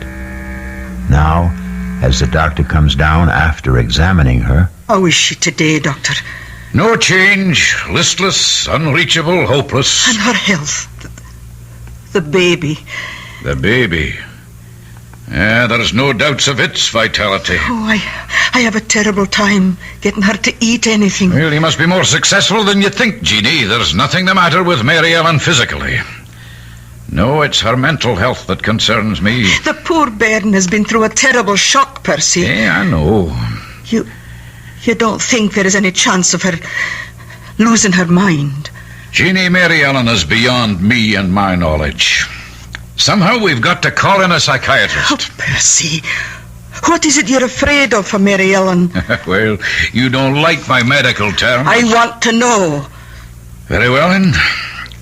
Schizophrenia. More specifically, dementia precox.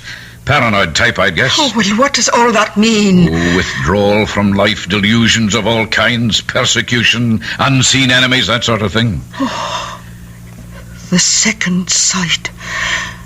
Just like all of us. Now that's enough of that nonsense. You're all sensitive, delicately balanced women, but all things being equal, perfectly normal. Well, I have other calls to make. Oh, well, I'll walk you to the door. Any instructions for Mary Ellen? Oh, just that you keep on with the sedation I provided. And Jeannie, try to persuade her to let me call in another doctor. I'll see what's best to do. Be very careful. I'll do what's right. Hey, I think maybe tonight I'll take a run up to Glasgow and have a consultation with a friend of mine there, Dr. Engel. Good man. Maybe I could persuade him to run back down here with me just to observe her. Oh, bide a wee till I see what I can do first, eh? Yeah, all right. Another day or so can't do any harm. I hope.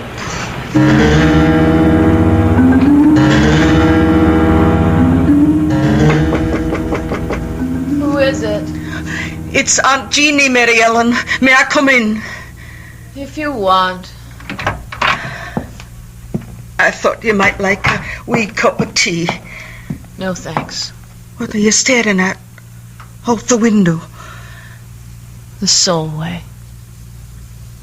The tide just came in. Roaring and boiling. So fast. And now the water's all smooth. And with the sun on it, everything's wiped clean. I wonder if it heals as it washes over. What are you thinking about, child? I'm thinking about the first time I showed the tide to Michael. The day we were married. The day you said it was bad luck for us to see each other before the wedding. Oh, I was just joking about superstitions. Nobody believes those old wives' tales. Nobody believes so many things that are outside the ordinary. So many things they say don't exist but might be. Did you see Michael's body after? What? Did you see the marks of the hooves? Oh, don't talk about that, lass. I know they said the horse trampled him. I asked Dr. Ferguson about the hooves and he wouldn't tell me. You'd tell me, wouldn't you, Jeannie? Oh, tell you what? Were they like horseshoes? Or were they cleft in two?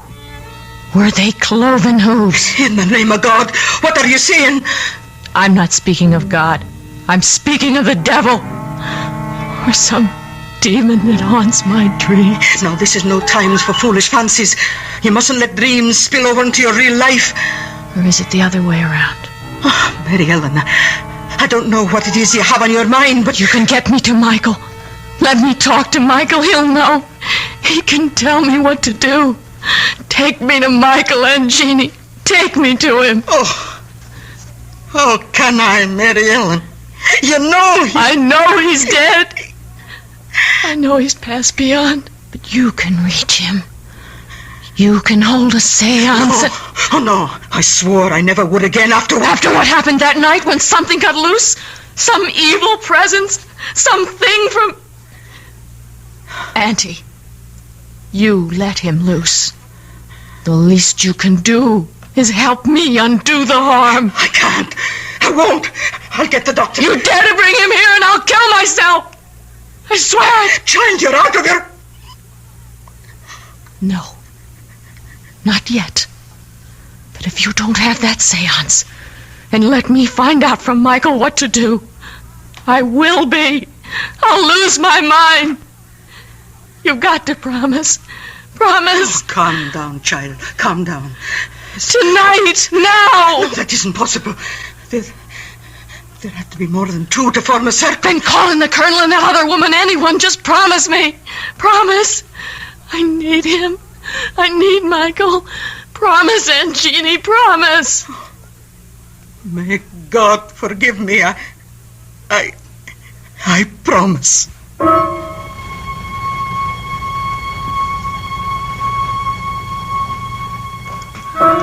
May we all join hands, please. Clear your minds. Make them a blank, a quiet place, open and hushed. I'm reaching now, reaching away and above and out and over from here to the bonny, bonny other place that lies beyond our ken. Can you hear me, Anatu? Can you come to me into our circle? Anatu, we're reaching for you. Oh, I can't make contact. Ask for Michael. I have no way to him. Then let me. Oh, try it. Everyone, concentrate. Be still.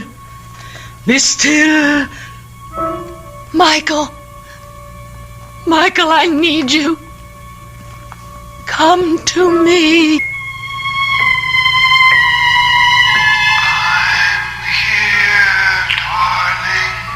Oh, Michael, I love you.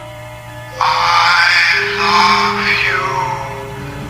We'll be together again. Michael.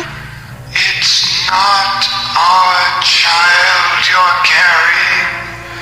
Get rid of it. Michael!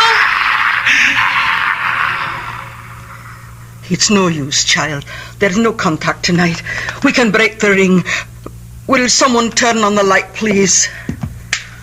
Oh, I'm that sorry, Mary Ellen. It's all right, Aunt Jeannie. You gave me what I wanted. I found out what I needed to know.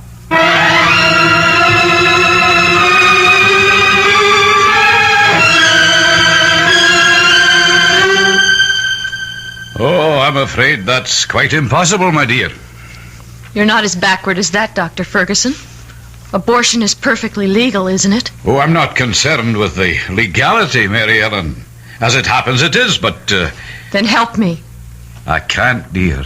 It's too late. What do you mean, too late?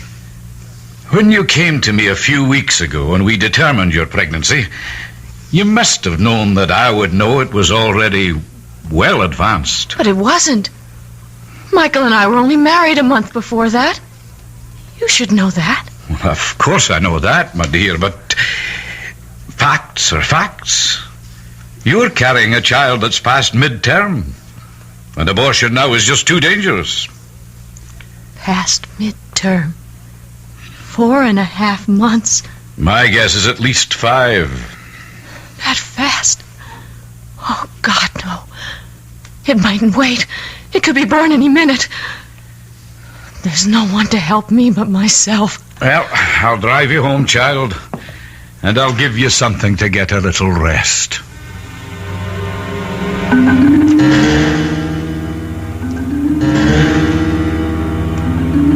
She's sound asleep now, Jeannie. Let's go downstairs and talk. Poor wee angel. So thin and pale and haunted. Come away. Let her rest.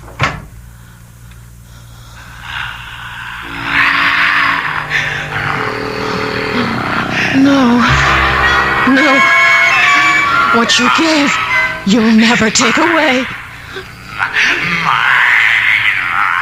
Never? It's never going to be. Help me! God, help me! The tide. Yes, that's the way. Full moon, the time was right. And for our own protection, I see no other way, Jeannie. But to lock her away... Well, we're not locking her up. It's a sanitarium. It's a really lovely place. I don't think I could do it to her. I'll care for her. Jeannie, dear, if Ellen had preeclampsia or a threatened miscarriage or any one of a number of other diseases of pregnancy, she would have to be hospitalized. Now, think of it that way. All right, Percy, if you think it's best. It's the only way. Oh, no, Doctor. Mine is the only way. Oh, that sounded like the front door. Ellen, I'll check upstairs. You look outside. Oh, but I thought you said she... Oh, dear Lord, I got the premonition. Mary Ellen? Mary Ellen! Are you out there? Jeannie, it's me. She's gone. No. I gave her enough sedation to knock her out, but she's gone. Oh, but where? She's out on the first. Come on, Jeannie. We've got to catch her before the tide.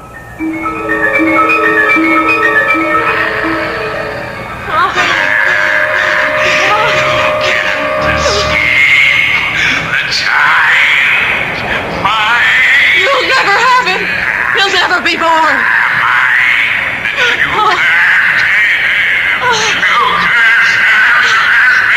One way, you filth from hell. One thing you cannot stand against. The ancient enemy. Look, listen. Michael! I'm coming home.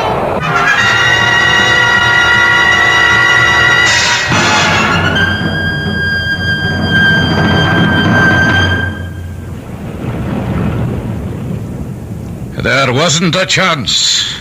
We couldn't have saved her. My poor wee motherless lamb. It did not take her long to follow her poor husband. But the child... It hadn't been born, and she didn't want it. It wasn't Michael's, you know. Are you sure of that? Oh, yes, it was 5 months old at least from the size. A monster. No, I didn't say that. Still, I was thinking of x-rays. There was something strange about that embryo. I can't quite explain. It was nothing you could have understood, Doctor. So, at the last, it was all the Lord's will. And maybe for the best. At least Michael and my Mary Ellen are in God's pocket at last.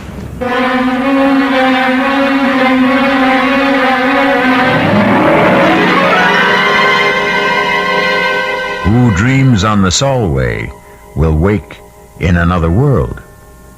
Our story has come full circle. For us, it is the end. Let's hope that Jeannie is right, and for Ellen and Michael, it is only a beginning.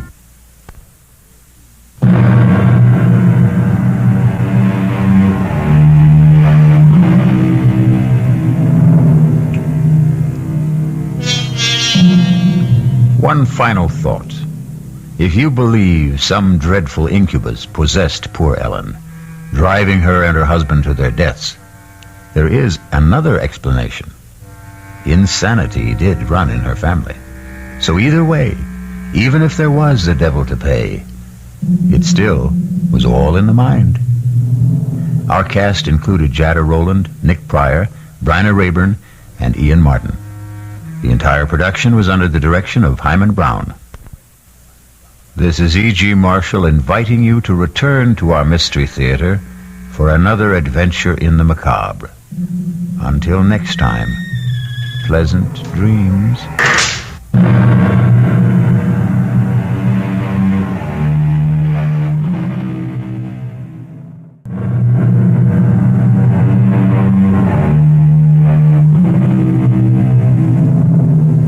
Come in. Welcome. I'm E.G. Marshall. Welcome to the sound of suspense. Welcome to the fear you can hear. But mostly to the world of terrifying imagination. In the next 52 minutes, you'll hear a story about truth. Everyone is in favor of truth, of course. It's a word which produces immediate reverence and respect. But sometimes the truth can be a terrible thing, even a shattering thing.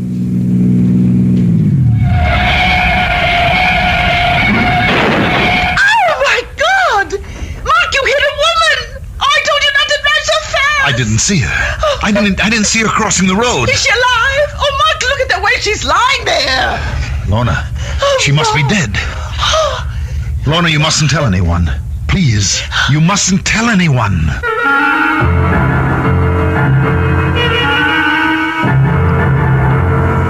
Our mystery drama, The Ring of Truth, was written especially for the Mystery Theater by Henry Slusser and stars Agnes Moorehead.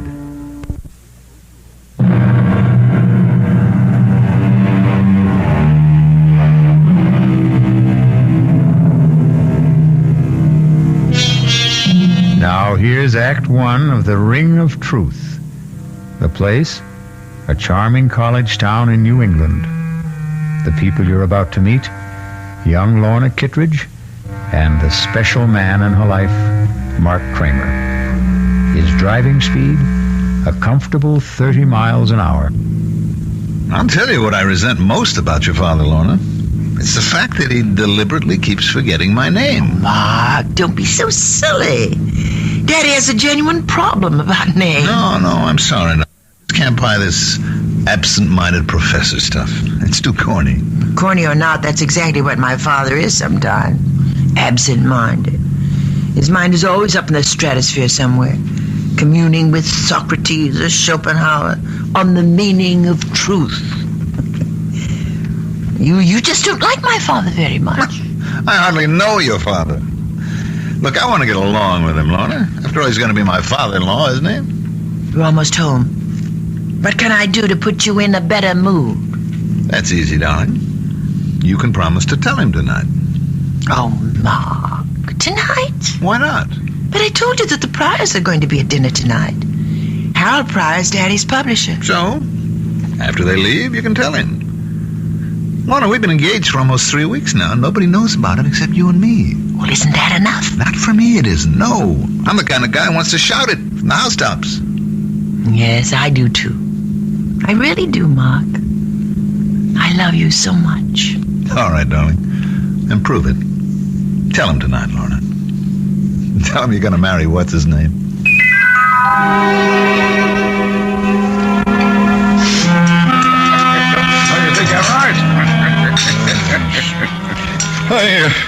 You're quite right, Harold. What the book needs is a much sexier title. Well, of course, there isn't a word about sex in it, but what's the difference as long as it sells, huh? What's the latest book about? Why, truth, of course. Daddy's favorite subject. Should be everyone's favorite subject, in my opinion. You know, if you really want a suggestion for a new title, Professor, I think I have one. Do you, Mac? Daddy, the name is Mark. Oh, yes, of course. I'm sorry, Mark. Well, go on. Let's hear your suggestion. Why not call it The Ring of Truth? Well, I think that's a very good name, but, of course, that's up to Professor Kittredge. It's not a bad title, Mark, but, well, it does imply a lack of sincerity, doesn't it? The Ring of Truth is only the surface appearance of it. What I'm examining in my book is the necessity for stark truth, for truth unafraid. Of course, there's a fairly good argument against stark truth sometimes, isn't there? I mean, there's still a necessity for a white lie now and then. You mean in the real estate business, perhaps? No, not just in my business, in everyone's. I mean, there are times when tact, courtesy, and general goodwill call for a shading of the truth. May I make a suggestion, everyone? Why don't we have our coffee in the living room? It's a good idea, darling. You know, George, I wanted to... I'll give you a hand with the dishes, honey. Besides, I'd like a little conversation with you in the kitchen.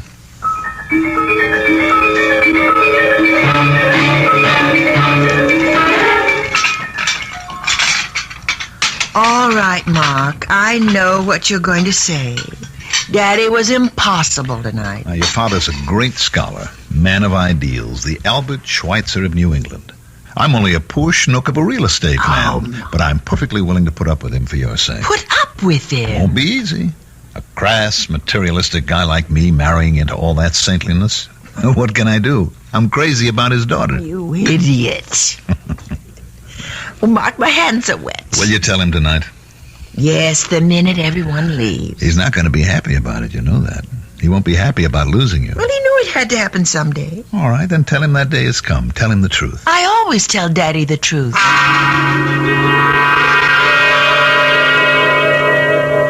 Daddy, can I come in? Yes, darling, of course. I didn't want to interrupt your reading. Oh, I can't really read this book. I don't understand the language. Have you seen it, by the way? Still another edition, German, of the 7 Secrets of Shakespeare. It's lovely. What a beautiful binding. Yes, I'm pleased with it. I suppose an author never loses his affection for the first book he writes. Well, it's more than just that. This book made you famous. In very limited circles, yes. And I hope you've enjoyed the evening, and that your friend did too. The only thing Mark didn't like was being called Max. Oh, I'm sorry about that, Precious. I hope he wasn't offended. But you have to admit that you do bring home a lot of young men. Daddy, that may have been true once, but Mark Kramer is the only man I've seen for the last 6 months. That long? And the reason I've seen him so much is that, well, I'm in love with him. Well, that isn't an entirely new phenomenon either, is it? Daddy, Mark asked me to marry him. I said yes. Marriage? You know that word, don't you? It's English, not German. Yes, I know the word, but, well, it's just that I never supposed you'd want to marry now. I mean, before your doctorate, before you've done all those things we plan to do together. Marriage wouldn't put an end to our plans. And as for your lecture tour, well, you don't really need me along. I don't know if I'd want to go without you. I'm getting a little old to gallivant around Europe by myself. It's the first time I've heard you complain about being old. For some reason, last 10 seconds, I began to feel old. Of course, Mark and I could go with you to Europe as a sort of honeymoon. No, Lorna, he's not going to want that, I'm sure. In fact, my guess is that your young man is going to want to see as little of me as he possibly can. No, Daddy, that isn't so. He knows that I won't just abandon you. I couldn't be that heartless. That's the last word I'd use about you, Precious. I know your heart only too well. I know what a tender, beating little thing it is. I've always been afraid of the man who would trap it someday. I just wish you knew Mark better. He's not a I'm not star. saying anything against Mark. I'd feel this way about any man. I'm like the tired old king of the fairy tale, darling, forced by the condition of kingdom to give the hand of his princess to a commoner. Oh, Daddy.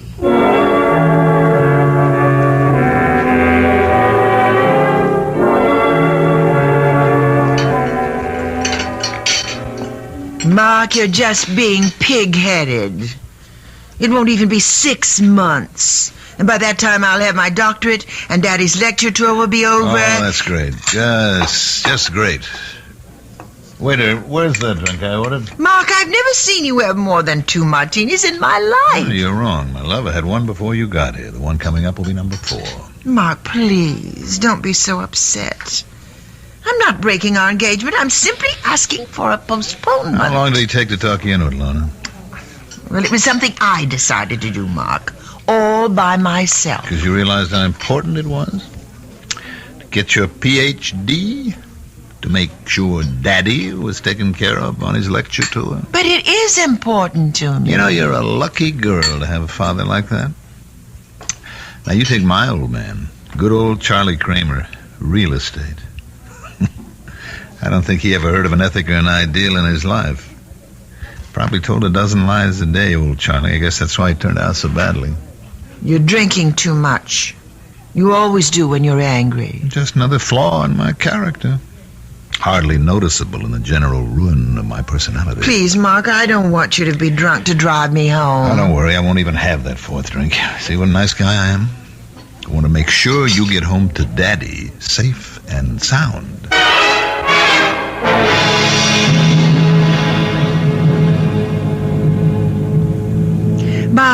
Are you sure you don't want me to drive? No, you just leave the driving to us. It's starting to rain. I think you should turn your wipers on. That isn't rain, Precious. Those are tears in front of your eyes. Please, Mark. All right, all right. Do you have to drive so fast? I know there isn't any traffic, but these roads are so dark. That's what the headlights are for. How far these little candles throw their beams, so shines a good deed in a naughty world. Hey, you see, your father isn't the only one who can quote Shakespeare. Ah! What? Look out! That woman! Where? Oh! You hit her! Oh, Lord! I didn't see her. I didn't see her crossing the road, so help me. Is she dead? Oh, Mark, look at the way she's lying there. She's dead, Lorna. Oh. The woman's dead. Oh, no. Well, horrible. I told you not to drive so fast.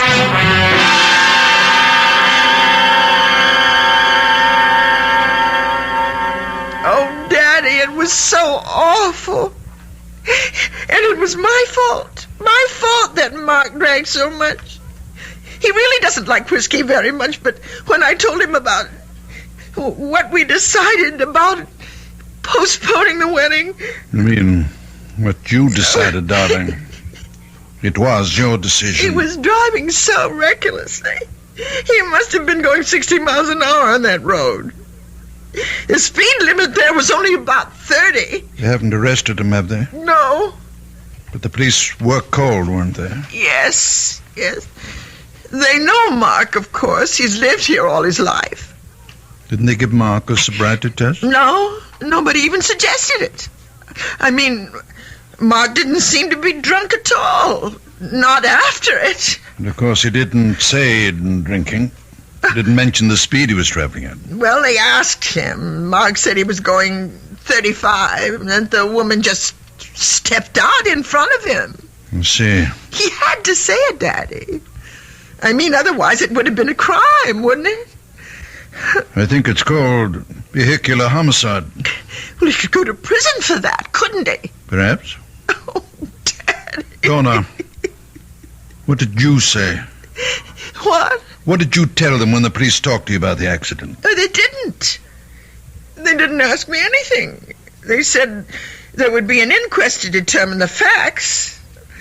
I suppose I'd have to answer questions then. And what will you say then? Why, I don't know. I mean, I have to corroborate Mark's story, of course. Is that what you're going to do? Oh, and if you could have seen his face, Daddy, it was like a child. Like a little boy, afraid to be punished. He said, "You'll stand by me, Lorna, won't you?" And so you're going to stand by him. You're going to forget all you ever learned about truth. You're going to lie. But, Daddy, what else can I do? I can't advise you, my darling. All I can do is remind you that you and I have always loved truth as much as we've loved each other. Are you going to change now?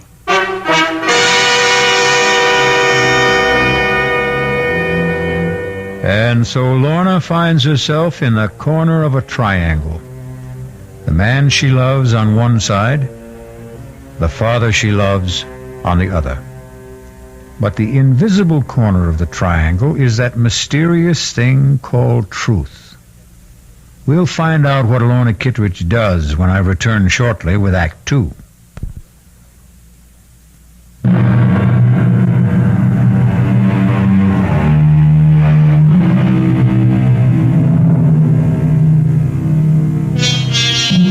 Ye shall know the truth, and the truth will set you free.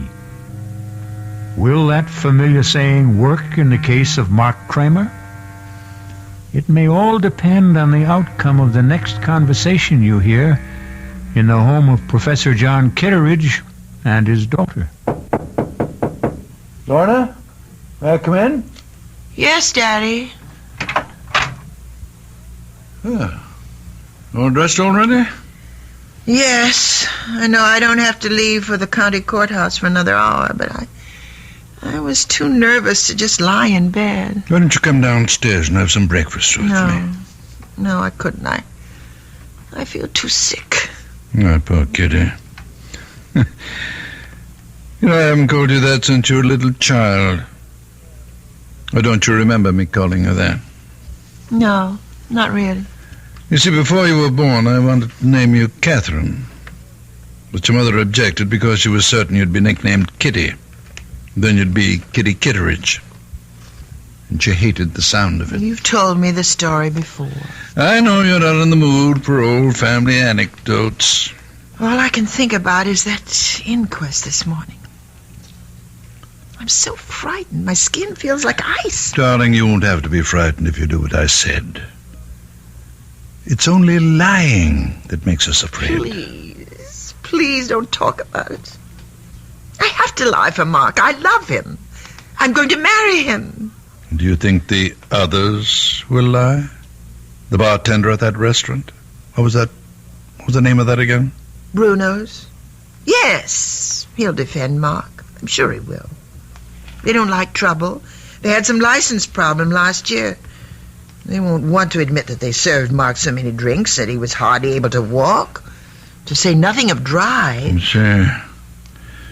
So you're the only one who has to lie. Daddy, the woman is dead. Nothing will bring her back. Lies, truth, nothing. Who does it help if Mark goes to prison? Yes. You're right, Precious. There's no profit in truth. None at all.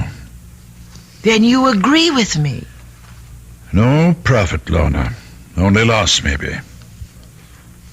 But that's something you'll have to judge for yourself. You know my feeling about truth. You know what I've always taught you about it. Yes. Dare to be true. Nothing can need a lie. A fault which needs it most grows too thereby. You used to like that poem. Now you're quoting it with contempt. Oh, Daddy, why can't you understand? Why do you have to be so demanding? Let me forget truth just this once. Your mind is your own, Lorna. Well, I want to do what's right. Then do what you want to do. You're an adult now, independent of me. Lie if you want to. But don't look for my approval.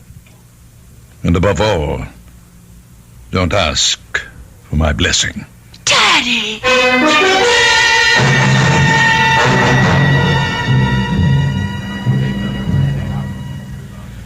Let's have some quiet. The coroner's jury has to hear the testimony if they're going to judge it. Sergeant McKeon, was any investigation made of the skid marks at the scene of the accident with a view to determining the speed of the vehicle? No, sir, there wasn't. The condition of the road and the rain we had that night, well, it was impossible to tell the difference between the skid marks and the tire treads. That's why no measurement was made. It's been stated that the driver of the vehicle, Mark Kramer, had left the establishment called Bruno's shortly before the accident. Since Bruno's is in the business of serving hard liquor, among other things, did the police give Mr. Kramer a sobriety test? No, sir, we didn't. You see, sir, we didn't know at the time where Mr. Kramer had been.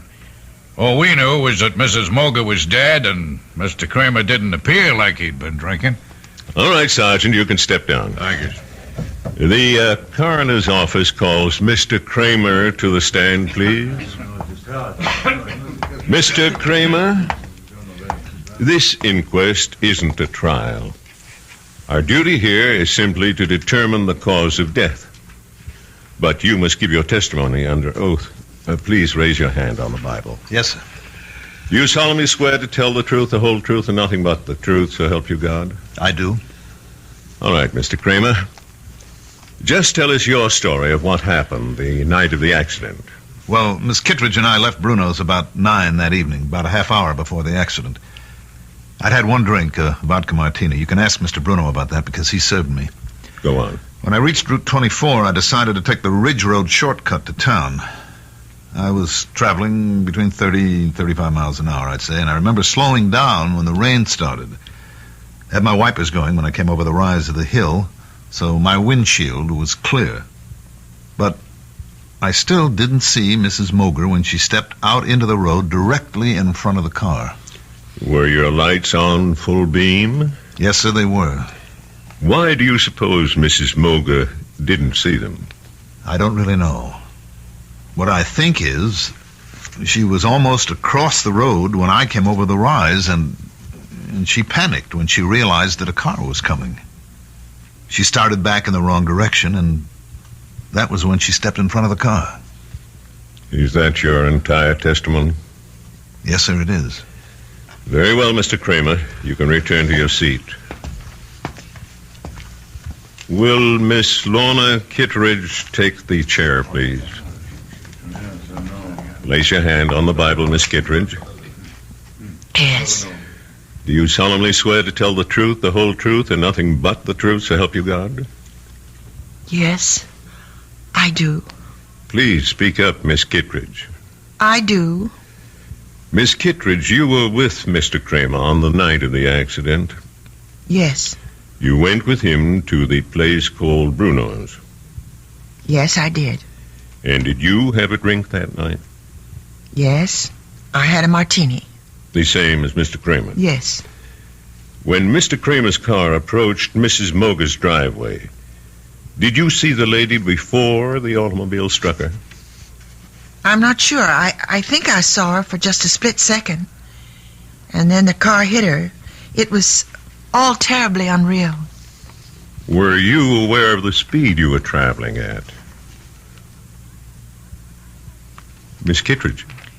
I'm not sure of the exact speed. Mr. Kramer thinks it was between 30 and 35. Do you agree with that? No. What was that? It couldn't have been that. It was more like 55 or 60. Did you say 60, Miss Kittredge? About that, yes. Lorna, for God's sake. I hope you've considered this reply, Miss Kittredge. Yes, I've considered it. We were traveling at least that. I'd been looking at the speedometer only a few minutes before. I was complaining to Mark about his speed, but he wouldn't listen to me. He wasn't in any mood to listen. He was angry and he was drunk. Lorna! Please, everybody, quiet now. Mr. Kramer, please take your seat. It's the truth.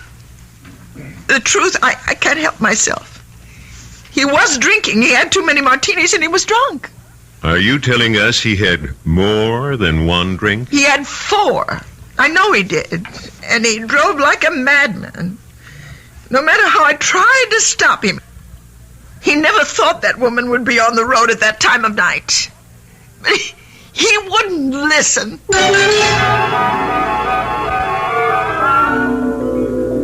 I couldn't believe it was really happening. It was like hearing someone else say the words. Please don't cry, Kitty. I tried not to look at his face. I tried so hard not to see him, but I couldn't stop myself. How can you blame yourself for telling the simple truth? How can you think it's wrong? But don't you realize what'll happen to him, Daddy? He's going to be indicted. He may go to prison. I'm sure Mr. Kramer will hire himself a very smart attorney. Who's that? I have no idea. Oh, I can't see anyone now. I just can't. Yes, of course. You go to your room and I'll answer it. Go on, darling. Go lie down. Yes. Oh, it's you. I want to see Lorna. Mark, please listen to me. I know exactly how you're feeling at the moment. Thanks for remembering my name, Professor. That must be the very first time. I'm sure you realize that what Lorna did this morning was extremely difficult and painful for her. That it was an agonizing decision. Only who made it? Lorna's lying down right now. I suggest you try telephoning her later. I'm not leaving until I see her. I had hoped we wouldn't get violent about all this, Mark. Frankly, I don't think you're in a good position to commit any other rash actions. Daddy, it's all right. Lorna, I thought you were in your room. I'll talk to Mark. Very well. But don't ask me to leave, because I won't. You don't have to leave, Professor. I'd like you to know this, too. Know what? What the town gossips are saying. Lorna, they're saying that we had some kind of fight. A lover's quarrel, and that you wanted to get back at me. Oh, you know that's not so. Yes, I know it. But the other explanation makes even less sense. That you just had to tell the truth. Well, it wasn't easy for me. Lies would have been easier. One small lie, Lorna. That was all you had to say. You're so afraid of hell that you wouldn't lie for me? I can't expect you to understand. But I do understand. Better than you do, maybe. It was your father's idea. Now, just a moment, Kramer. Well, you remember my last name, too. I think I made more of an impression on you than you were willing to admit. There's no need to be nasty. Lorna, you're so stuck on the truth. Tell it now. He told you what to do in that courtroom. Professor Kittredge's little girl always listens to Daddy, and she never lies. Please, Mark. He insisted that you tell the truth, didn't he? He gave you a lot of high-flown ethical reasons for telling the truth. Nothing but the truth. Every reason but the real one. You're wrong. I made up my own mind. Your father knew what would happen. It would split us apart, and that's what he really wanted, Lorna. That's the truth that he didn't mention. I think that's quite enough. If you don't leave right now, I'm calling the police. Don't bother, Professor. You've done a very good job. On Lorna and on me.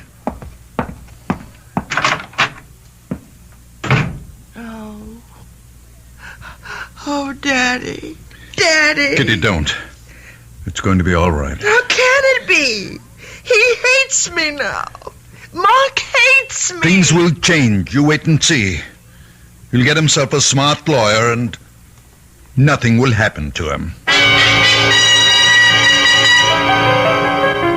Mark Kramer, having been found guilty of the crime of manslaughter, it is my duty to sentence you to imprisonment for a period of not less than 1 year and not more than 5.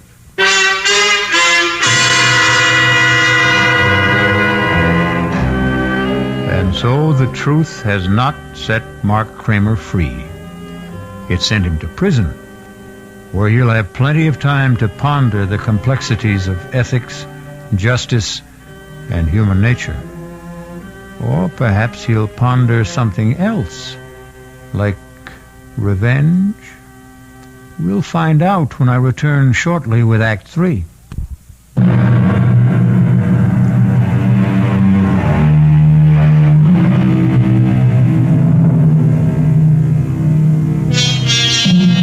It's now 1 year later. Sad to say, Mark Kramer is still wearing prison gray. As for Professor Kittredge, he's had problems too. A bad case of the gout caused cancellation of his European lecture tour. Even more disappointing, his daughter Lorna lost interest in working on her thesis and abandoned the idea of obtaining her doctorate. In fact, Lorna Kittredge seems to have lost interest in life itself. Lorna, you awake? Yes, Daddy. I'm up.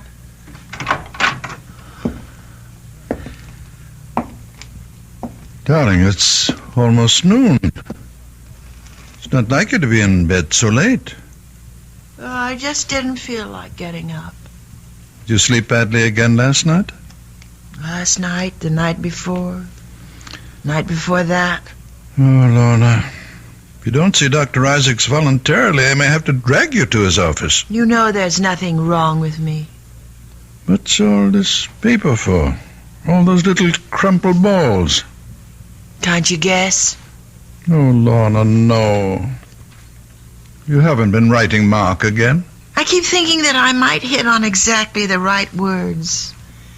The magic formula that would make him answer one letter. It would be so much better if you forgot him, Lorna. Do you know that I even thought of sending him a disguise letter? Making it look like some important document that he would have to read? Isn't that ridiculous? What's ridiculous is the way you've tortured yourself over that man for so many months. Who's tortured who, Daddy? Which one of us is really guilty? Oh, Kitty. Stop calling me that name. My name is Lorna. Can't you remember my name? Darling, you're just not yourself. Oh, is that why you can't remember me? Because I'm somebody else? Well, you may be right, Daddy. Every morning I look in the mirror and I can't recognize the woman I see. Lorna, you're just not giving yourself a chance to forget. You'd start getting out into the world, start meeting new people. You become a hermit. I thought you liked having me here, Daddy. I thought you couldn't live without my company. I honestly believe you need medical attention. If not from Dr. Isaacs, then from somebody else. You mean a psychiatrist, I suppose? No, darling, no. Just someone who can help you get over this distorted guilt that you feel. The only one who can do that is Mark. And he won't see me or write me or anything. Lorna. Oh, please go away. Please. I'm going to try to sleep. It's the only time I'm happy. When I'm asleep. All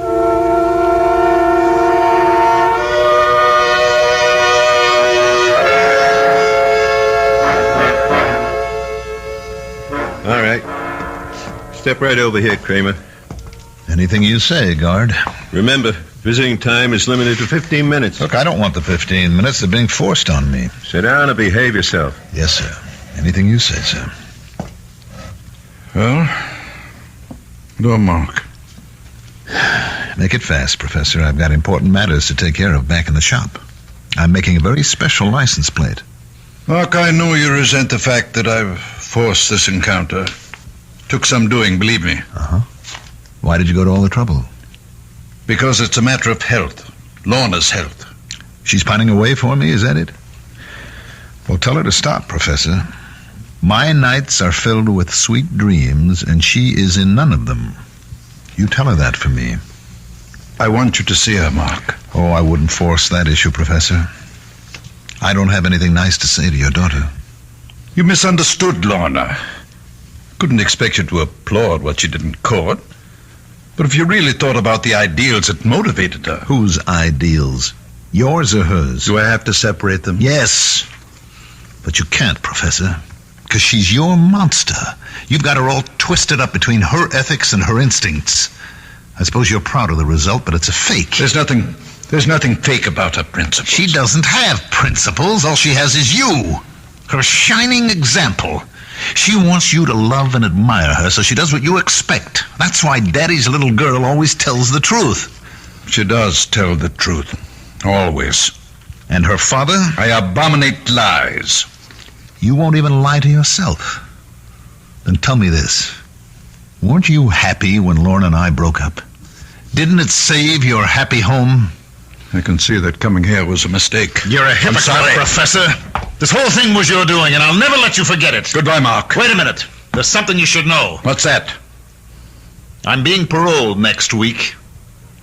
Tell that to your daughter. Maybe it'll improve her health.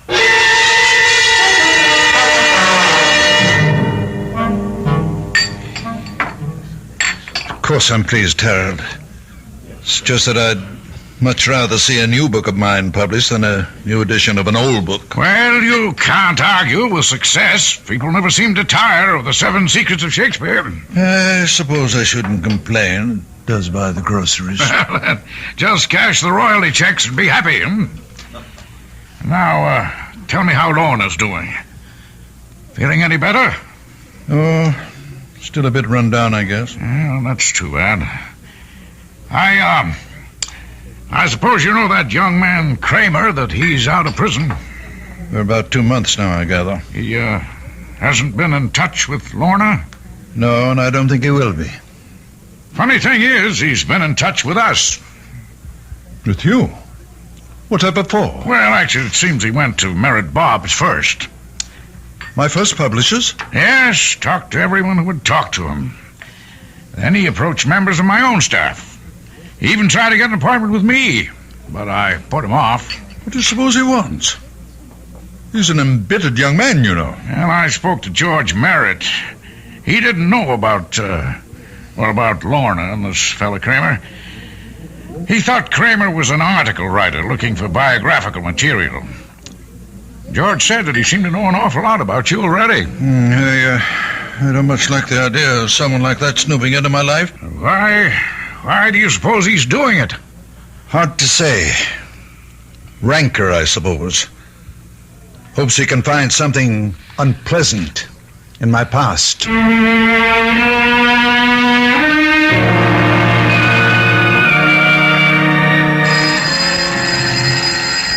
I'll get it, Lorna. Hello? Professor Kittredge? Yes? Mark Kramer, Professor. Oh. Yes, I was just speaking about you the other day with my publisher. I'd like to see you, Professor, this evening, if that's possible. See me? Or Lorna? No, just you. If Lorna wants to be there, that's her business. Something tells me she'd rather stay away. Can you give me some idea of why you want to see me? You might say it's a business matter. Who is it, Daddy? What time would be good for you, Professor? Make it, about 9. I'll make it exactly 9. Daddy, you look so strange. Who was that on the phone? It was Mark Kramer, Lorna. Mark? He's asked me to see him at 9 tonight. I have no idea what he wants to say, but whatever it is, I'm sure it won't be anything pleasant. I'd rather not be here. I didn't think you would. Mark blames me for what happened in court, not you. He refuses to admit that it was your own love of truth. My love of truth? Daddy, you never understood me yourself. How could you explain me to someone else? I didn't love truth. I loved Mark. You did what you had to do. What your conscience told you to do. My conscience? Is that what I was satisfying? That small little voice inside me? It can be a loud voice, darling. A very compelling But voice. I still hear it. It's still talking to me. And you know what it's saying? You fool. You fool, you fool. Lorna. I think I'll go out now, Daddy. Right now.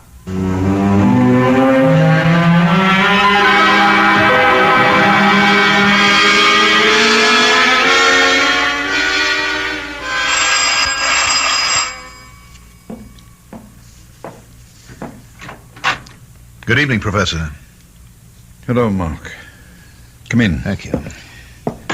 Nice of you to see me. I wasn't sure of my reception after the last time.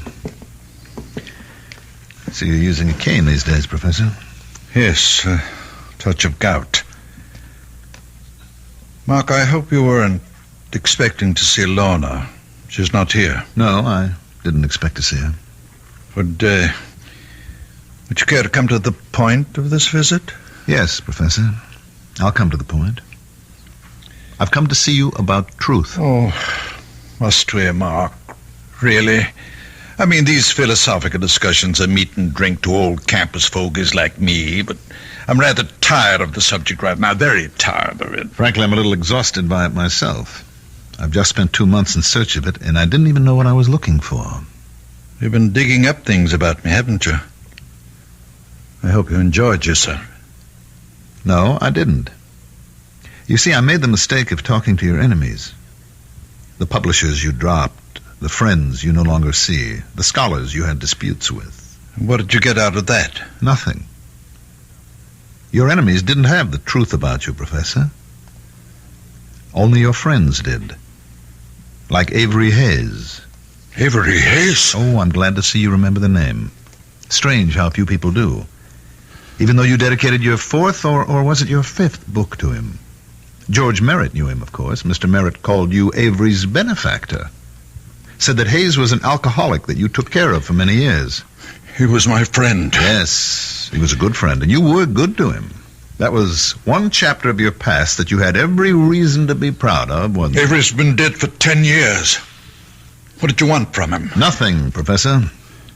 I just thought a man like that deserved a little recognition, if only for his past association with you.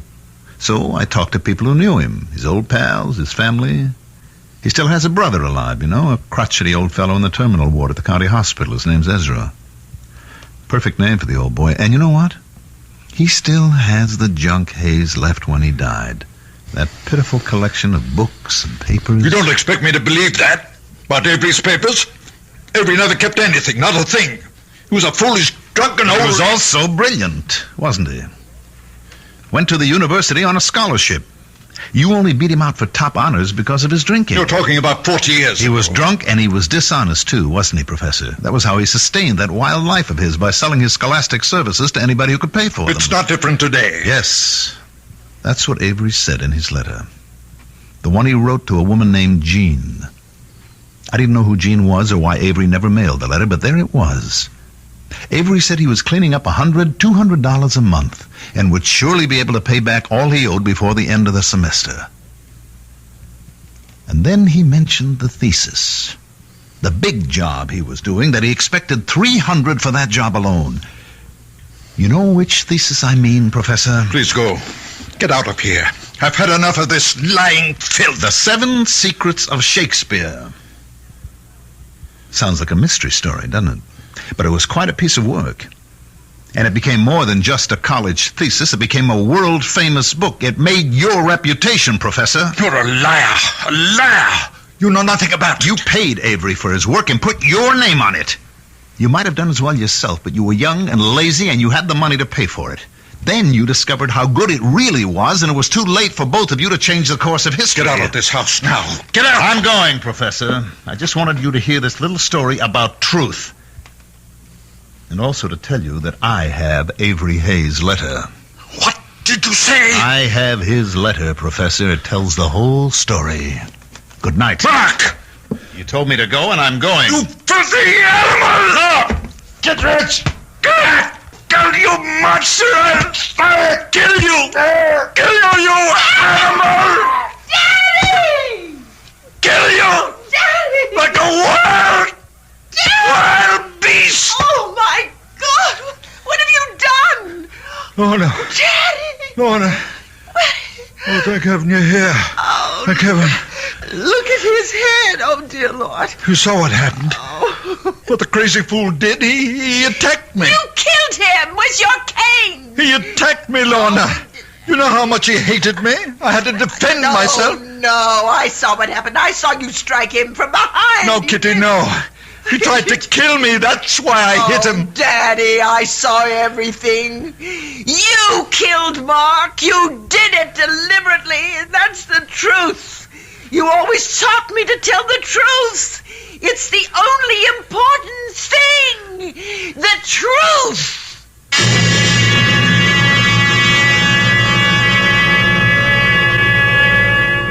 Oliver Wendell Holmes Jr. said, "All I mean by truth is the road I can't help traveling." Well, Professor Kitteridge traveled his road, and despite his good intentions, it turned out to be the road to hell. I'll be back shortly.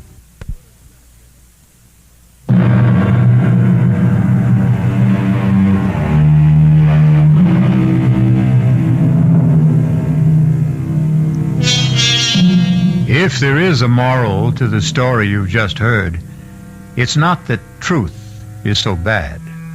But Samuel Butler said, truth should not be absolutely lost sight of, but it should not be talked about. And we promise that's our last word on the subject. Our cast included Agnes Moorehead, Mandel Kramer, Santos Ortega, Ian Martin, and Dan Ocko. The entire production was under the direction of Hyman Brown. This is E.G. Marshall inviting you to return to our Mystery Theater for another adventure in the macabre. Until next time, pleasant dreams.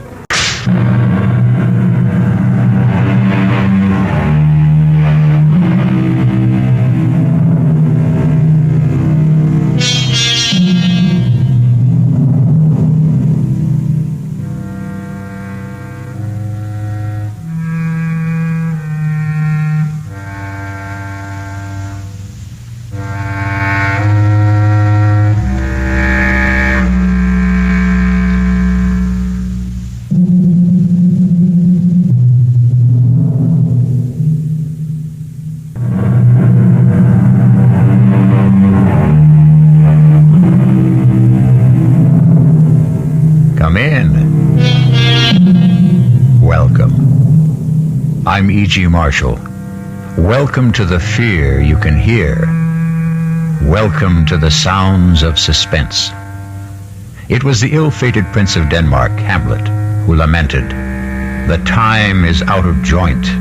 O cursed spite, that ever I was born to set it right." Many people before and since have echoed the same cry of despair, but none with more compelling justice and reason than Ethan Vigil, clockmaker and destroyer. Ethan Vigil, for whom a special clock struck a magic and an evil hour. Got your box in. Your move, Jake. No, don't rush me. I'm thinking. God in heaven, Ethan, how can you stand that infernal racket? What racket? Oh, you mean the clock striking? I don't even notice it anymore. Well, go ahead. What do you want to give up? No. Who can think of a chess move with all hell breaking loose? From now on, start our games after midnight. Enough to drive a man stark, staring mad. I swear to Sam Hill, Ethan, you deliver.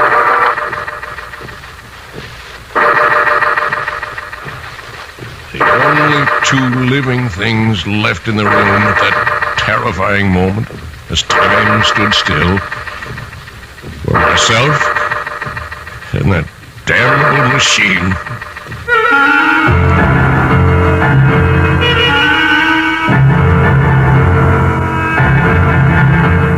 Our mystery drama, Time and Again, was written especially for the Mystery Theater by Ian Martin and stars John Beale. I'll be back shortly with Act One.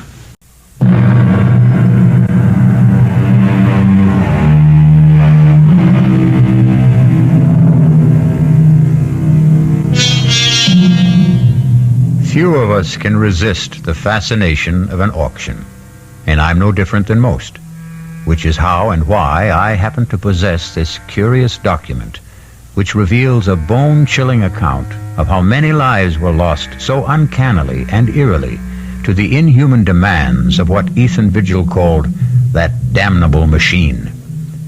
The tale I'm about to tell... No, wait. If you can manage to decipher his cramped longhand, let Ethan Vigil confess for himself.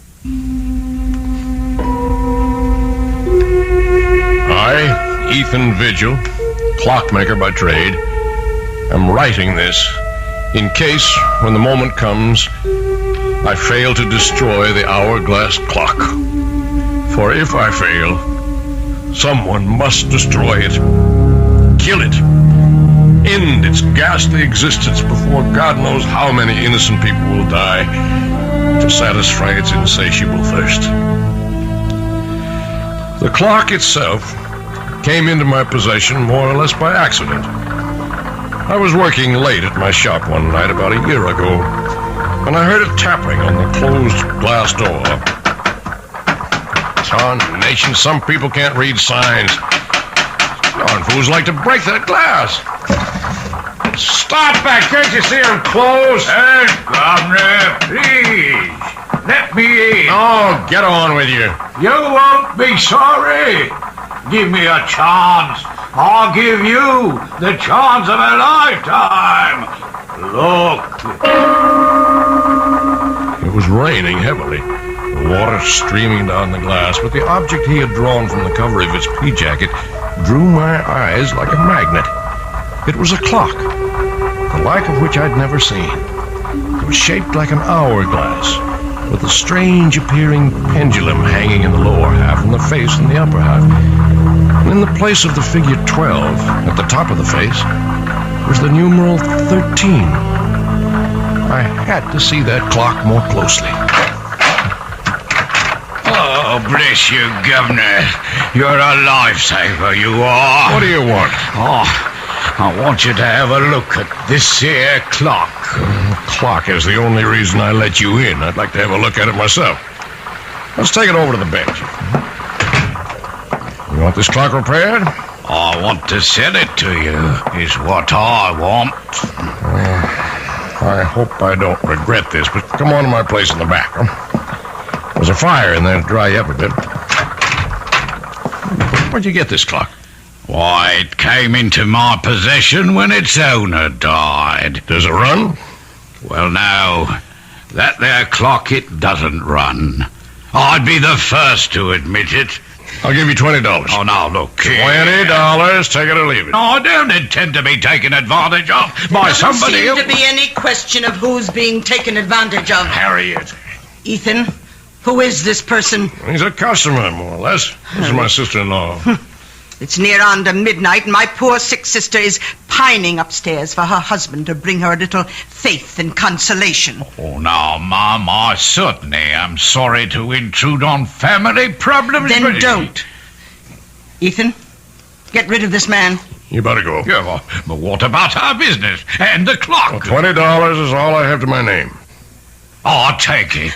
Don't you do it, Ethan. Oh, mind your own business for once, Harriet. I had little doubt my sailor, who called himself Harry Stubbs, had dubious title to that strange clock. But like all collectors, to own something totally and unreservedly unique is an overriding obsession. Is he gone? Yes. Oh, just look at this place after you had that derelict in here. Lights on all over the place, eating up money. To say nothing of good hard cash thrown away on that piece of junk on the table. It was my own money. What own money? You and Henrietta wouldn't even have a roof over your heads, let alone a piece of business, if it weren't for me. Oh, no, it's my money that keeps you going, and don't you forget it. Now you lock the door to the shop. I still have some repairs left to do. You'll have to get up early tomorrow and do them. I just wanted to have another look at this clock. You'll waste no more time or light or fuel down here tonight. If it wasn't for good money paid out, I'd take that piece of junk on the table and dump it in the rubbish. How I wish she'd done just that. Let the city collect it with the morning trash and bury it forever. But fate hadn't planned it that way. So I went upstairs from Harriet to face another problem I didn't know how to solve. My ailing wife, Henrietta. Ethan, is that you? Yes, Henrietta. Where have you been? Working, dear. Are you hurting? Oh, when don't I hurt? I know. How's your back? It isn't my back, it's my stomach, Ethan. I'm scared. I've been afraid to think of it, but I know Harriet's sure I've got Hush, no, none of that. You just get off to sleep. That's what you need. You just don't know how it is to be suffering every blessed minute of every day. As I slipped under the covers and lay wide awake beside Henrietta, snoring away, my mind went back to the strange clock on the table downstairs. The intriguing mystery of a mechanism I had never even imagined in 40 years of clockmaking. And the enigma of why 13 replaced the numeral 12 on the face.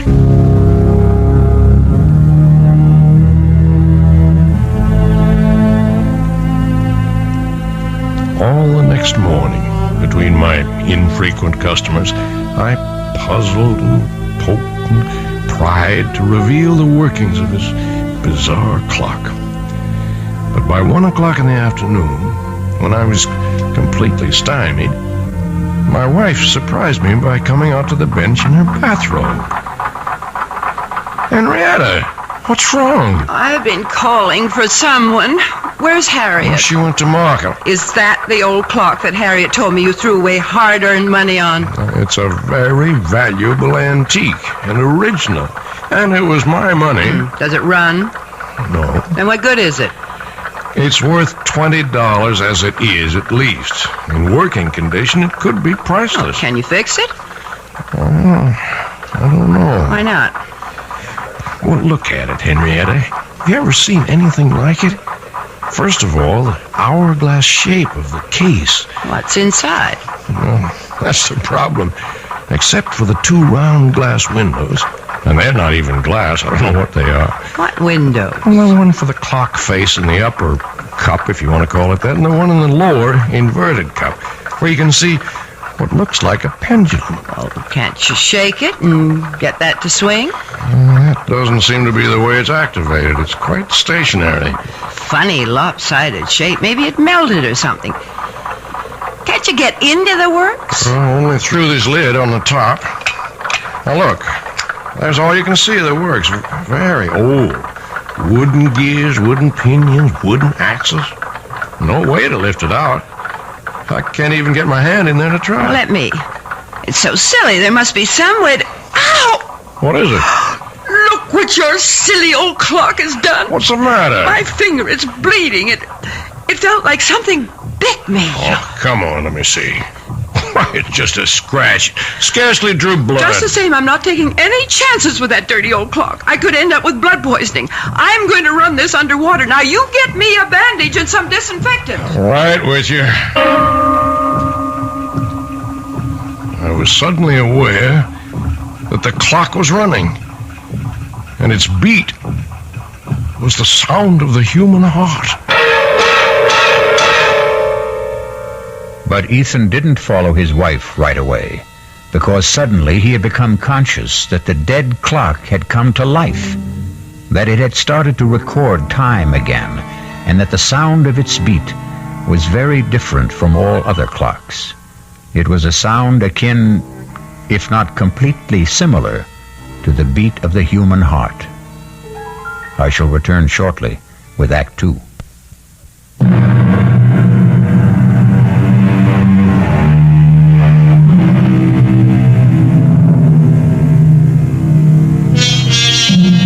Whatever his wife had accidentally touched, the clock had begun to run and remained running steadily, without any sign of stopping. Ethan checked that Henrietta's wound was little more than a surface scratch, and returned to observe... But let him tell his own story for himself, as he wrote it in his confession.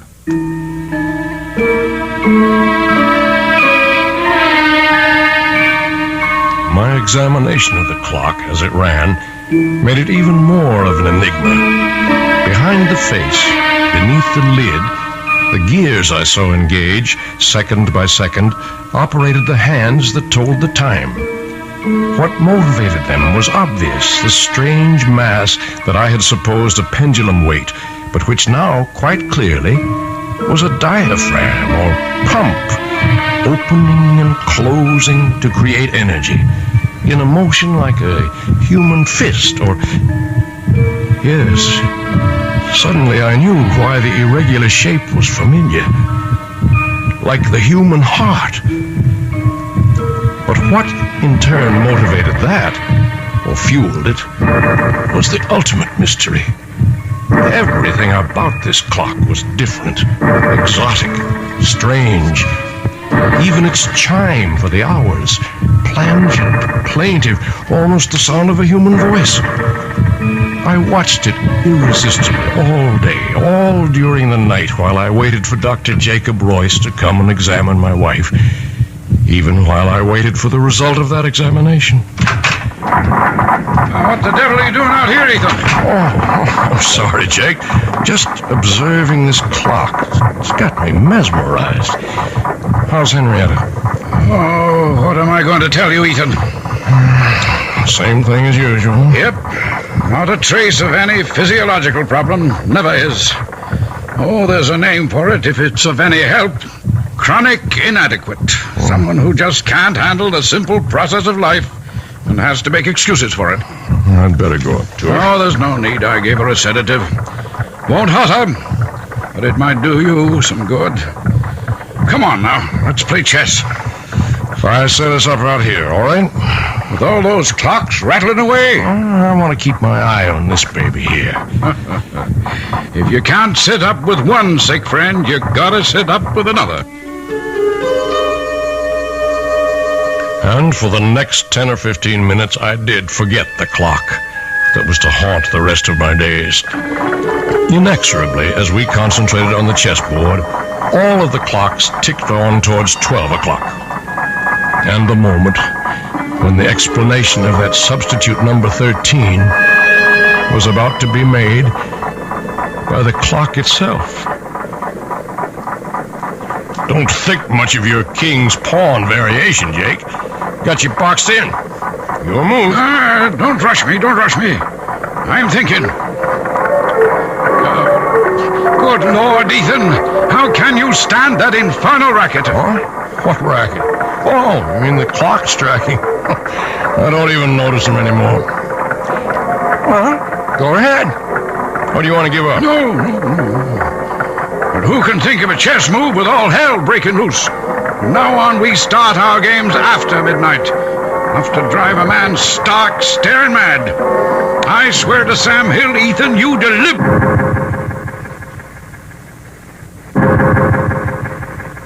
After the 12th stroke of the hourglass clock's chime, there was no sound but the beat of the clock and my own heart. Everything else had stopped dead. My friend's mouth was frozen in the act of speaking. His hand poised over a chessman as though cast in bronze. Outside, like the old child's game, people had turned to statues. A car backing into a parking space was stopped in its tracks. The very raindrops hung motionless in the air like a spangled curtain. For everyone else in the world, save only me and that damnable clock, time was standing still.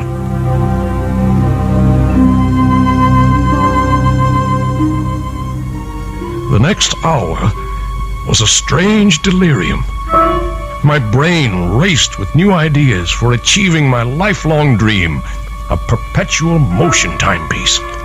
My legs were as supple and tireless as an 18-year-old's as I climbed the stairs to look at my wife, frozen in the act of turning in her sleep. My sister-in-law caught in the middle of a snore. Towards the end of the hour, I returned to the shop. A quick stab of terror prodding at me. Was this to be forever? Poor Jake still sat in the middle of the move he had started almost an hour ago. The hands of all the clocks pointed to exactly 12, except the hourglass. There, the small hand stood directly at 13, while the minute hand swept closer and closer to join it. With a sense of mounting excitement, I waited for their junction. Like the other clocks, my strange new one had only struck 12 before. Now I felt I knew the reason for 13. The extra magic hour of precious time that twice a day it offered to its owner. With bated breath, I waited for the proof. The missing chime. And then it came. directly set us up here tonight to get me off my game. I concede. Don't you want some more time to think it over? It wouldn't matter if you gave me an hour to consider it. Tonight I'm too bushed to think. It's just 1 minute after 12. We've only been at the game 10 minutes or so, and I feel as if I've been here for 70. Is it really only 10 minutes? You're the clockmaker, Ethan. Look all around you at your little markers. Yes, you're right. So it's true. You feeling all right? Never better. Why? You look a little strange for a minute. Matter of fact, Ethan, I've been meaning to mention it. I'd like to have you drop around to the office someday soon. What for? Well, you're not as young as you were, you know. And you've been pushing yourself pretty hard lately. Want to make a date now? No, I'll call you. Don't forget. Yeah. Now, there's something I wish all my patients were as healthy as. 20 years since I started that old avocado tree in the window. And like Topsy, it just grew. Don't you believe it? Oh, it took a lot of tender, loving care. Watered just right, pinching it back, bringing it along to grow up right. Just like the child. I love that old tree. Well, Ethan, man's got to have something to love. Yeah, I reckon. You don't think there's anything really wrong with Henny, do you? No, I don't. Just another of her eternal spells. Well, night, old friend. Rain stopped. Good night, Jake.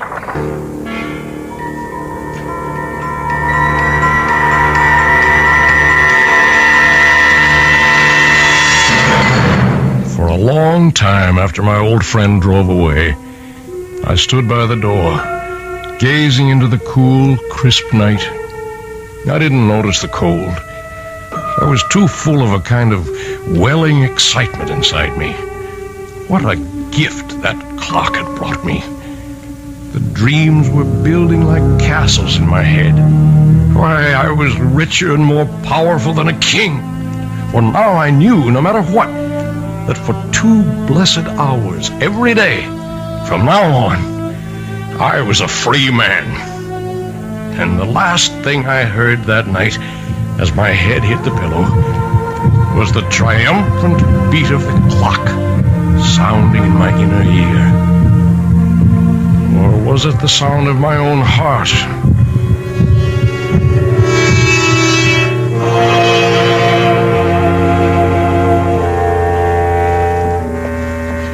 How is she, Doctor? I don't know, Harriet. Now, I don't mean to alarm you, but I think we'll put your sister Henrietta in the hospital for a few days for observation. What's the matter with her? Well, that's what I wanted to put her in the hospital for. Find out.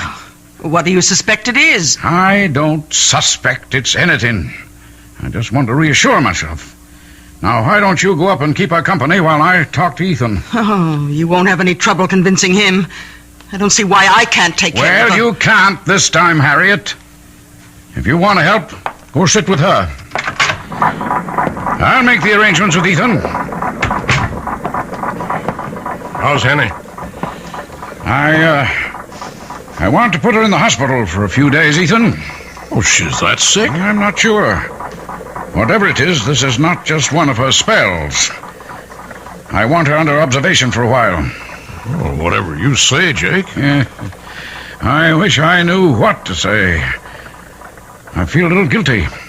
Ever since that night a few weeks ago when we were playing chess. What do you mean, guilty? Well, damn it, for 20 years I've been medicating her imaginary ills. I wonder if maybe I got careless that night. What? Well, there's no doubt that from then on, this debility, anemia, whatever it is, started. Well, I'll get along and make all the arrangements. I'll phone you when to expect the ambulance.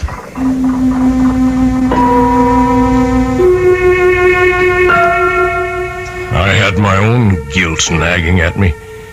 In the months since I'd discovered the secret of the clock, I'd thought of pretty nearly nothing else. I waited as eager as a child for those 2 stolen hours every day. Not only for the relief from Harriet's nagging and poor Henrietta's everlasting complaints, but for the lift, the joy, the youth and vigor that they brought me. For I'd gone one better than Ponce de Leon. For part of a day, anyway, I had found the fountain of youth. But a wave of shocks was about to jolt me back to reality. The first was Henny's being taken to the hospital. The second was the morning the clock stopped.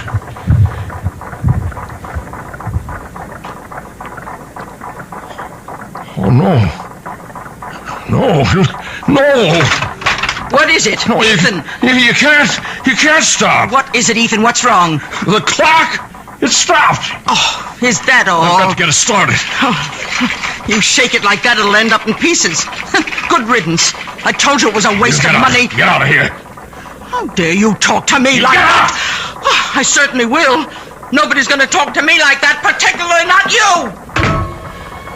I was frantic. My golden hours of solitude gone. My extra gift of precious time and the rebirth of youth. I couldn't let them go. There must be some way to bring them back. To start that damned intricate mechanism again. Clock was dead. Its lifeblood somehow drained. Blood. But that's what started it in the first place. Maybe... Oh, damnation. I'll let it ring. I've got to find something to... Oh, all right. Hello? Ethan? It's Jake. Oh, Jake. Look, I don't want to talk now. Oh, then you've heard. Heard what? About Henrietta? She's not... I just got back to my office and got a message from the hospital.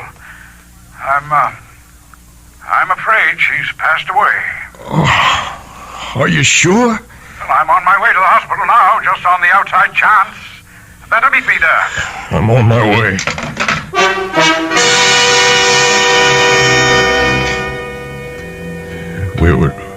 We were too late.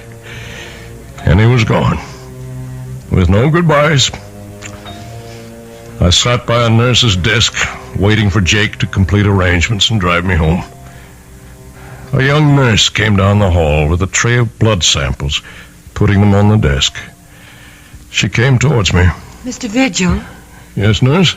Dr. Royce asked me to tell you he'll only be a minute or two. Oh, thank you, nurse. As she walked away, my eyes following her blindly, then I was looking at that tray of blood samples. Blood. It was Henny's cutting her finger that started the clock. Would that be the answer? I acted without thinking.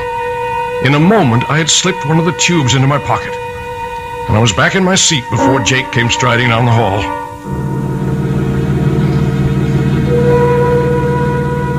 I was back in the shop at last, alone. With shaking fingers, I lifted the lid, exposing the brain, or whatever it was, of the clock. Uncapping the tube, I poured in the blood. I looked at the dial. The hands were spinning around to the proper time. And then, the clock was alive again. Its heart was beating.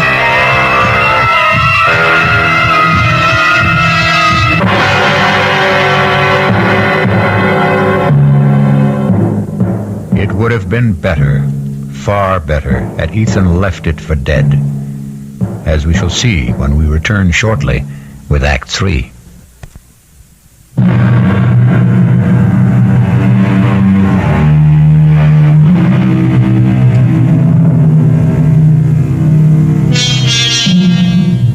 Which of us could resist the temptation of perpetual youth, or short of that, any extension of life? 2 extra hours a day is 730 a year, almost exactly an extra month. In a lifetime, 6 whole more years. But what Ethan Vigil forgot is that for every action, there is a reaction. For every gift, a recompense.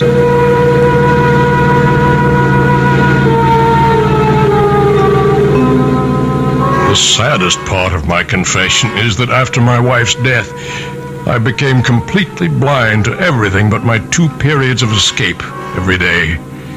More and more, my sister-in-law Harriet took over the ordinary part of life, transforming my beloved clock shop into a nightmare against which I preferred to close my eyes.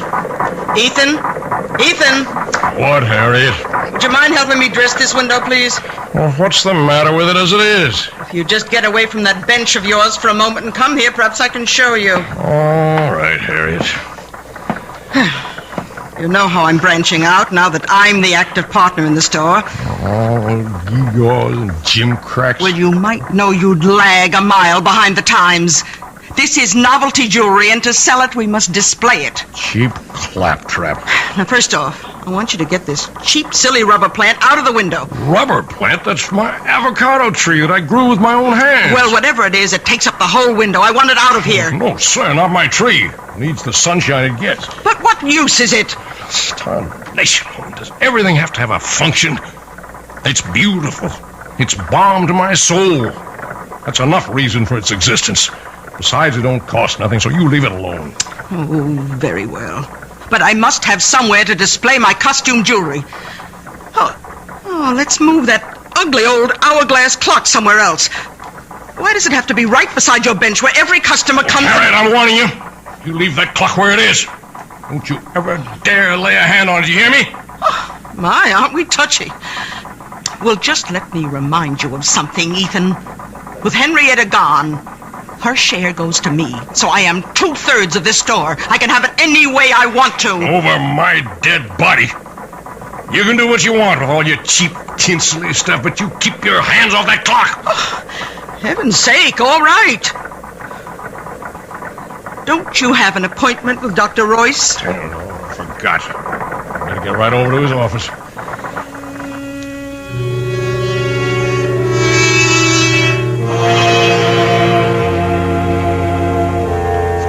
Okay, Ethan, you can put your shirt back on. I'm all finished examining you. What's the verdict? I couldn't be more pleased. You approve of the shape I'm in, huh? Well, before Henrietta died, I don't mind telling you, I was plumb worried about you. Oh. Your heart was acting up. I didn't like your blood pressure. And there was a lump in your belly I could palpate big as a grapefruit. And now? Now I don't even need the x-rays I took. Know it before I see him. It's practically noon. Now go on, you don't need a doctor. Get out of here. Let me get around to the sick people outside who do.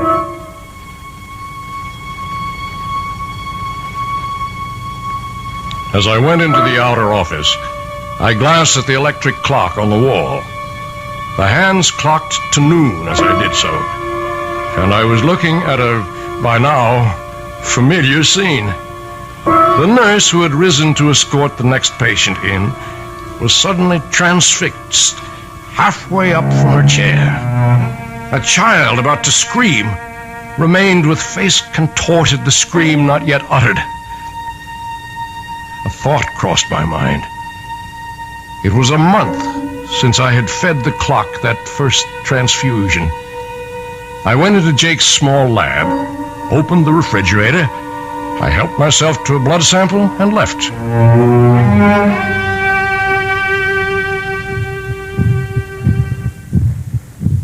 Back at the store, the only sound was the beat of my clock. It seemed a little labored to me, but for the moment I was too furious to see what Harriet had been at since I left. Draped all over my avocado tree were festoons of cheap tin and glass jewelry, and Harriet, a superior smirk on her face, was caught immobile in the act of adding more. I choked back my anger because suddenly, before I could move, the clock beat died. Why, Ethan, how'd you get back so soon? What are you doing to the avocado? Well, since I can't take it out of the window, I thought I'd just use it as a display tree. Leave that alone. As long as it's there, no one moves at it or touches it, except me. You understand that? Well, you certainly don't have to be so abusive. Get up, Wade. Get out of here. Leave me alone. Oh, when you're in a mood like this, I'm glad to. I'm sorry to tell you that your precious clock seems to be out of order again. I hope this time it's broken for good. Good riddance. Poor old tree. But first, some special oil for the magic lamp. Please, God, you'll still run again.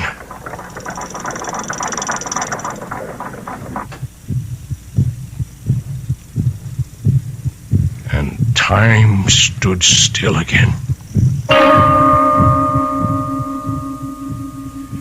The pattern for the next months of my life was set. The part of it in my waking moments was only a necessary bridge between the long hours of infinite relief and accomplishment my clock brought me each noon and midnight. My designs for my perpetual motion mechanism were completed. I had already started to build it. That was my real life. Although I found to my dismay that the clock seemed to demand more and more frequent transfusions to stay running.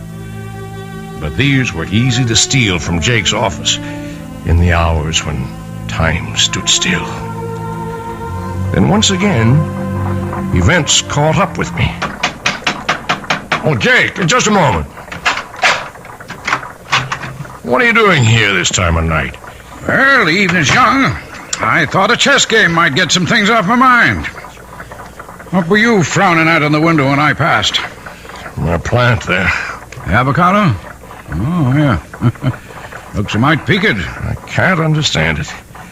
It's been wilting and drooping day by day. No reason. Are you any good at diagnosing vegetable life, Jake? Nope. I'm beginning to think I'm not much better with humans. I wish I knew the secret of your spurt of youth. Think I'm getting old. You're not yourself, Jake. What's wrong? I don't know. In a way, it goes back to Henrietta's death, or seems to. What does?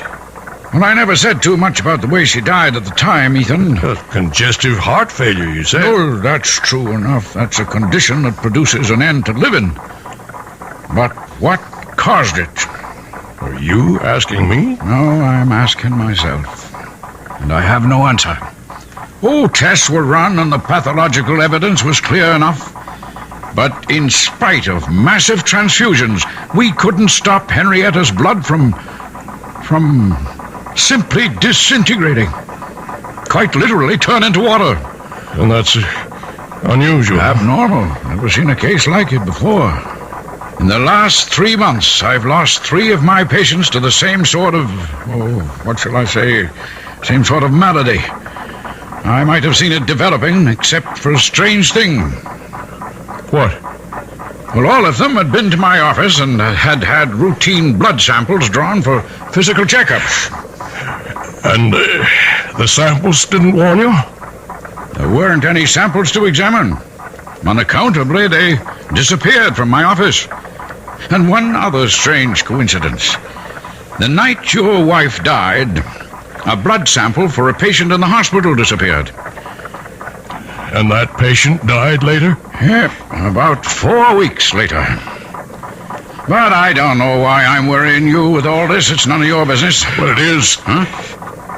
Oh, you mean as far as Henrietta is concerned? No, I mean much more than that. Ethan, what is it?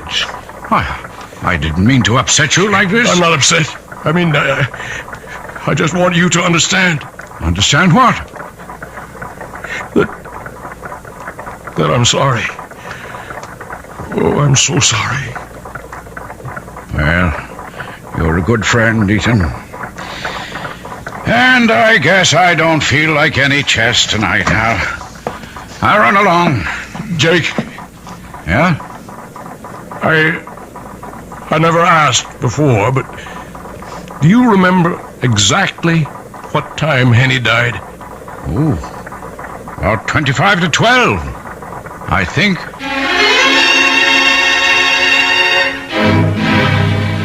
I didn't have to think. I knew it all now. That was the precise moment that evil clock first stopped. So it was a monster, insatiable, that once having tasted blood, continued to suck on its victim till it had drained all life away.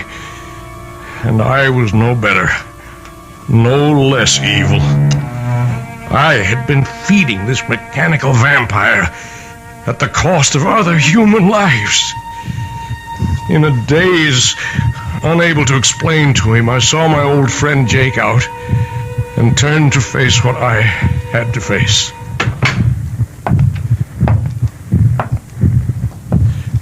The shop was dark as I walked to the clock.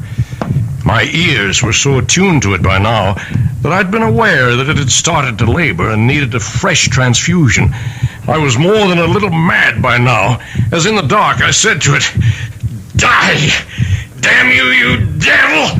Die!"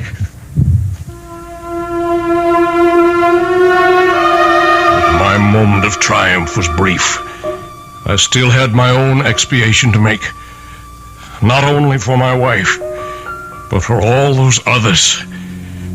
And there was a personal sadness as my hands in the darkness traced the form of my perpetual motion machine, which would never be completed now. A man without love, wife, or children would like to leave a small footprint on the sands, his gauge to immortality. All I would leave now was a sick avocado tree I had nourished for 20 years for nothing.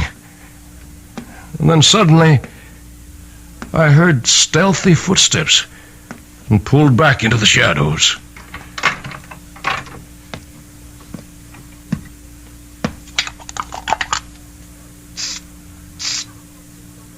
Harry! Oh, thought you'd gone to bed. What are you doing to the plant? Oh, why, it's just some food to make... Let me see.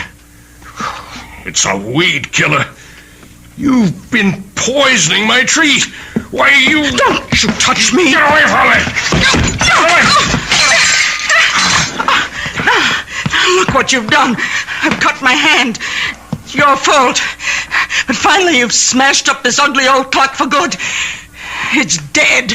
Just as dead as your precious avocado tree is going to be. And don't think you can save it. I knew you'd never agree to take it out of the window, so I've been poisoning it for weeks. It's as good as dead right now. And so were you, Harriet. So were you. Her blood had started the damn thing again.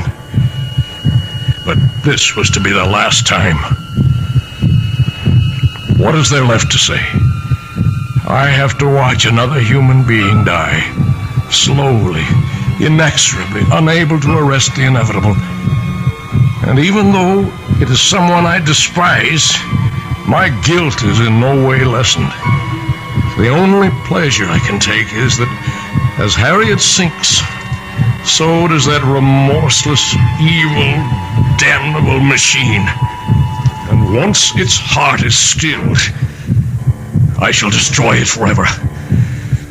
The one element I have not tried against it is the enemy of the devil. I shall take it, chained to my body, when we go to our grave in the river, to share it for eternity. As I finish this confession, to mail to my good friend, Dr. Jacob Royce, I can hear the evil thing labor, about to die. It's time for me to write the end.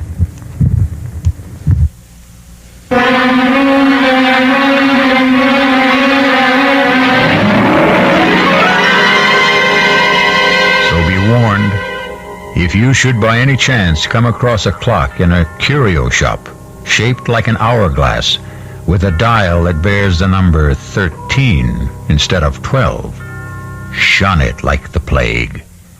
I'll be back shortly.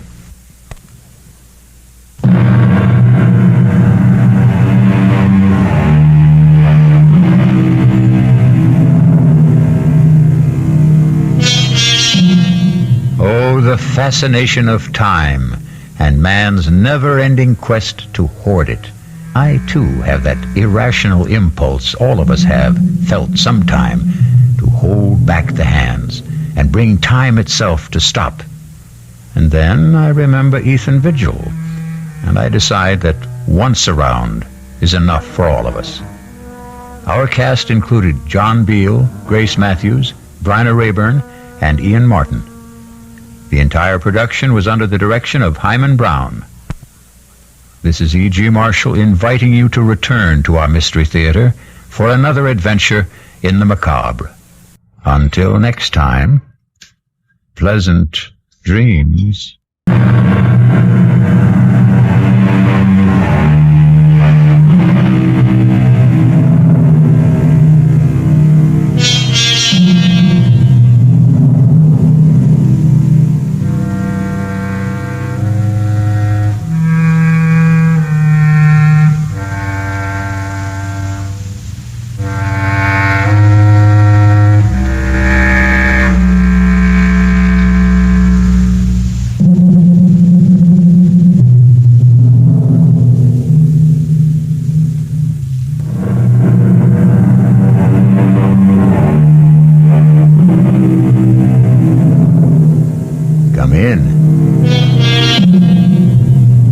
Welcome. I'm E.G. Marshall. Welcome to the sounds of suspense, to the fear you can hear. I have a story for you about a writer of books.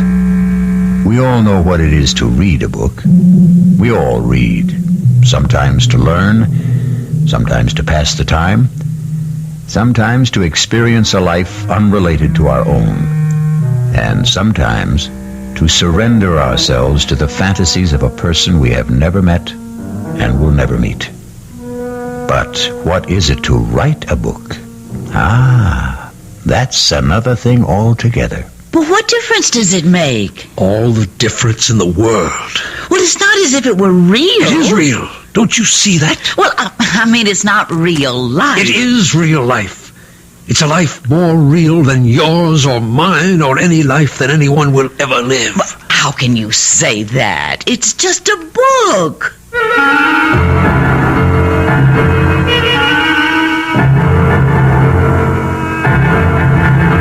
Our mystery drama, 3 Women, was written especially for the Mystery Theater by Elspeth Eric and stars Ruth Ford. I'll be back shortly with Act 1.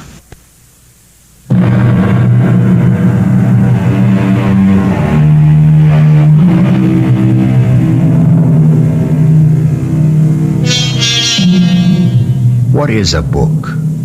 200, 300, 400 pages of words lying side by side in rows. That's all. Words we all know. Many of them we use. Nothing mysterious about the words themselves. But they are not thrown helter-skelter on the pages, are they? No, they lie there in a certain order, each one following on the one before. And who prescribed that order? Who put this word here and that word there? A writer. And this is the story of a writer named Stephen Lake and the book he wrote.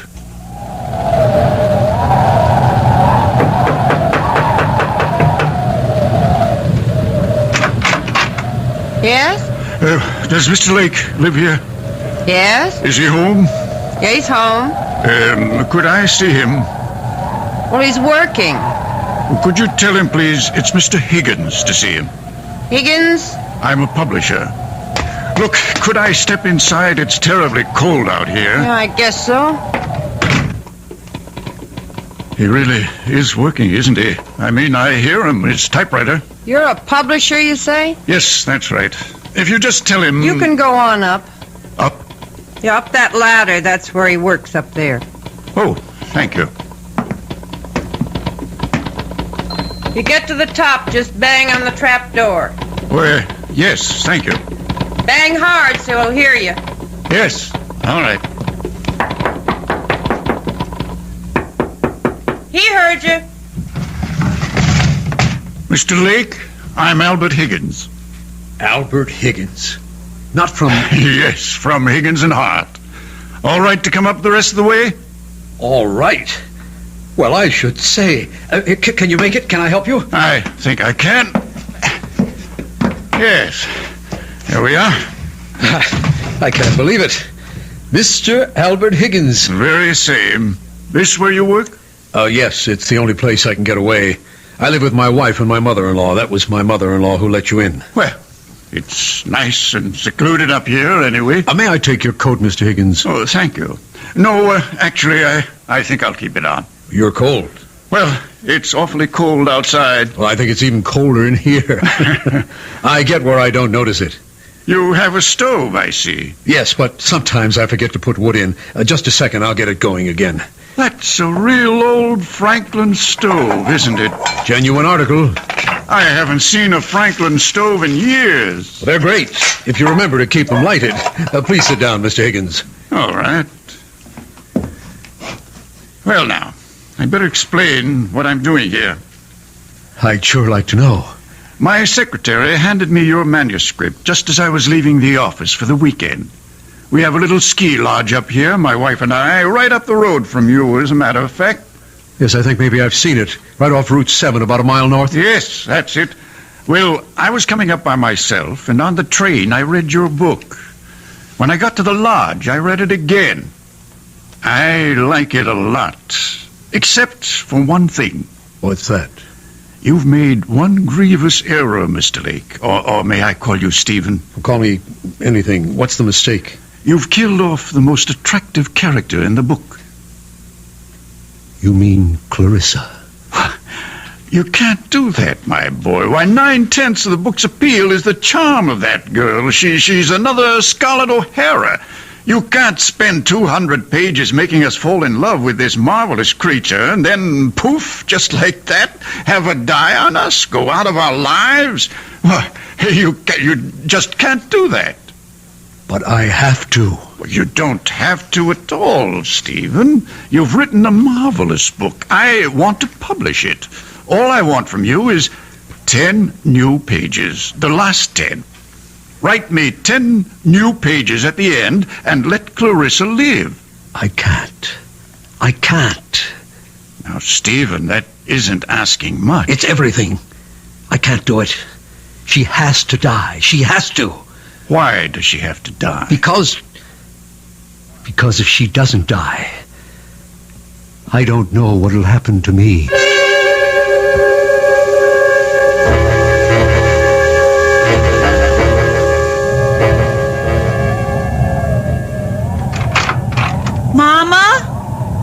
That you, Loretta? It's me. Well, get your boots off. Is dinner ready? Just about. Because Stephen, he gets so wrapped up in his writing. Well, he's not wrapped up now. Listen to him. He's thinking, Mama. He's walking up and down to help him think. Well, he can't be putting words down every single minute. He's been walking up and down like that ever since that man left. What man? Was somebody here? A Mr. Higgins. Higgins? Albert Higgins?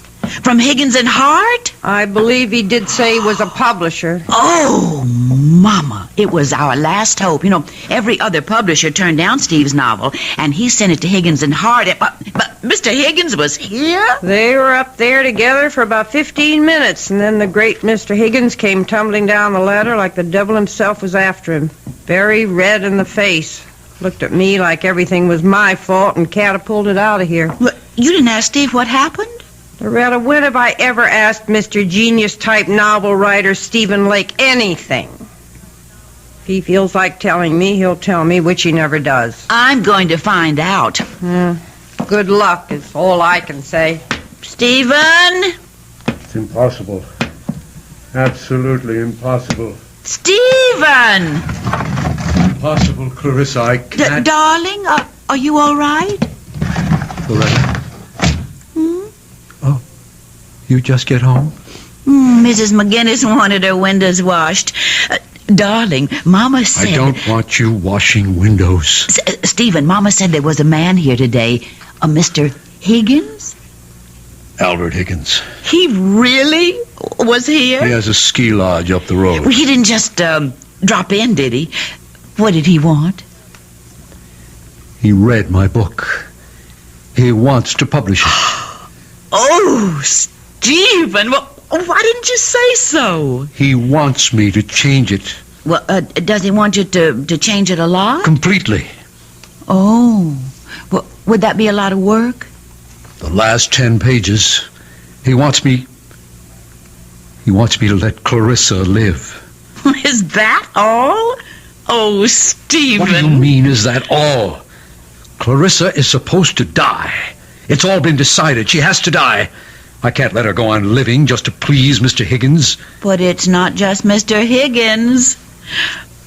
Oh, Stephen, I wasn't going to tell you yet, not for a while. But I can't go on doing housework for other people much longer. I never wanted you to do housework for other people. But pretty soon, I won't be able to. I'm going to have a baby, Stephen. You're not. You must be wrong. Oh, no, I'm not wrong. Not about this. You must be. Well, Stephen, aren't you glad? Just a little bit, and coming right now. What with Mr. Higgins wanting to publish your book, why in the spring we'll both be having babies. You'd be having your book, and I'd be having... I can't let Clarissa live. I can't do it. She has to die. Just the way I wrote it, she has got to die. Stephen, you're frightening me. I'm sorry. What difference would it make if you let Clarissa live? All the difference in the world. It's not as if it were real. It's just a book. It's not just a book. Loretta, I can't talk about it anymore right now. Well, you think about it, won't you? About rewriting it? I'll think about it. Well, Mama says dinner's almost ready. I'll be right down. Well, don't be long. I won't. Clarissa, I can't let you live. Oh, yes, you can, darling. I can't. You can do anything you put your mind to, Stephen. Anything at all. You're such a great man, darling. You can do anything. Absolutely anything at all. You know you can. Mr. Higgins, this is Stephen Lake. I have to see you, sir. No, right away, if that's possible. I'll come to your place. Yes, it's better that way. In an hour. All right, sir, I'll be there. Oh, that's my sweet Stephen. My dear love. My own brilliant boy. My Stephen.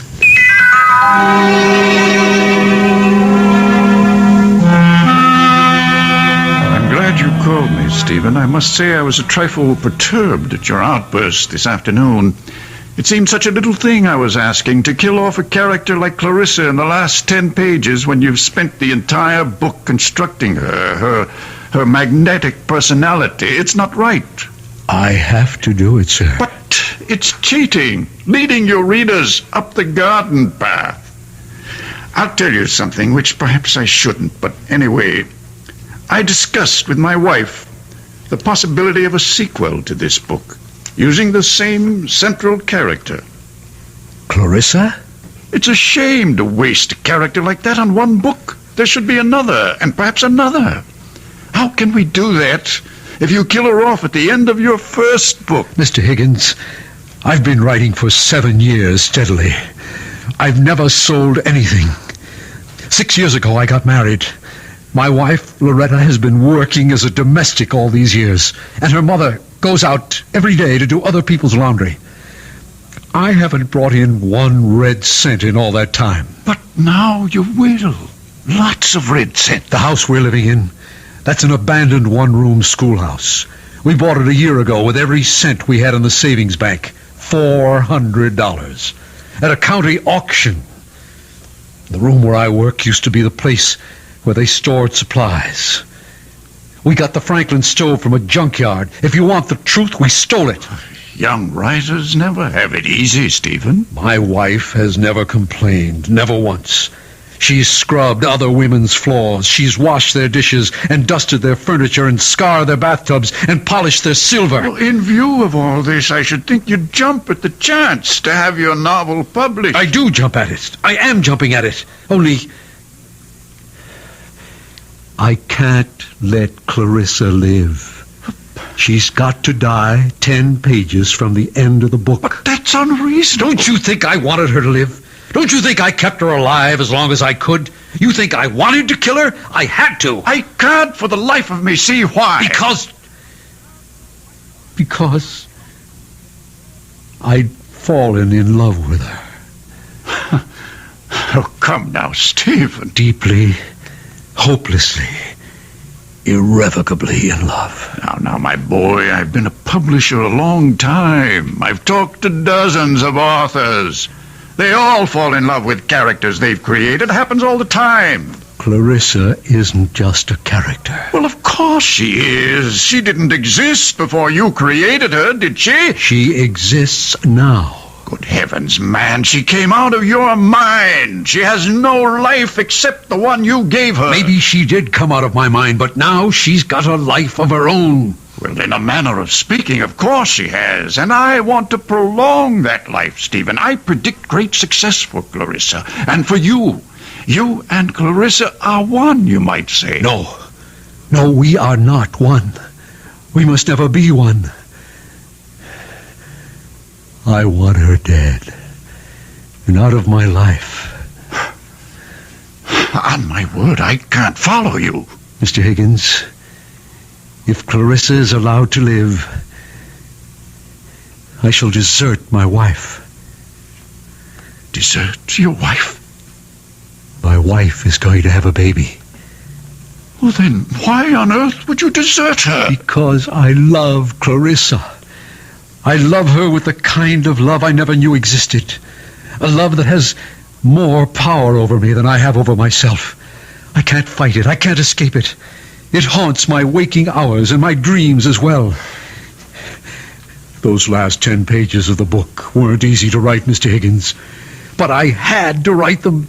I had to free myself somehow from a love that was destroying my soul, my life. I don't think you're quite sane, Stephen. Neither do I. Suppose we were to publish the book as it is. Oh, if only you would. And Clarissa dies. What then? Why then, she'd go back to being a character in a book. And if you let her live? Then I would follow her.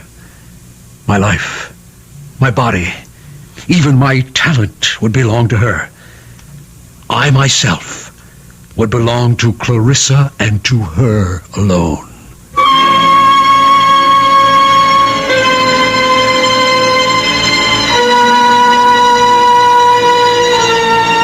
Everybody talks about love, but nobody does anything about it. Now here, for the first time, we have a man who wants to do something. He wants to kill the lady. It may not be the perfect solution, not one to be universally recommended. Still, it's something. We'll be back shortly with Act 2.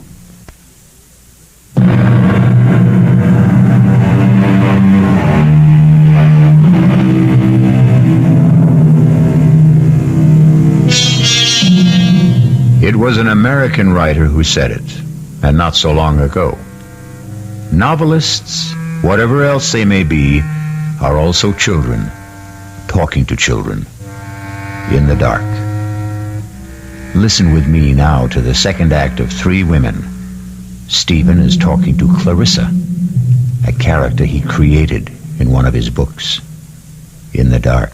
Clarissa, I can't let you go on living. But I want to, Stephen. Of course you want to. We all want to. But I want to so badly, and it's your fault, Stephen.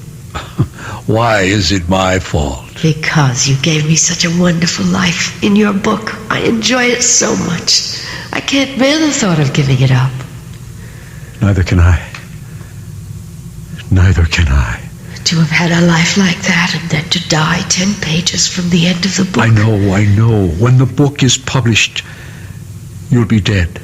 I don't see why, Stephen. I really don't. Because till now it's just been you and me and this room and words on paper. But after the book is published... What will it be then? It'll be something that sells for $7.95. $1.50 in the paperback edition. My goodness, you're counting on a big sale, aren't you? Just hoping. But it won't have a big sale if you kill me off, sweetheart. It might. What was that? Who came in? Probably my mother-in-law. She gets home early to get dinner ready. Will she come up here? I don't think so. She hardly ever does. Oh, then let's talk some more about how much you love me. She is coming up here. Oh, bother. Well, we'll talk some more later. I am not going to let you kill me off, Stephen. It's too cruel. Just a minute. All right to come up? Of course, Mother. Give me your hand. What a place. How do you stand it? I like it. Cold, too. Your fire's gone out. You been working? Oh, no, not much. Well, what have you been doing? Figuring something out? Well, trying to. Figuring out what to do with the last 10 pages of your novel? More or less. Stephen, it's not up to me to tell you what to do. Then don't. I don't know one book from another, but this book of yours, it's a novel, isn't it? It's a novel.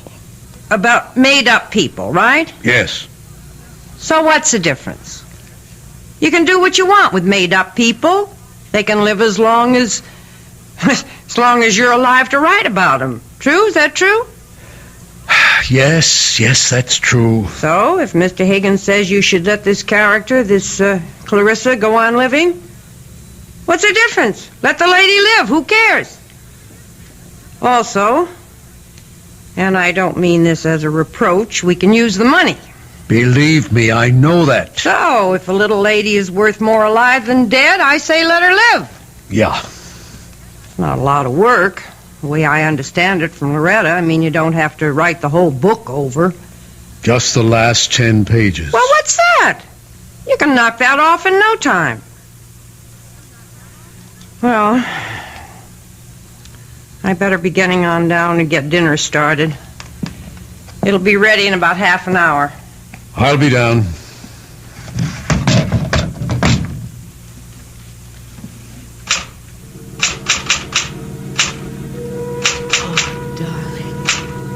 Darling, yes. Yes, sweetheart.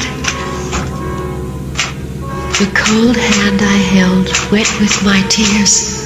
Oh, Stephen, that's beautiful. Stirred ever so little.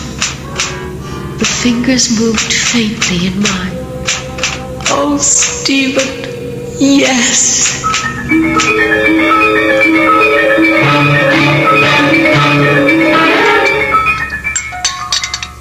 That was a very good dinner, Mother. How would you know? You hardly tasted it. Well, what I did taste was awfully good. Nobody's going to eat anymore. I'll clear. Well, let me help, dear. Oh, don't be silly, Mama, and I'll finish up. You go back to work if you want to. Well, all right. I guess I will. Poor Stephen. He looks awful. He hardly eats anything anymore. I had a talk with him today about changing a book. What did you say? I said, what's the difference? Character in a book can be alive or dead. Who cares? Stephen cares. Well, why should he? Oh, Mama. He's a writer. Writers care about these things. It has something to do with, artistic integrity. You think maybe somebody's putting things into Stephen's head? Artistic notions, things like that? Who would do that? Mr. Higgins wants him to change the book. I wasn't thinking of Mr. Higgins. I was thinking of some woman. What woman? I don't know what woman. I don't suppose I should say this, but lots of times I hear him talking up there. Oh, Mama. Steve talks to himself all the time when he's trying to work things out. This isn't talking to himself. This is talking to somebody. There's a big difference. And another thing, that mattress he has up there, it looks to me like there's two people been lying on it. Mama! All right. I told you I shouldn't say it. Now I'm sorry I did. He didn't seem very happy about the baby. I should have kept my mouth shut. Oh, that's all right. You finish up the dishes. I'm going up to talk to him. Don't say I said anything. Don't tell him we've been talking. I won't. Yeah, just a second. I'm not disturbing you, am I? Of course not. Well, I didn't hear the typewriters, so, Stephen, do you love me? What kind of a question is that? It's the kind of question wives are always asking, even if they never say the words. Yes. I love you.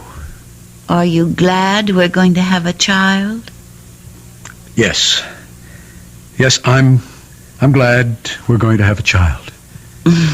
Well, ask a straight question, you get a straight answer. That's the way it should be. So, I'll ask you another one. Why don't you want to change the book? Retta, I just don't. Well, it's not a straight answer. I know it isn't. I just can't. Stephen, I'm going to ask you another straight question.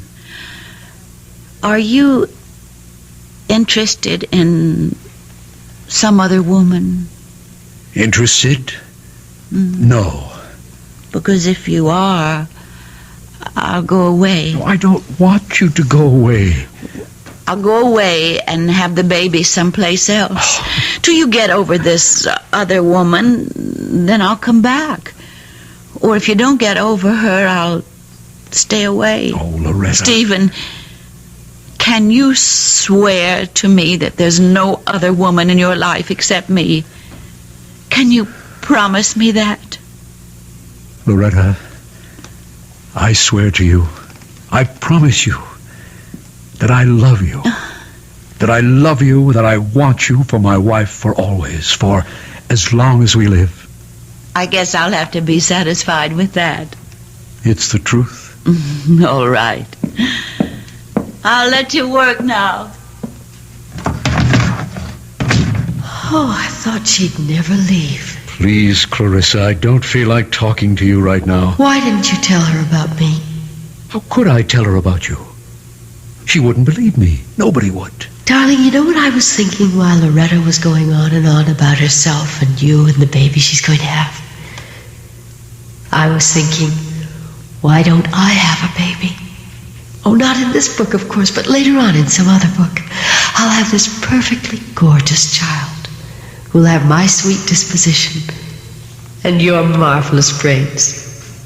How about that?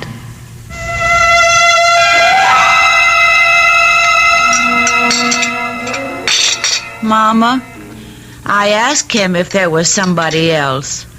Another woman. Oh, well? He said he loved me and wanted me for his wife for as long as we live. I still hear him talking up there, and it certainly sounds to me like he's talking to somebody. Who do you suppose that is? Only one way to find out.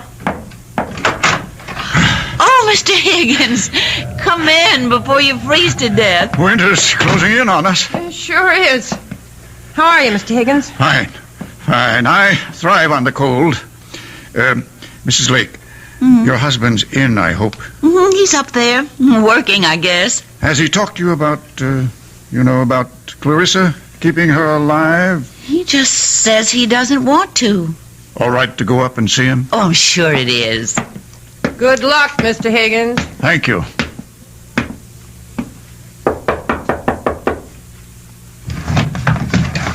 Oh, Mr. Higgins. Okay to talk to you for a few minutes, Stephen? I guess so, sure. I thought I'd like to see how you're getting along. I'm not. You haven't done any work? None at all? Oh, a few pages. They're over there next to the typewriter. Okay to have a look? If you want to. Mr. Higgins, if you're here to talk to me about letting Clarissa live... I most certainly am. But I'm not sure I can take it anymore. My mother-in-law is talking to me about it. My wife talks to me about it. Stephen, this is very good so far. And the hardest thing of all is Clarissa talks to me about it. Do you know what she wants now? She wants a baby. My baby. We could probably work in a baby later on. Mr. Higgins, if Clarissa has a baby, am I going to love it more than Loretta's baby? Stephen, these pages are very good. Now write the last couple of pages. I've got to kill her off, Mr. Higgins, and never write about her anymore. Never. Oh, now, Stephen, stop it. Calm down and try to be reasonable. I can't be reasonable. I love my wife, Mr. Higgins. I want to live with my wife and our child. I can't live with her and Clarissa, too. No, Mr. Higgins. Clarissa has to die just the way I wrote it in the first place. If she dies in this book, then I can't write about her anymore. And if I don't write about her anymore, she won't exist. Stephen, I won't publish the book if Clarissa dies. I've put it to you straight. Don't you think you owe it to your wife, to your mother-in-law, to yourself, to make this little concession? Concession? What will happen to them if you don't? What will happen to them if I do?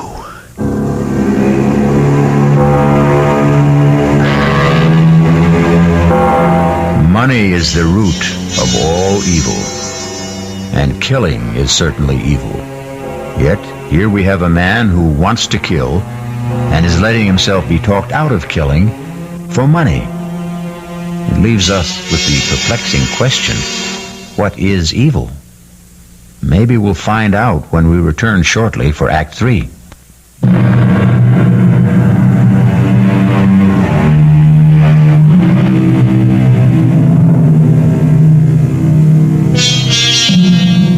pity the poor novelist, alone with his thoughts, his visions, his conceits, his fancies, his only solid, substantial companion, his typewriter. Stephen? What is it, Clarissa? Everybody wants me to live except you. I know. And you're the one who loves me. I know. Nobody else even knows me. Except from reading the book, and that's not really knowing. Clarissa, I wish you'd let me work. How am I doing? You're living. Oh, Just barely, but you're living. I thought I was. Because I was feeling so warm and loving about you. I know the only reason you're keeping me alive is for the money. You can't fool me, Stephen. If there was a way to kill me and still make the money, I bet you'd take it. There ought to be a way. Clarissa, you've given me an idea. Oh, it makes me very happy if I've given you something. You've given me everything. It's about time I gave something back to you. Mr. Higgins, Stephen Lake. Yes, I have an idea. I have to talk to you about it right away. Can I come to your house? Well, that's all right. I have snowshoes. I'll be there in, say, half an hour. Thanks, Mr. Higgins. What kind of an idea have you got? Never you mind. I'm coming with you. No, I don't want you tagging along. I want to tag along. Where are my snowshoes? Right there. Now, what's this big idea you have to tell Mr. Higgins? None of your business. Is it about me? As a matter of fact, it is. So then it is my business. Stephen, you're not going to kill me off, are you? I thought that was all decided. Are you?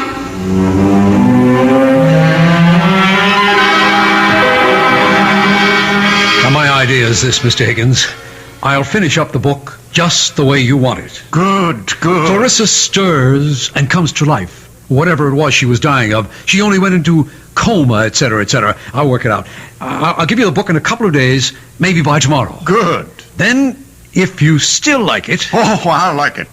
It's yours. Only, I want it in my contract that whatever money the book makes goes to my wife. I want her to get all the proceeds. But it's your book. Why, I just happened to write it, that's all. And writing it, I nearly ruined my wife's happiness and my own. I don't want any money for that. Stephen, it seems to me that you're simply feeling guilty about your feelings for Clarissa. I am. Guilty as hell. And about the other books, the ones after this one. You're not going to tell me you don't want any of that money either. I want somebody else to write those things, not me. You're joking. Mr. Higgins, I've got to get Clarissa out of my head. And the only way to do that is to put her into somebody else's head. Let somebody else keep her alive, not me. Well, I suppose we could find a ghostwriter, but at least let me have those last 10 pages with Clarissa alive. Mr. Higgins, you'll have them. Tonight.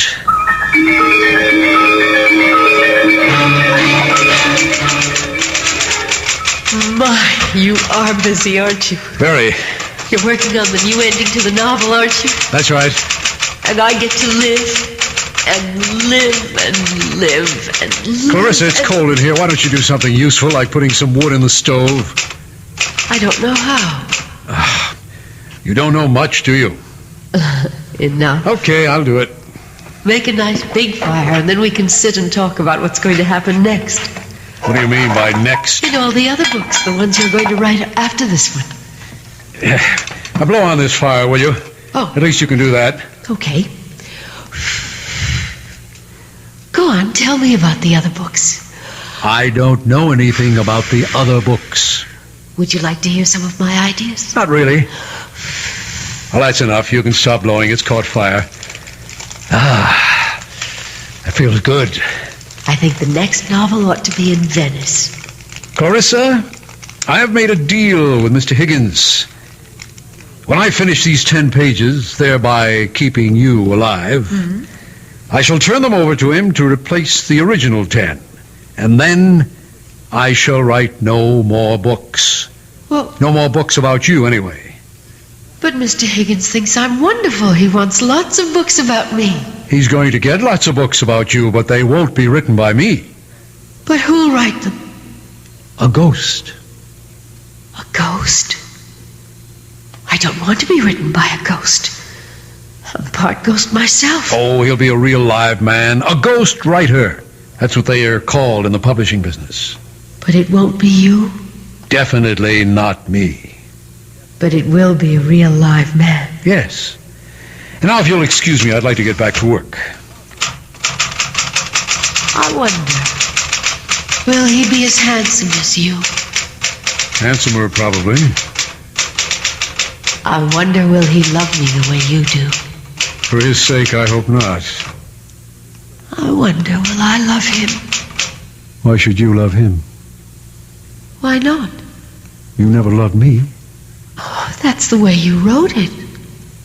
I couldn't love anyone. Except yourself. But he might write me differently, mightn't he? He shouldn't.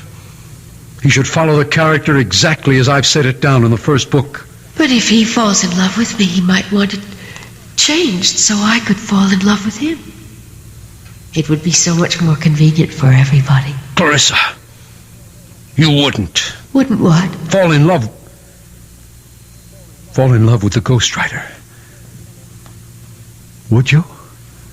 How should I know? Well, you wouldn't have his child. You wouldn't do that. I think I'll put another piece of wood on the fire. Or would you rather do it? Clarissa, would you have his child? There. Oh, look.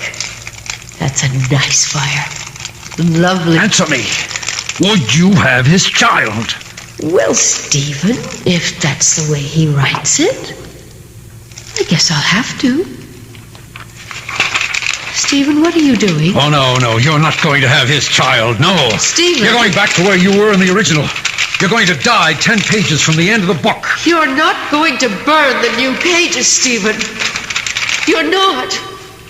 Don't! Help! Help! Someone help me! I'm on fire! Help me! The quilt!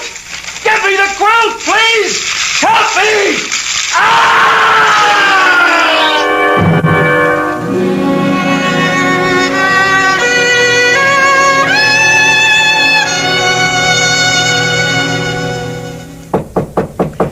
I'll get it, Mama.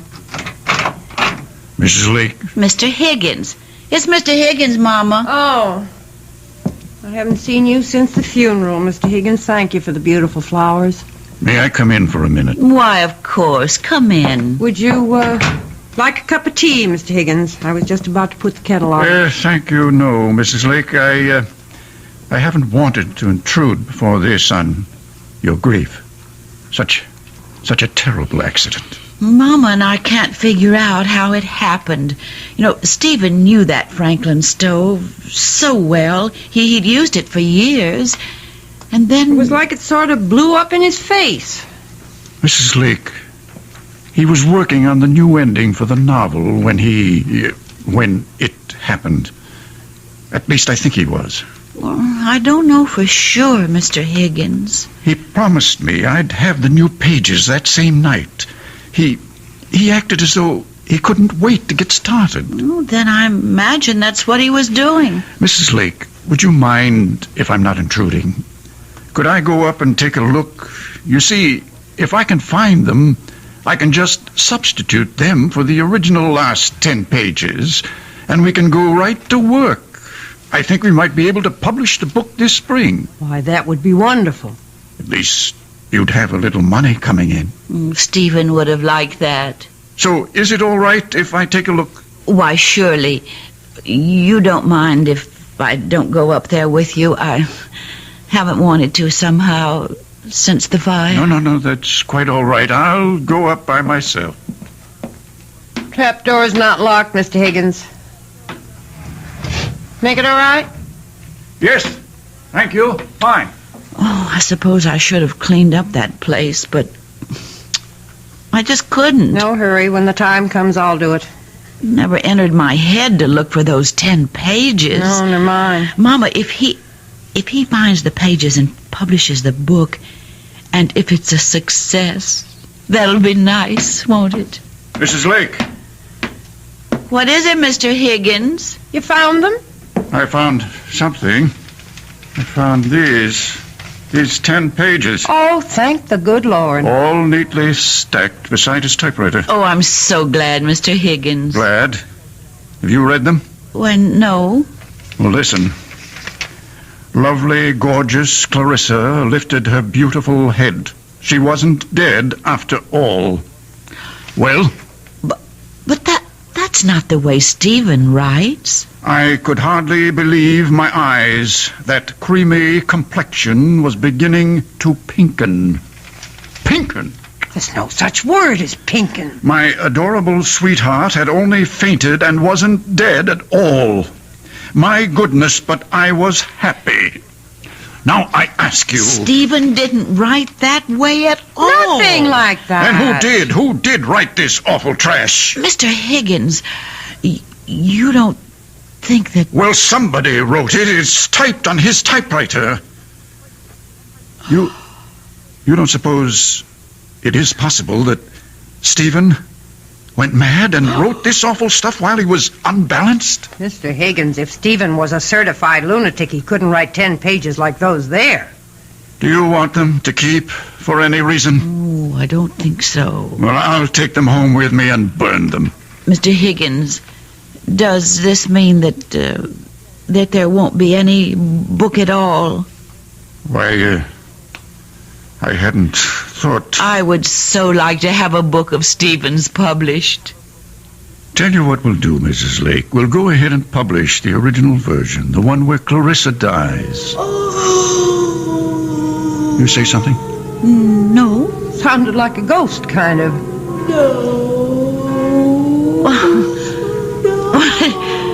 It really does sound like a ghost. Must be the wind. Well, I'll be getting along. And don't you worry, you two. There'll be a little money coming in. It's still a good novel, even with Clarissa dying. Too bad, though.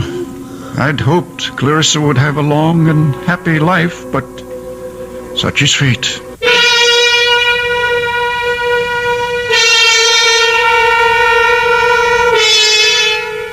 And the moral of the story is... What is the moral of the story? How's this? Lie if you like, but never believe your own lies. Or, the man who fools himself is a fool indeed. Well, something like that. You figure it out. I'll be back shortly.